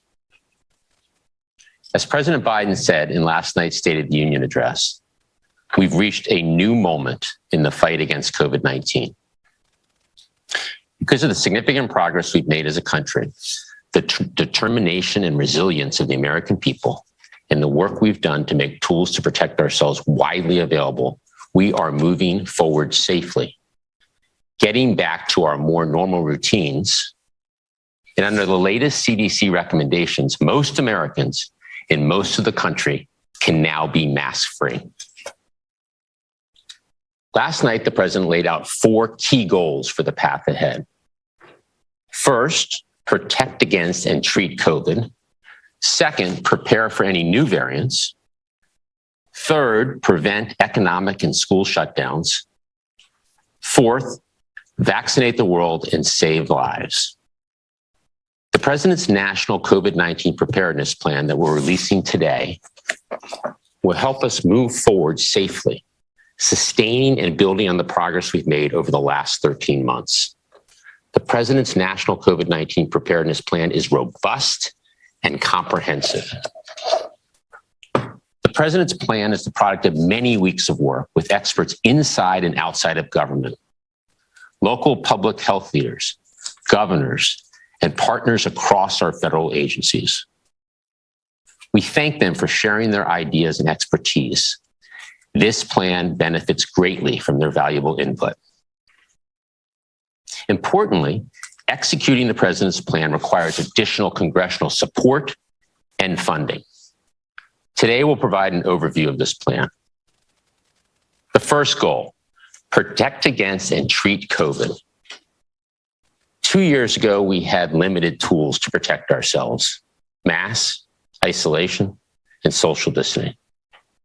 But all of that's changed. Today, we have the tools we need to protect each other and treat COVID-19. They're widely available for the American people. And with Congress's help, the president's plan will make sure that's always the case. We know that vaccines and boosters provide strong protection against severe illness and hospitalization. Because of the unprecedented vaccination program we've established, 216 million Americans are now fully vaccinated. And 2 out of 3 eligible adults now have booster shots, which provide the strongest protection. In fact, if you're vaccinated and boosted, you have an extremely high level of protection against COVID, and it's extremely unlikely you'll end up in the hospital if you do get the virus. The plan lays out how we're going to keep working with governors, state and local health officials, and community partners to get even more shots in arms. Importantly, we know parents of children under the age of 5 are eager to provide their kids the protection of a vaccine. The president's plan ensures that as soon as a vaccine is authorized, we'll be ready with plenty of vaccines and prepared to help parents vaccinate their youngest kids at thousands of trusted and convenient locations across the country. In addition to vaccines and boosters, we have filled our nation's medicine cabinet with effective treatments and therapeutics, monoclonal antibodies, antiviral pills, and preventive therapies for our most vulnerable. These treatments work to prevent the worst outcomes of COVID-19, and we have more treatments available for the American people than ever before, millions of treatments each month. Pfizer's pill is a game changer, 90% effective at keeping people out of the hospital. We collaborated with Pfizer to accelerate development of the pill, and we've ordered 20 million courses. As the president announced last night, Pfizer worked overtime to further accelerate delivery. This month alone, the month of March, we'll have 1 million of these treatment courses available. And in April, that number will more than double. To ensure these life-saving treatments are easily accessible, the president's plan launches a new Test to Treat initiative to provide individuals access to testing and treatment for free, all in one stop. Hundreds of one-stop sites will open across the country this month, located at local pharmacy clinics, community health centers, long-term care facilities, and veterans health centers. The president's plan, with support from Congress, ensures other important tools like tests and high-quality masks are widely available, accessible, and free.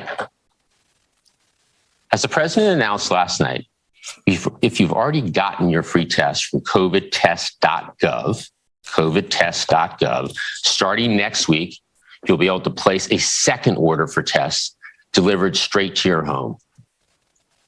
And we continue to make hundreds of millions of high-quality N95 masks available to Americans for free at local pharmacies, grocery stores, and community health centers across the country.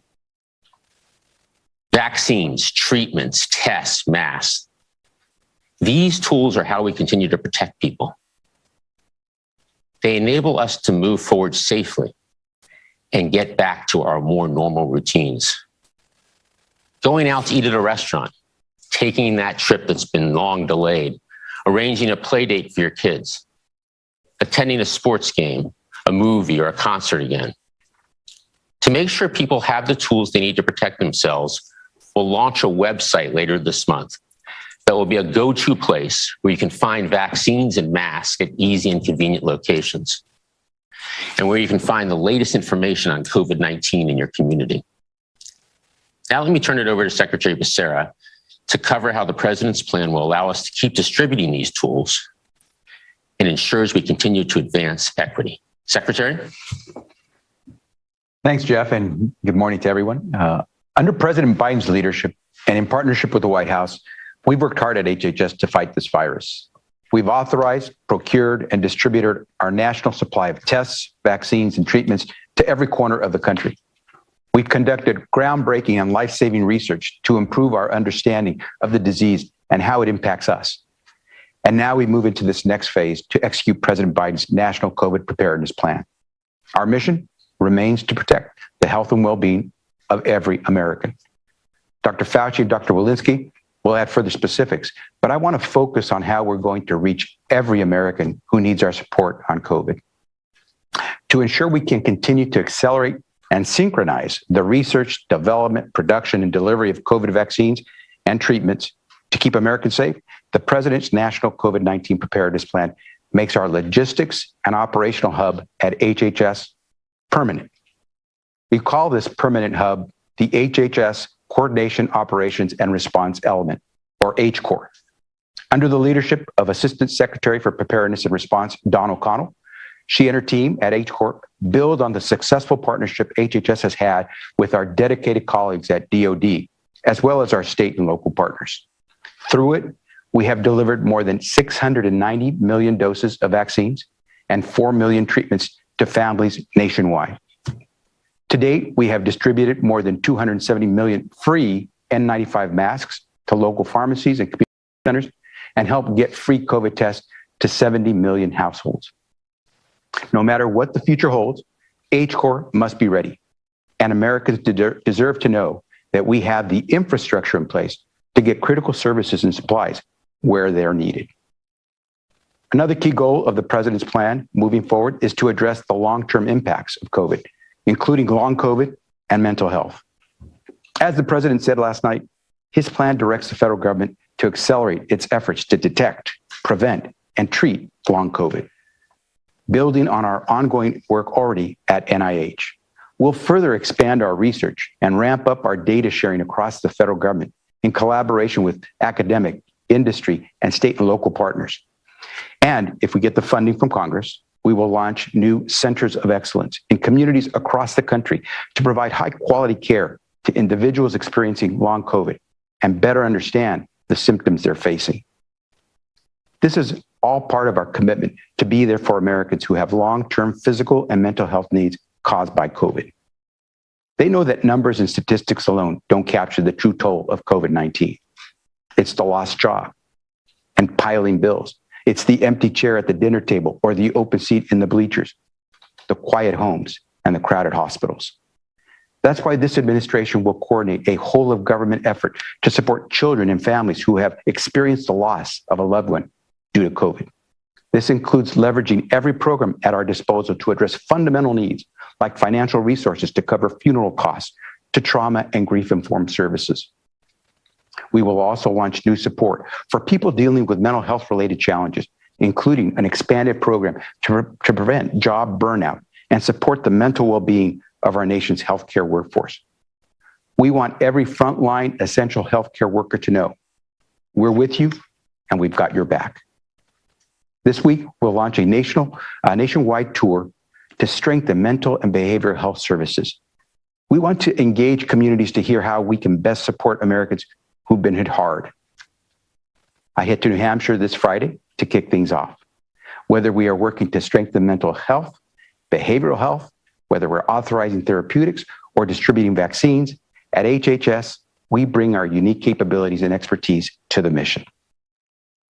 As it has from the beginning, fairness for everyone, equity, will remain at the center of our work. We've already seen the power of this intentional approach. We have closed disparities in vaccination rates for Black, Latino, and Asian American adults. This historic progress didn't happen overnight or by accident. It's the product of dedicated focus and hard work. We've surged resources, including tests and treatments, to our hardest hit and highest risk communities. And we've safely reopened schools, helping our most vulnerable students have more equitable access to learning and easing the burden on working parents across rural and urban areas. Tackling barriers to vaccinations, boosters, testing, and treatments remains a priority for us. This includes making sure people can access these tools for free, wherever you are, and even if you don't have health insurance. And we will continue to address the specific needs of seniors, people living with disabilities, and people who are immunocompromised. These are the Americans who need our focus and attention right now. These are our friends and neighbors, nuestros padres y abuelos, our family. We see you, and we will do everything in our power to protect and support you, including making sure you have access to boosters and treatment. Bottom line, as we move forward, we will leave no one behind. President Biden made that clear last night. With that, let me turn it over to Jeff. Well, thank you, Secretary. Now moving to the second goal of the President's plan, preparing for any new variants. We know this virus is unpredictable, so the President's plan makes clear we're continuing to take every action within our power to prepare for any possible new variants. As Dr. Walensky will discuss in a moment, we've taken significant steps to improve monitoring for any new variants. America's variant monitoring system can now detect variants at a very, very low level.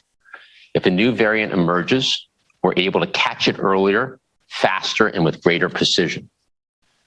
And when we do detect a new variant, we'll be ready to respond quickly. We have a COVID-19 variant playbook to rapidly assess a variant's transmissibility and severity and its potential impact on vaccines and treatment. We've put it to the test over the past few weeks with tabletop readiness and response exercises against the fictional variant with HHS, CDC, NIH, FDA, FEMA, and other agencies at the table. If needed, we have developed plans and processes that we can produce, authorize, and deliver new vaccines and treatments in just 100 days, rather than in many months or years. Funding from Congress will be critical to these efforts. The President's plan also creates new stockpiles of at-home tests, antiviral pills, and high-quality masks, including masks for kids. So we're ready for whatever comes. Next, the third goal of the President's plan, prevent economic and school shutdowns. We know how to keep our businesses and our schools open with the tools that we have at our disposal. And we've shown we can do it, even during the Omicron surge. Under the President's plan, we'll continue to ensure that our schools, workers, and workplaces have the resources they need. This includes the Environmental Protection Agency, the EPA, issuing a new clean air in buildings checklist, a set of recommendations to improve indoor air quality through effective ventilation practices. As we move forward, the President believes Americans should be able to stay home if they do get COVID, so they can protect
others and take care of themselves and their loved ones without the added burden of missing a paycheck.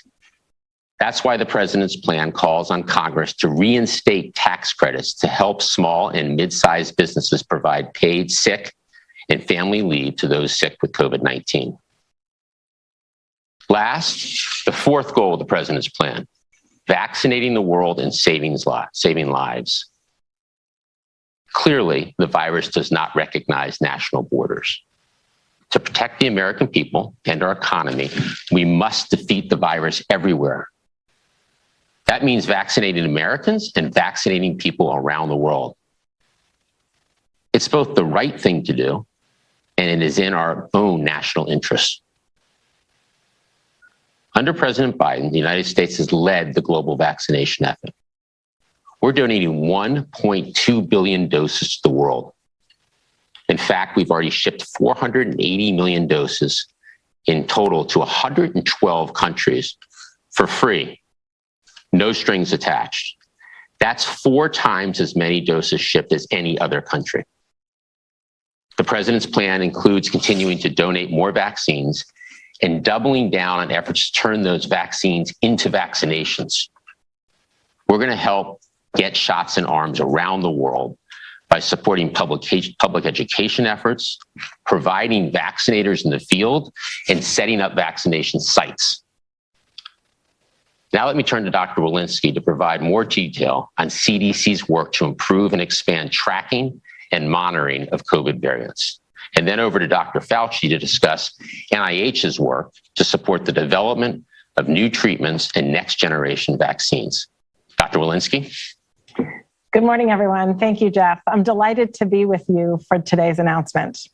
As you heard from Jeff and Secretary Becerra, a key element of the President's National COVID Preparedness Plan is building on the strengths of our public health response to COVID-19, expanding our capacity to respond to new variants, clusters of cases, or outbreaks, so we can effectively stay ahead of this virus and protect more people.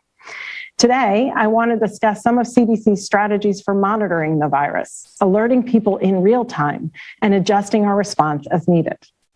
These approaches include our National Wastewater Surveillance System and the National Syndromic Surveillance Program to better anticipate a rise in cases, expanded genomic sequencing to quickly identify new variants, and our approach to data modernization and our new Center for Forecasting and Analytics, which is designed to forecast and model emerging health threats and to help inform public health decision-making.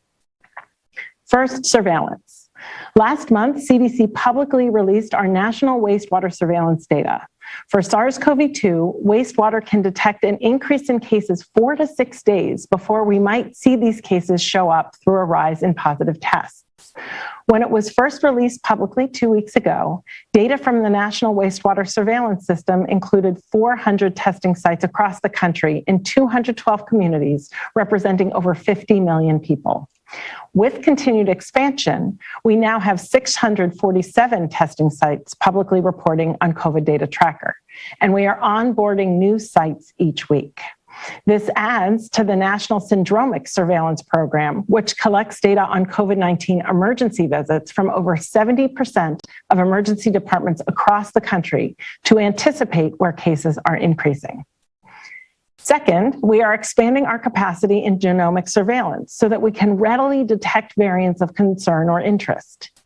Each week, CDC analyzes genomic sequences from all 50 states and uses these sequences to understand and map the spread of variants across the country, often sequencing tens of thousands of viral samples in a given week. These robust sequencing efforts mean we can reliably identify very low levels of variants, even variants that account for as little as 0.1% of all COVID-19 cases in the United States. Finally, we continue to invest in and scale up our data modernization efforts, which improve COVID-19 data collection, reporting, analysis, and interoperability so America is better informed and ready to respond to whatever may come next. By connecting data from local public health to our national systems, we work to collect the data today that we will need to answer the critical questions of tomorrow. These data can then be used by CDC's Center for Forecasting and outbreak analytics to forecast and model our public health threats and inform our prevention recommendations. CDC is working with state, county, and city jurisdictions to transform independent local surveillance efforts into a robust, sustainable national system. And we continue to build and strengthen our global collaborations and communication networks to better understand and respond to COVID-19 variants as they emerge. All of these efforts are with a vision for not just COVID, but also to address any future infectious and non-infectious public health threats. As we continue to move forward from this pandemic, I'm confident that CDC and our public health partners are well positioned to use our surveillance and our data to lead the way. Thank you. I'll now turn things over to Dr. Fauci. Thank you, Dr. Walensky. As Jeff said, vaccines and treatments are key parts of our toolkit moving forward. In this regard, it is important to point out the unprecedented global research effort that brought us to where we are today in our capability to intervene against COVID. Decades of U.S. investment in fundamental biomedical research provided the foundation for the rapid design and development of COVID-19 vaccines. This work includes, but is not limited to, groundbreaking structure-based vaccine design by U.S. government scientists at the NIAID Vaccine Research Center. As soon as the sequence of SARS-CoV-2 was made available in January of 2020, these researchers rapidly generated a stabilized spike protein as the optimal immunogen for use in vaccine development. This crucial breakthrough led to the development in association with industry partners of multiple COVID-19 vaccine candidates, several of which are now authorized or approved by the FDA.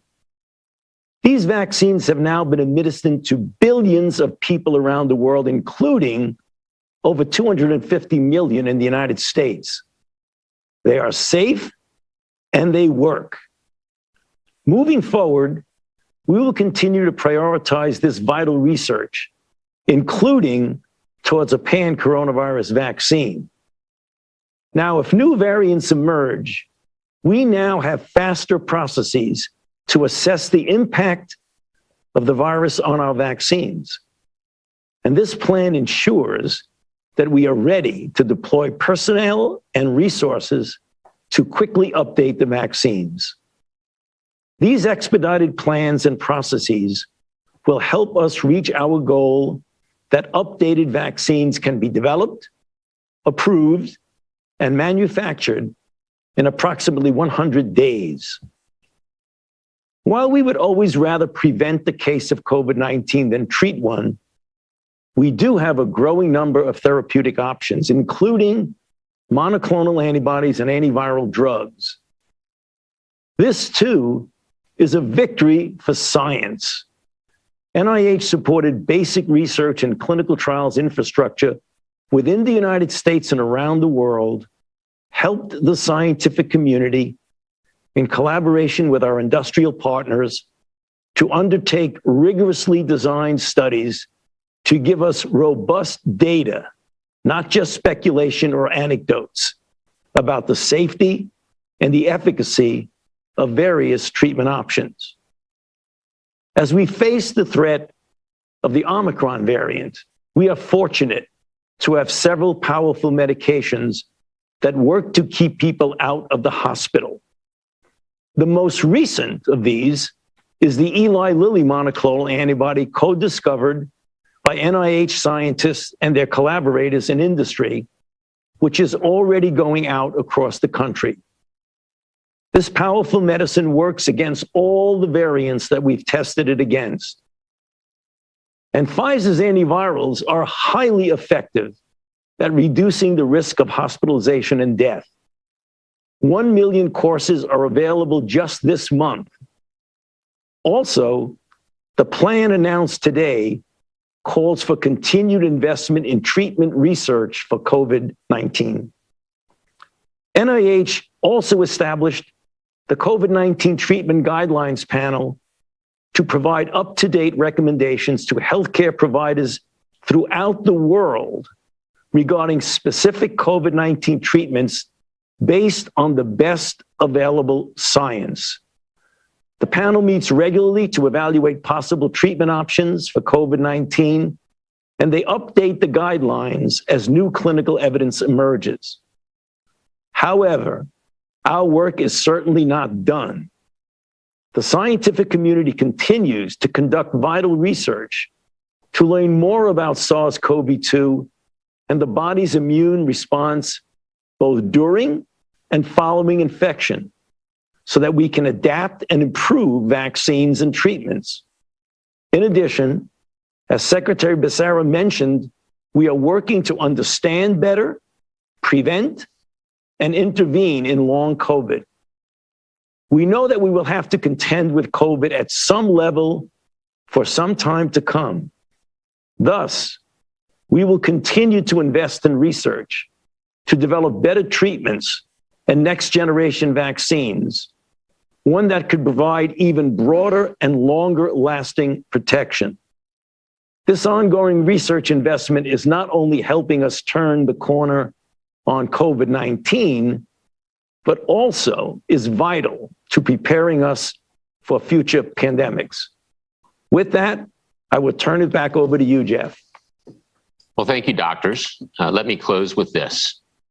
By protecting against and treating COVID, preparing for any new variants, preventing economic and school shutdowns, and vaccinating the world and saving lives, the President's COVID-19 preparedness plan will enable us to move forward safely, to get back to our more normal routines. The President's plan is robust and comprehensive. And I want to emphasize that execution of the President's plan requires additional funding. HHS has laid out some immediate funding needs for Congress. We'll need additional funding for medium and longer term priorities, and we'll be working with Congress in the weeks ahead. President Biden came into office facing the worst public health crisis in more than a century. Over the past 13 months, we've leveraged the full force of the federal government to fight COVID. And together with the leadership of governors and local health officials, the innovation of the private sector, and the determination of the American people, we have made tremendous progress. We've delivered the tools Americans need to protect themselves, reopened our schools, and gotten our economy moving again. The President's plan will build on that progress. And with congressional support, we look forward to executing this plan in the year ahead. With that, Kevin, let's open it up for some questions. Kevin? Thanks, Jeff. We have a good amount of questions today and some limited time, so let's keep it to one question. First, let's go to Jeremy Diamond at CNN. Hey, thanks all for doing this. I'm curious, a couple things. First of all, when will it be the appropriate time to remove the domestic travel mask mandate, given the lower risk of COVID and your new plan? And secondly, you know, when you say, and when the president said last night that you want to start treating this disease like others and having it be less disruptive to people's daily lives, do you foresee a time where people no longer need to isolate when they test positive for COVID, particularly if they don't have symptoms? Thanks. Okay, why don't I take the first question, which was on domestic air travel, and then Dr. Walensky. Last week's guidance from CDC on masking did not change air and rail travel requirements, including the requirements to wear a mask on public transportation. Those requirements are currently in place through March 18th, and they'll continue to be so while we evaluate leading up to March 18th, the duration of the requirement based on the state of the virus. So no change, but an evaluation taking place at this point. Dr. Walensky? Yeah, thank you for that question, Jeremy. We always prefer to have people who might be infectious with an infectious disease home and not transmitting to others. Certainly during your most infectious period of time, the first 2 or 3 days before your symptoms and the 2 or 3 days after your symptoms is the time that you're most infectious. Certainly we may consider to revisit that at some future time, but right now with about 68,000 cases around the country daily, we're not looking at revisiting that right now. Next question. Let's go to Cheyenne Haslett at ABC. Thank you. I want to ask about one-way masking, since that seems to be the advice for anyone who isn't ready to take their mask off yet, and particularly kids under 5 or immunocompromised people. So specifically, what do you need to wear to ensure that you're protected if you're one-way masking? I know we've spoken about N95s, but if they're not available to kids and aren't very comfortable, can we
lean on surgical masks or KN95s as good enough? And my second question is, how much funding does this plan require in total?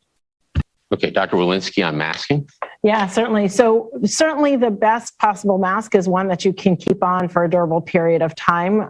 We have commented on our CDC website, and we have guidance for this, that you certainly want a 2-layered mask, something that fits snugly over your nose and mouth, generally with a wire bridge. Of course, if you can tolerate a better fitting mask, a higher quality mask for a longer period of time, those are always preferred. So those would be your N95s and your KN95s, and then as well your surgical masks. So all of those data are complete on our CDC website, but really we want to make sure that people can tolerate them for long periods of time, and if you can, that you increase the quality of the mask you wear. I think your second question was on funding. I'll handle that. HHS and the State Department, along with USAID, have identified and briefed bipartisan leaders in Congress on the near-term funding that is needed. This includes resources to secure more medical supplies, including vaccines, treatments, and boosters, sustaining the testing capacity in the country, investing, as Dr. Fauci talked about, in research and development of next generation vaccines, including pan-coronavirus vaccines, and accelerating vaccine uptake globally. There's clearly broad support from the American people for securing these critical medical supplies, so we're protected and we're prepared for any possible variant. We will need additional funding beyond these immediate needs to effectively execute on the medium and longer term priorities and policies in today's plan. As we finalize these numbers, we will communicate that with Congress and look forward to working closely with Congress going forward. Next question, please. Good, Tamara Keith at NPR. Thank you for taking my question. Related to the masks leads to another question. What about Title 42 that is in effect as a public health emergency? Dr. Walensky, are you reconsidering the status of Title 42 along with some of the other guidance? Additionally, I noticed that Secretary Becerra is here at this briefing as you all move from a crisis footing to more of a long-term management mode. Are you shifting primary management of COVID to HHS from the White House? Dr. Walensky? Yeah, great. Thank you, Tamara. So we continue to reevaluate Title 42 every several weeks, every 4 to 8 weeks, and we will continue to do so throughout the duration of time of this pandemic. On Secretary Becerra, I'll go first. If you want to add anything, as I've said before, Secretary Becerra has been an essential partner throughout the COVID response. And that work continues going forward. The Secretary is leading many of the critical COVID efforts at HHS, like managing the operational and logistical structure to deliver hundreds of millions of vaccines, tests, and treatments across the country, focusing on the long-term impacts of COVID, as he discussed today, like long COVID, mental health challenges, and the tragedy of losing someone they love. So this is very much business as usual. We have a very close working relationship and partnership, talking and meeting many times most weeks. Secretary Becerra? I'll only add that from the beginning, the president put together a team, and that's the way it's continued to work. HHS is a principal partner in that team. HCOR, the new organization that I've mentioned, is going to be indispensable for the execution of this plan. And HCOR has learned from the lessons that we saw from Operation Warp Speed when DOD had more jurisdiction and was more in charge.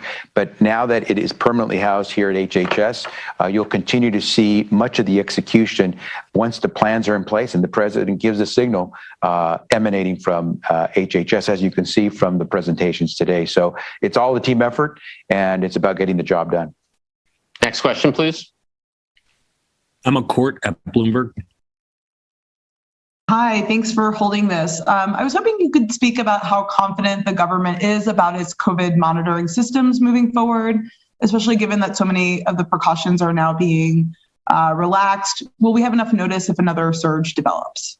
Dr. Walensky.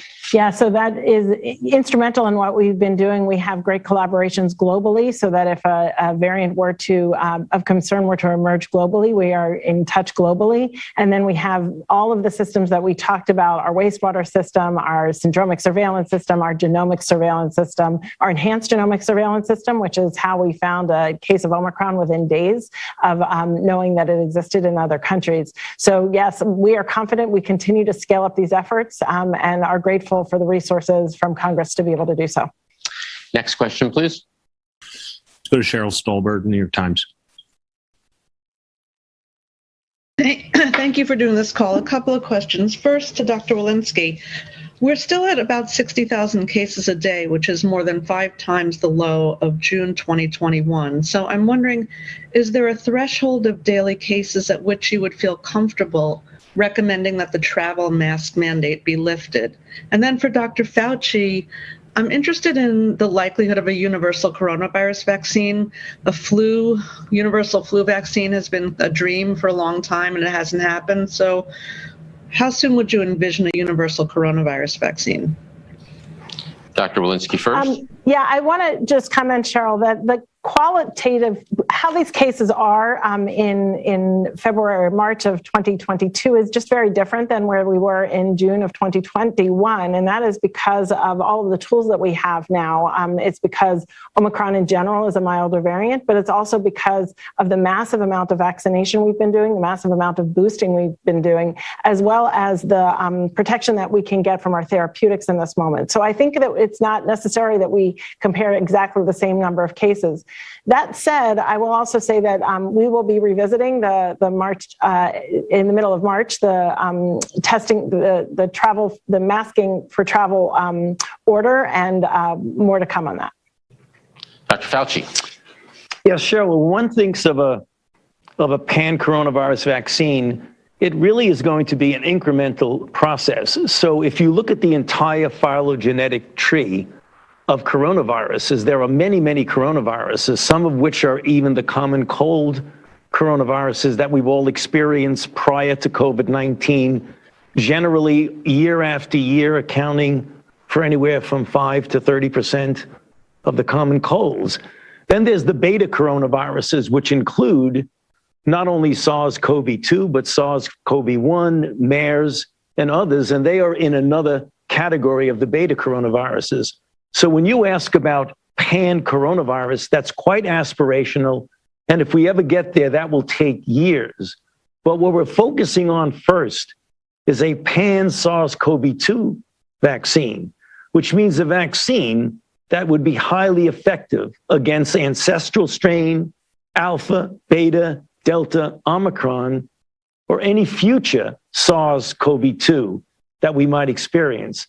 I believe that is much, much closer than the pan-coronavirus vaccine. The reason I can't give you a time frame is that when you're in the element of discovery as opposed to full development, you do not know when you will get the right situation, be it an immunogen or a platform or what have you. We are working intensively on that discovery.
Phase.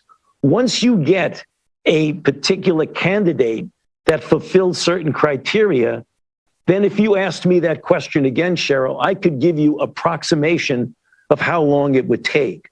But right now we're making good progress. We have several candidates that look good. Some are in preclinical, some are in phase 1. So we will keep you posted, and I hope that you keep coming back and asking that question, because as we get more and more discovery, we'll have a better approximation of when we will get to that goal. Next question, please. Let's go to Zeke Miller at the AP. Thanks for doing this. First, specifically to follow up on Jeremy's question regarding air travel, what's the science that says that people should wear masks on planes and on trains, but don't need to wear one at a crowded movie theater or an arena?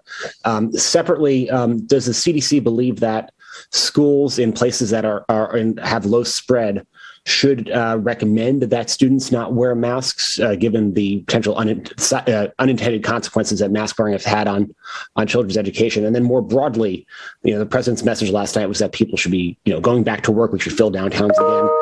How does the administration plan to sort of get people to overcome 2 years of shutdown and anxiety and work from home tendencies to actually go back and resume their normal activities? Okay, Zeke, you had a couple masking questions there. Yeah. One was airplanes. Second was schools with low transmission, and then you have the federal workforce. So why don't we turn to Dr. Walensky on the masking questions, then I'll handle the federal workforce. Great. So just in terms of travel, we have to look not only at the science with regard to transmission in masks, but also the epidemiology and the frequency that we may encounter a variant of concern or a variant of interest in our travel corridors. So all of those go into our equations in terms of how much disease is out there, as well as the science and as well as the control people have when they enter those travel corridors. People rely on those corridors for getting to work and for other reasons. So that's among the reasons that we want to revisit this in a separate way. In terms of schools, as we released last Friday, we are confident in our guidance from last Friday that schools can now follow the COVID-19 community levels in terms of their masking recommendations. Those recommendations, if you recall, is to maintain masking if you are in an area that is orange or high level community COVID-19 level, and that you could remove those masks if you are yellow or green, where in yellow, if you are are at high risk, that you would want to consult your healthcare provider to give you some advice as to whether you would want to continue. On the federal workforce and the workforce more generally, throughout the pandemic, more than 4 million federal employees have been very hard at work protecting our country and providing critical services. Over the past year, we've made significant progress in the COVID response, and thanks to their efforts, people working from home can feel safe to begin to return to the office. We're doing that here in the federal government. Across the coming weeks, the vast majority of federal workers will once again work in person. You'll see public-facing federal government offices open for longer hours, more in-person appointments and walk-ups services. More generally on worker safety, OSHA at the Department of Labor will update workplace guidance to better equip employees with the tools they need to ensure safer workplaces, including information, as we talked about earlier, on ventilation. We will work with Congress to provide paid sick leave to workers who need to miss work due to a case of COVID-19 or to care for a loved one who has COVID-19. We want to reinstate the tax credits to help small and mid-sized businesses provide paid sick and family leave.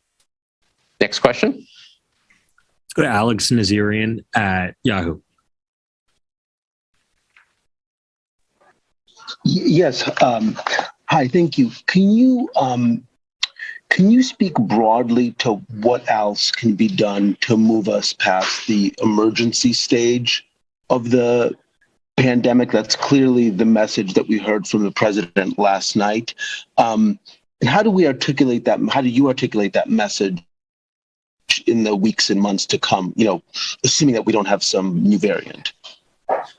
Dr. Fauci, do you want to start there? Well, when you say emergency means different things to different people. We are still in a situation right now where, as you know, we have about 68,000 cases. We are coming down in the right direction. We hope, and I believe we will get there, all the parameters that we have pointing to this, as well as the interventions that we have, that we will reach a stage where further and further down to the point where some people call it living with the virus, some people call it endemic, if that for the eventuality of another variant. So we can go living our lives the way we've just described, the way Jeff and with Dr. Walensky and what the president described last night. We are in that situation where we can do that. That doesn't necessarily mean that the definition of an emergency, where there are other things that are important that one can do in much greater ease when you are in a situation where you're officially in an emergency.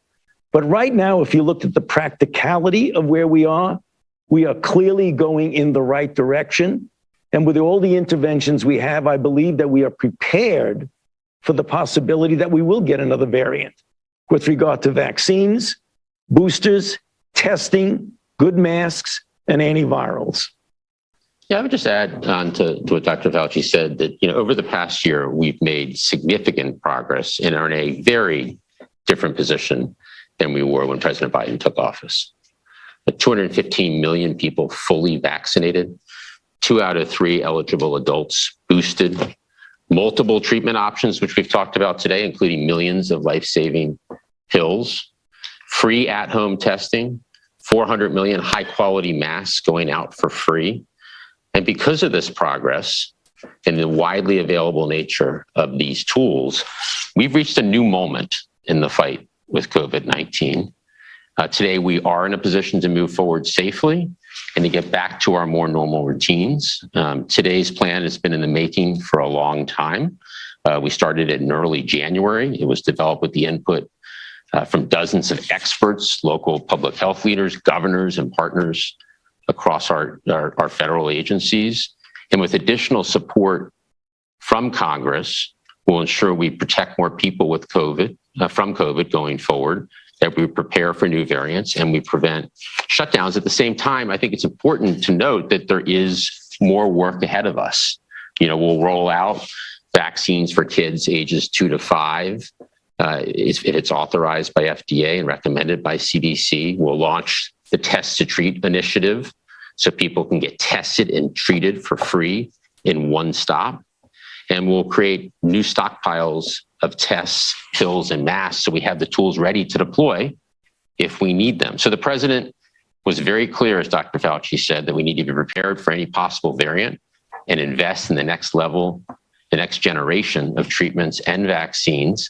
Funding from Congress will be critical for these efforts. So we will be working very closely with Capitol Hill going forward. Next question. Last question. Let's go to Pedro Rojas at Univision. Thank you. My name is, just wanted to make a question to Secretary Becerra. Secretario, muy buenos días. Quería preguntarle si nos puede abreviar en cortas palabras la importancia de este anuncio de hoy y cómo va a cambiar en el corto plazo la vida regular de los estadounidenses con respecto al manejo de las regulaciones para prevenir el contagio del COVID-19. Pedro, en pocas palabras, es difícil decir todo lo que se ha cumplido, pero déjame decirlo así. Lo que anunció el presidente anoche fue que hemos llegado a un punto donde podemos empezar a regresar a lo que entendíamos antes del COVID. No estamos ahí todavía donde podemos decir que ya llegó lo normal, pero estamos avanzando. Y por eso este plan que anunciamos hoy del presidente habla de cómo podemos seguir respondiendo para no solo atacar al COVID, pero saber que todos podemos regresar al empleo, podemos dejar a nuestros hijos ir a las escuelas y podemos saber que vamos a protegernos cada uno. Y por eso es importante seguir la guía que ha dado el gobierno, la CDC y todos los que han trabajado como expertos para darnos lo que necesitamos para poder avanzar. La vacuna es importante. Siempre empezamos con la vacuna, que todos se tienen que vacunar. Tenemos tratamientos para los que están enfermos. Vamos a seguir brindando máscaras y acceso a las pruebas caseras para la gente que necesita saber cómo están. Por fin lo que vamos a ver es que si todos trabajamos juntos, socios, como un equipo, podemos regresar a esos días que veíamos a los Estados Unidos como un lugar que debe ser para todos libre y listo para avanzar. I want to thank everybody.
conversation, national security expert Hal Kempfer. Hal, I just wanted your response to this most latest map from the UK Ministry of Defense, kind of outlining in great detail not only Russian advances, but number of strikes, movements as well. What do you make of that, if you can see it? I can see it quite well, and I think it's a pretty good map. The only thing I would say is in those rural areas, away from the hardball roads, I don't know how well the Russians actually control those areas. And there is a huge Ukraine force, military force, territorial defense force. They appear at times, they've had some very successful attacks against Russian forces, and then they just kind of disappear. And what I'm seeing is the Ukraine forces appear to be kind of applying the McRaven rule of raids, if you will. A successful raid is to suddenly appear and then have temporarily combat superiority over your enemy, and then to fall back. And that seems to be what they're employing across the board, which makes a lot of sense to me. That's a good economy of force move. They don't have the amount of tanks, armored personnel carriers, artillery that the Russians have. So they're doing some very effective things in that.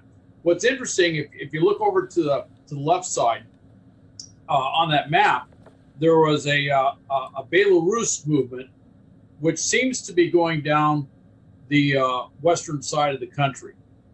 And I think their goal is to cut off that main supply route between Kyiv and going over to Poland. That could be a double-edged sword. I mean, if they come down and they start taking territory and seize a city or two in there, that could cut off that supply route. The other thing is, I think the Ukraine forces have probably recognized that vulnerability, and I wouldn't be surprised if they're holding a lot of their forces in reserve as a counterattack, which may add a different dynamic, because then it would be a preponderance of Belarus forces that would be the casualties, and that could have repercussions in Belarus, which I don't think Putin has quite accounted for. Interesting. Hal, let's just update the viewers on some of these headlines and moves that have been taken today. The city of Kherson, which is down in the south, kind of the southeastern part of the country, that is now in full Russian control. The city of Mariupol is surrounded by Russian forces. The convoy into Kyiv is stalled. That 40-kilometer long convoy, of Russian forces, tanks, and other things. According to U.S. defense officials, it hasn't made any progress. It is stalled.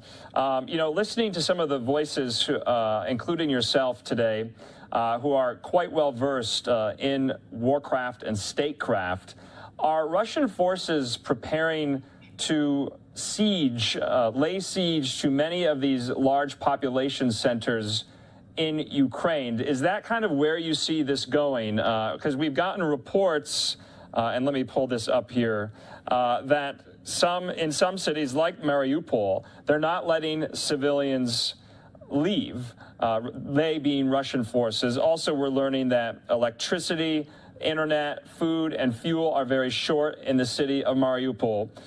So is this setting the stage for a siege in some of these cities, in your view? It's appearing to shape up that way, and I think I don't know if they intended to do that originally. I think the original intent that Putin had was he was thinking they'd show up with this overwhelming force with tanks and armored personnel carriers and all these armored mechanized divisions, and that the Ukraine forces were not that unified, that they would see this and simply move aside and let them take the downtowns. And it would be kind of almost a fait accompli in terms of being able to take over Ukraine and put their own government into place. And I think he put a lot more confidence in his covert forces and going in there and doing some decapitation strike, which, frankly, from everything I've seen, that was a really poorly executed covert action on their end. It sounds like they had a number of attempts, and they got basically intercepted and stopped every single time, which is kind of interesting considering Putin's background. But I think they're going to, right now, Putin has to be feeling not just the international pressure, but also a great deal of internal frustration that the original plan hasn't worked out the way he hoped. And the only thing they have, their plan B, if you will, is they go back to Russian military doctrine, which is to use overwhelming firepower. That means missiles, that means artillery, that means mortars.